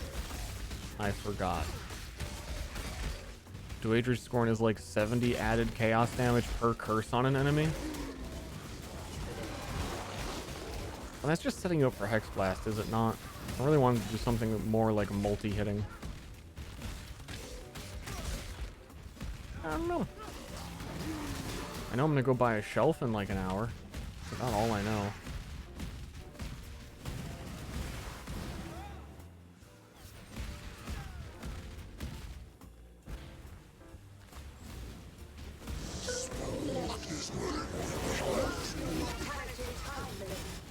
Oh, you're lagging, man. I don't know if you know this, but you're lagging like real bad.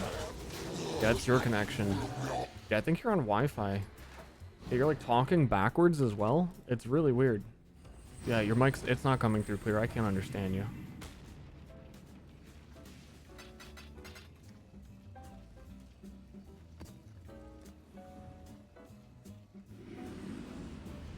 Another Kalandra buff coming. I'm not sure if it's a buff. I know that they're doing quality of life stuff. I don't know if they're done with the buffs on it.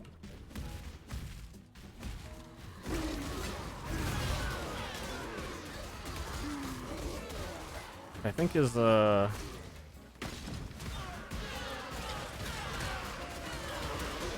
like there are so many, like, we're gonna change the loot on this part of their last patch note announcement stuff, and like the timeline on it is all like, we're doing this, but also we're not doing it now, but we're doing this one now and this one's tomorrow. It's like, I don't know when what is happening. Every time I wonder about loot, I'm like, I need to go back to that post and decipher the fucking text.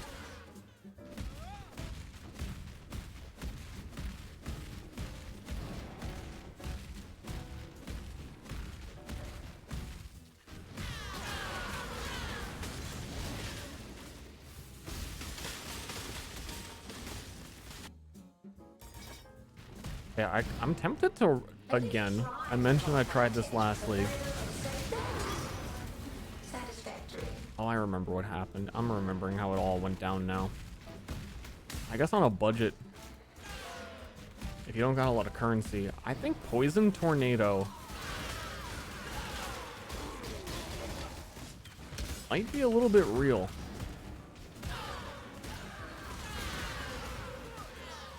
Wait, no, it's not. Never mind. Okay, yeah, I'm remembering everything. I'm remembering the the chain of events and how they happened and how I was like, why am I not just fucking Poisonous Concoction occultist? Never mind. It was fun though. And I ended up making a strength stacking occultist cyclone person instead. And then I was the tornado.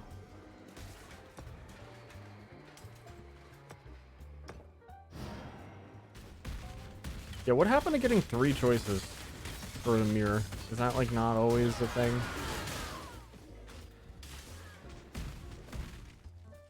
Did I skip the boss? This is another one of those maps where... Or did I kill the boss in a millisecond and forget? It looks like that's what happened. That I blanked and was talking about something else.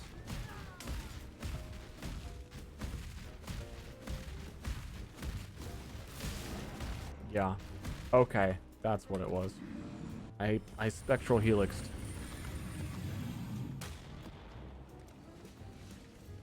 It's a chance for 3. It might have to do with map rarity and quality, because that was like just a white-red map. A white-red map.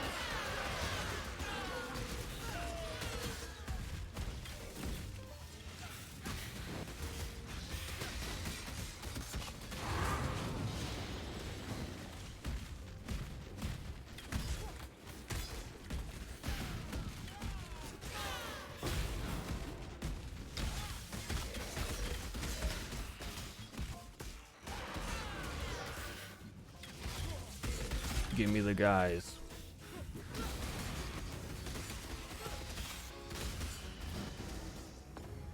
Give me the guys. Okay, we're only down. We're left with the trash. I love killing monkeys. What is with me?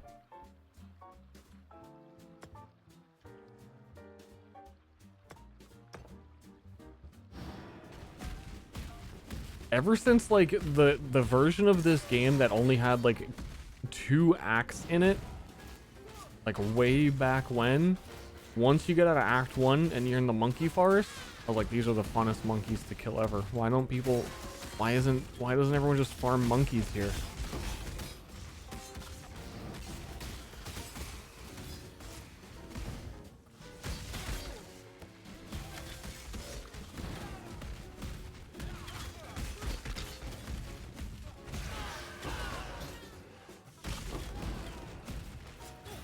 So many of them.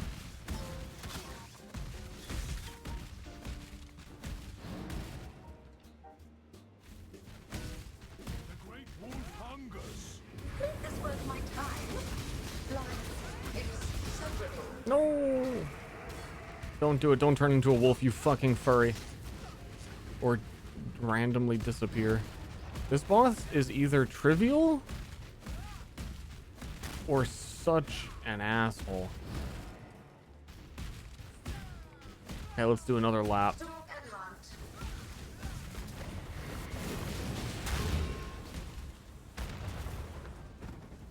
Oh no! Leave me alone! Dougie!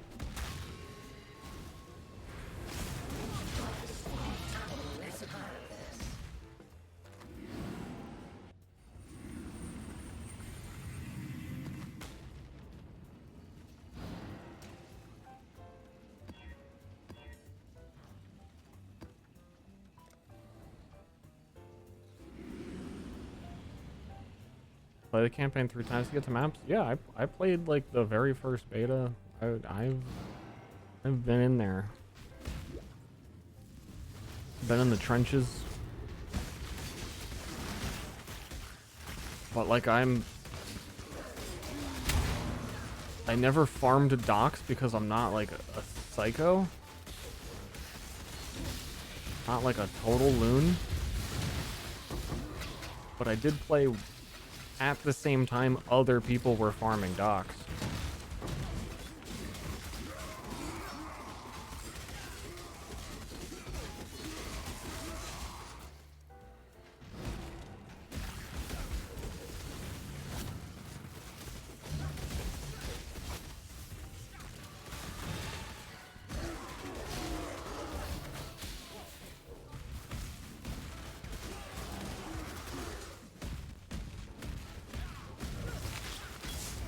I didn't get the mirror on this map.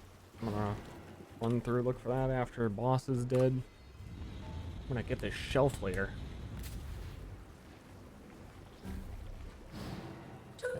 I don't remember Dried Lake. There's like I think there's a big gap of me playing when the game was relatively new and like checking out every time there was like new campaign stuff. Beating Dominus and thinking that was the end of the game and thinking that was the craziest plot twist I'd ever seen, that killing Dominus actually returns you to the beach, and I thought the plot was about time looping.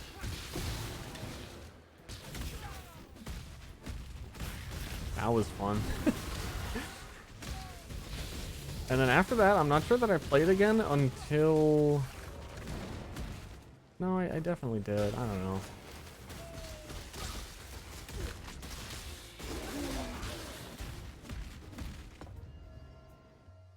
Like, I don't even want to take Reflection of Scourge. Who cares?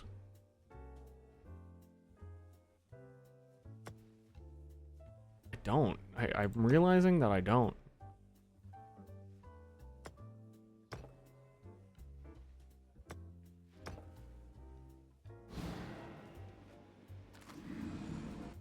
This means I'm not going to get a reward chest. I'm going to get to fight a bunch of tough Scourge monsters and nothing else.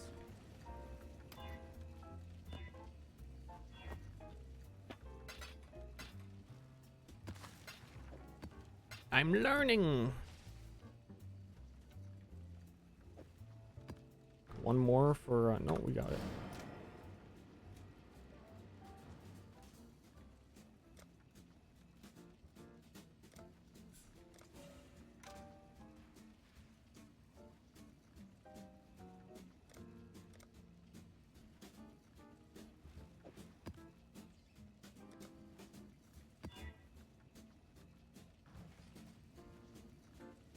Nah, I don't like that. I don't think it really matters though. Everything should be fine. What I prefer is Soul Calibur to Tekken.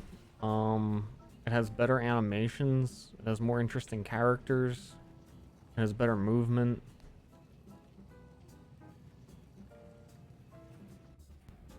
It's like the same game, but polished.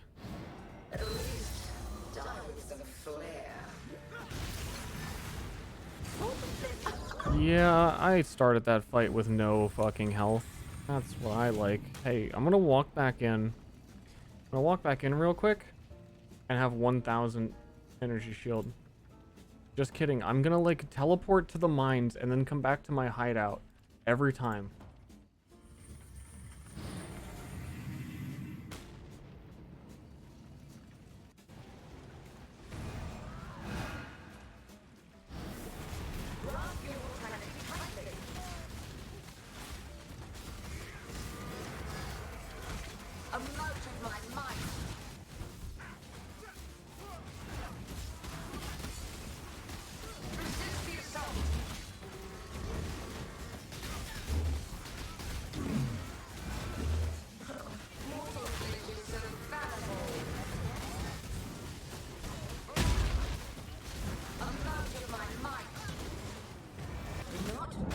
Oh.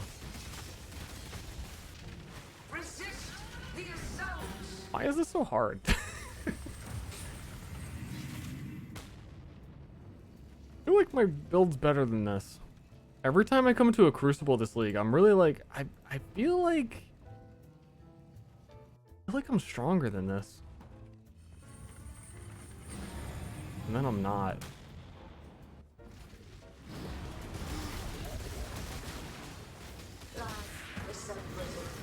I think I just got impatient and like dashed into... I did not think I was in range of that, but that's depth perception for you.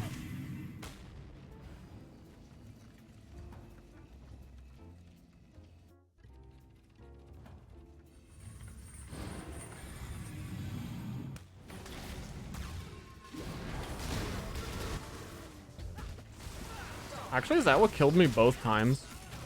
Was that one boss's fucking water ball slam that is so much damage?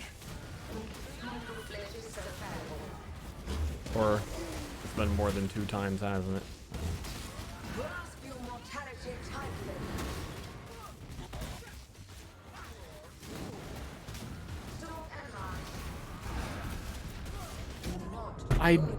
I press dash, bro. It is that guy. It's that guy. He's that guy. I'm really surprised that one hit me though. When I felt like I pressed dash way before it hit me. I didn't even ping, dude.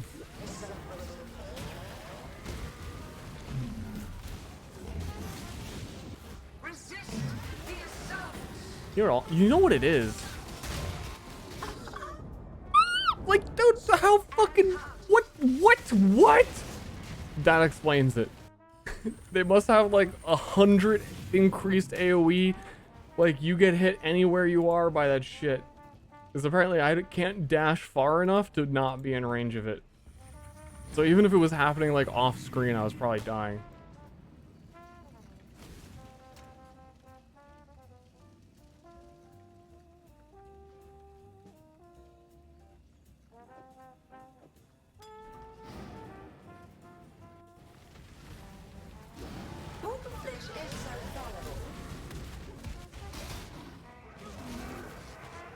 But also, yeah, I have slower projectiles on this helix, so it's not ever really expanding out into the middle, is it?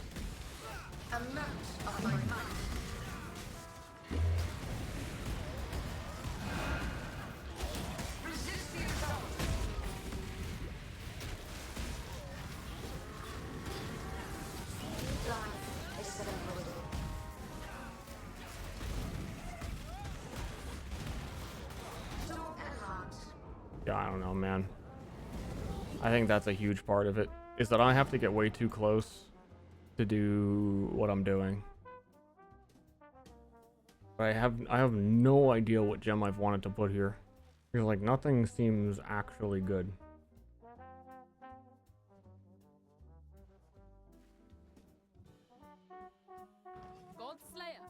And it's been a problem, except not for like actual Maven or Cirrus fights, because then it's good. So I've been putting it off.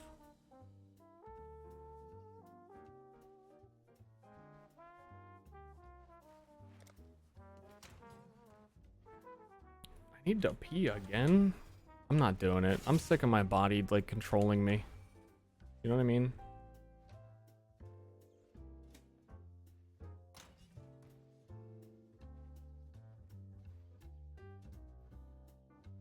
You don't know what I mean. Hail God Slayer.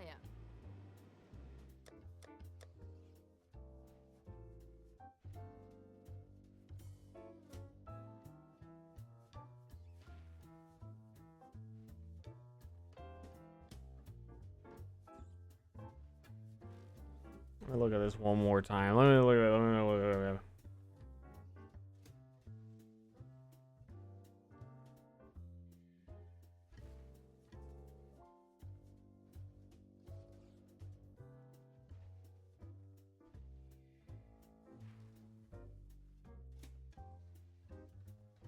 How is it inspiration? Crazy. Crazy world. Crazy.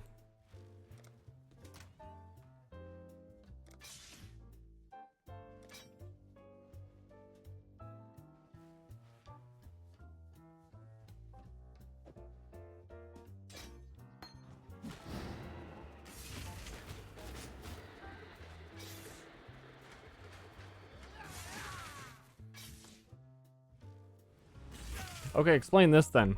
Explain this. If it's Grace, if the problem is Grace, I have 713 energy shield. I have 400 energy shield. A 95 energy shield. Energy Blade cuts my actual starting shield down every single time I use it.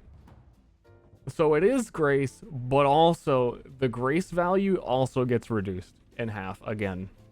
Every time I want to enter something. Oh, because Energy Blade costs 600 to use. Because why? That's so weird. It feels like more than that.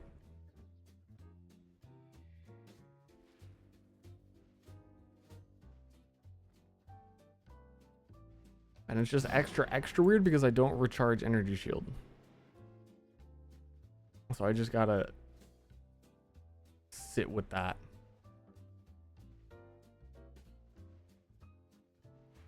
Actually, I wonder if Culling Strike... Did I close Path Building already? I did.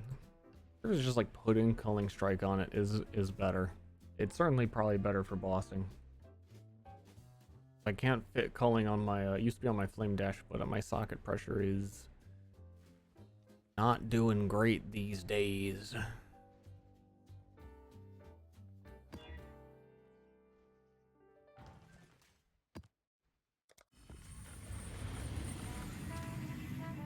faster proj is good. It's not.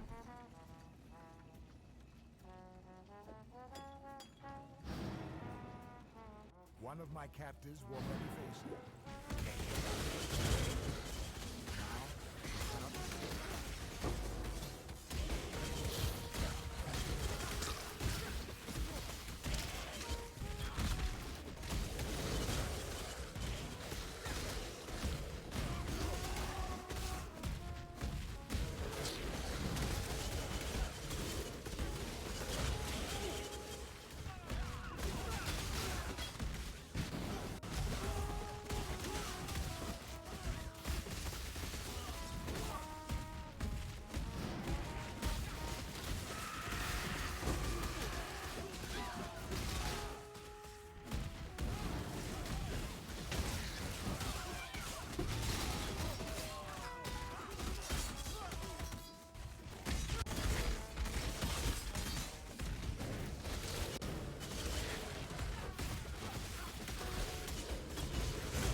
I should just I kind of was interested. Well, I guess we can see on this map that they said that they increased the loot for bosses.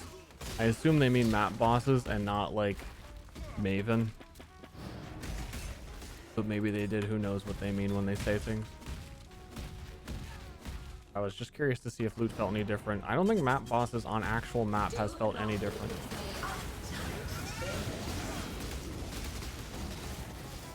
But we'll see from Chimera on an actual rare map. Or you're not Chimera, you're the Hydra.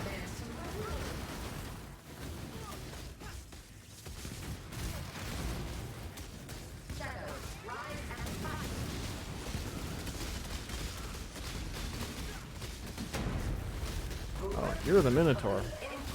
I forgot I had that on.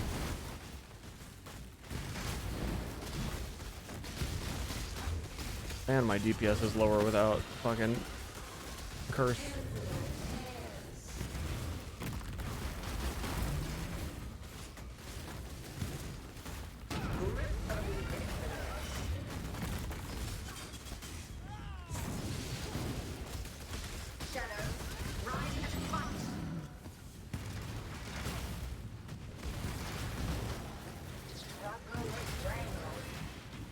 Where's the real one though?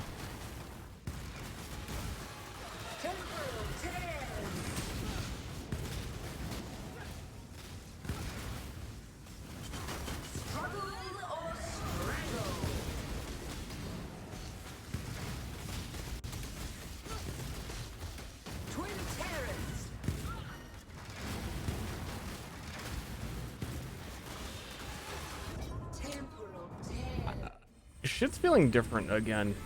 I went through a phase, very specific phase, where I rebuilt my character. The exact moment I decided to rebuild my character was when I died in one shot to these Hydra balls. And I was like, okay, this is fucking stupid. I'm gonna redo my skill tree. I'm gonna get more defenses. And then I did a Hydra again, and then these things didn't hurt me. And then I did Elder and they didn't hurt me. The fucking Elder Shaper balls and all that.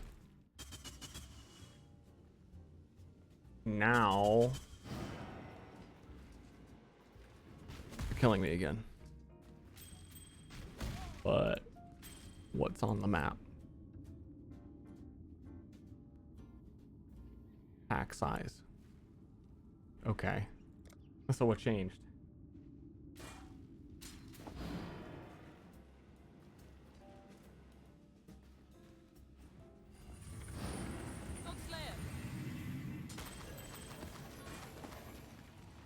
What was it then?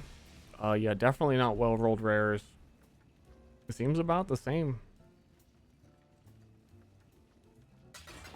In terms of drop from boss.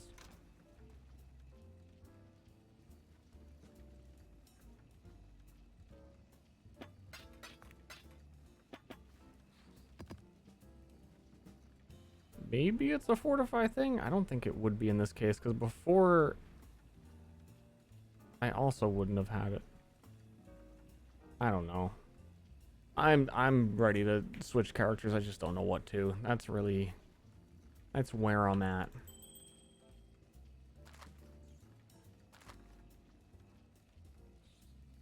So it's partly like, man, that sucks, but also that's why I want to get off of here. And even then, my damage felt not good. Not gooder. Need to stay in my lane and just kill Maven. And then give money to other person character.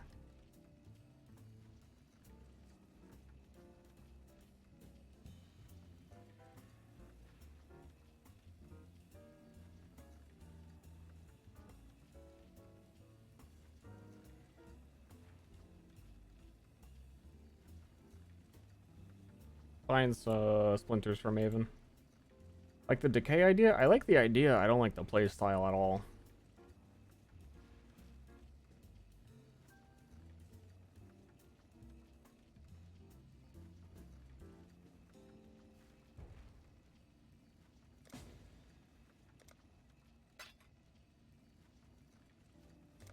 Mechanics are way more interesting than the game I'd be playing.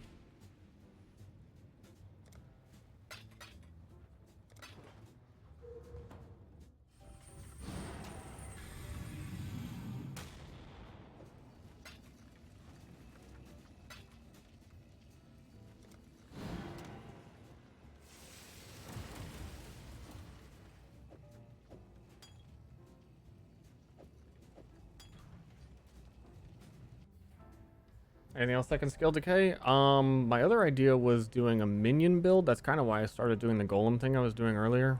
Because you can get damage changes to minions affect you on the tree. And then you could scale decay off of that because it's a lot more accessible than chaos damage on the tree or chaos damage over time multiplier.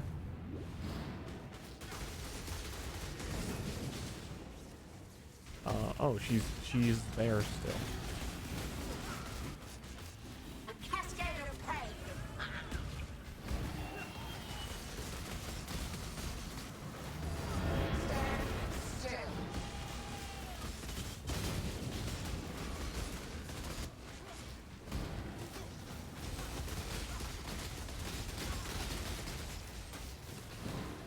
Yeah, like, Maven's, like, whatever is almost killing me in one shot right now. I feel like my defenses and my damage are randomized on a daily basis with this character. And it's like the least I've ever changed gear.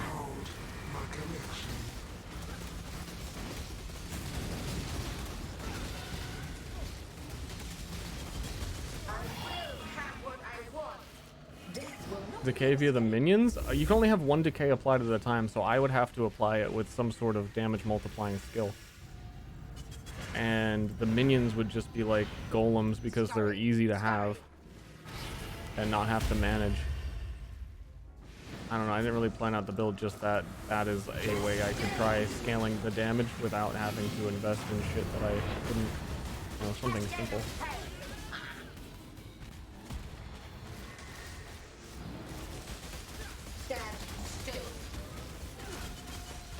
Same with that. I have on stream tanked that. I put up fucking Molten Shell.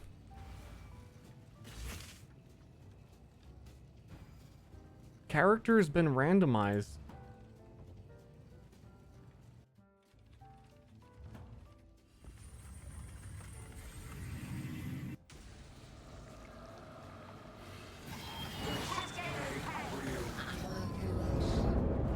Just re-enter the fight with no health real quick. You just have fucking nothing.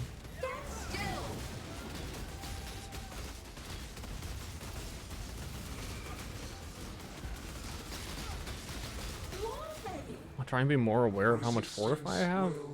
I don't think that's it.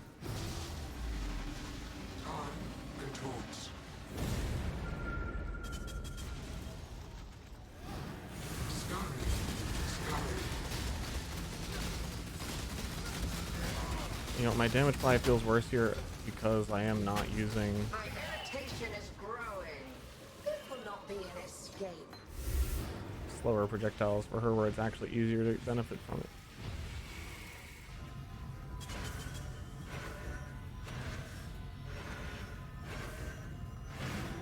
Scurry, scurry.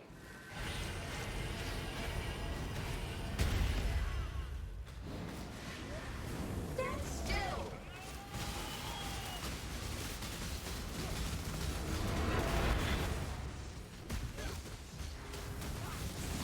Do what I say. Death may real. Cascade of pain. Stand still.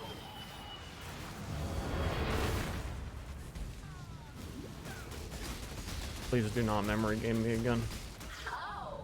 My heart can't. Resisting. My mind, my patience, absence of patience and whatever, and memory. I don't have any memory. What is it? Punishment inescapable.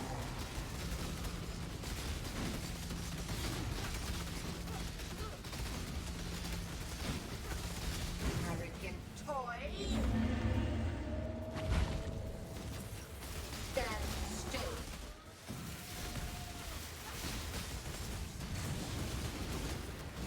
This will not be an escape.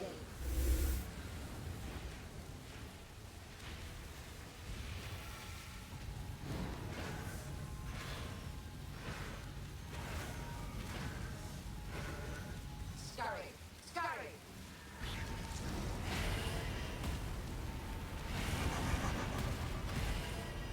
I misclicked. I knew what it was. I don't know why I clicked back.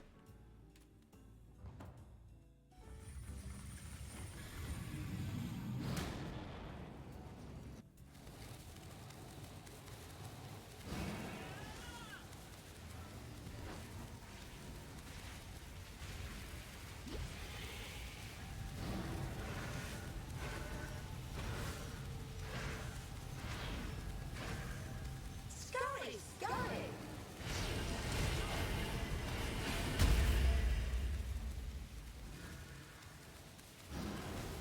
Stand still. My collection is Oh, I stood still, alright. Right on the thing that I can usually out heal with my overleech on a normal day.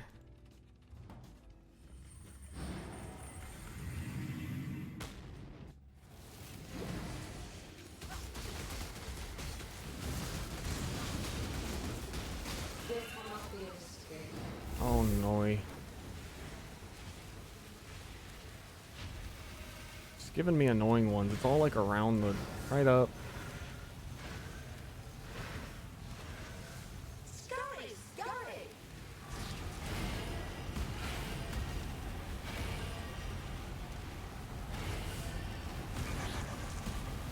My collection is complete. Indeed. I'm too fucking fat and slow.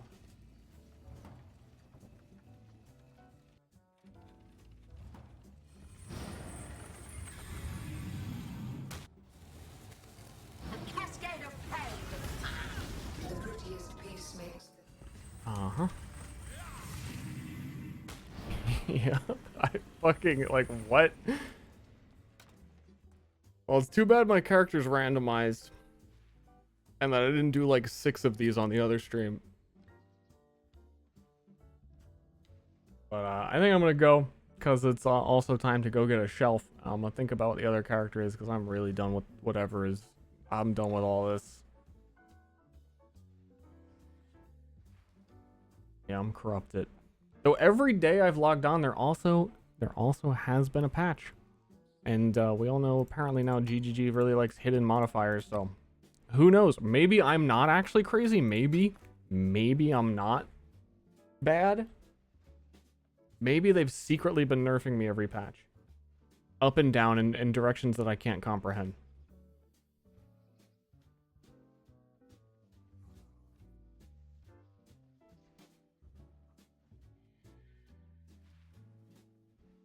Hold up.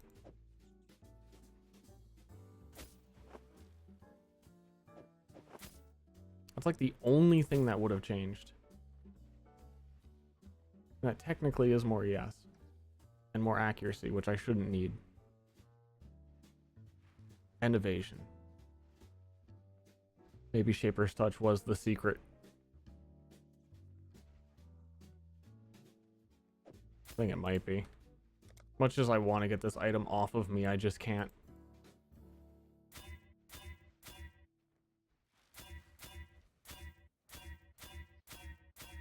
Why am I rolling sockets for a character I might not play?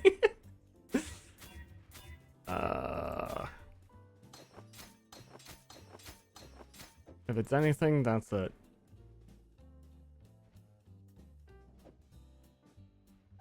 Okay, I'll see you around town, kiddo.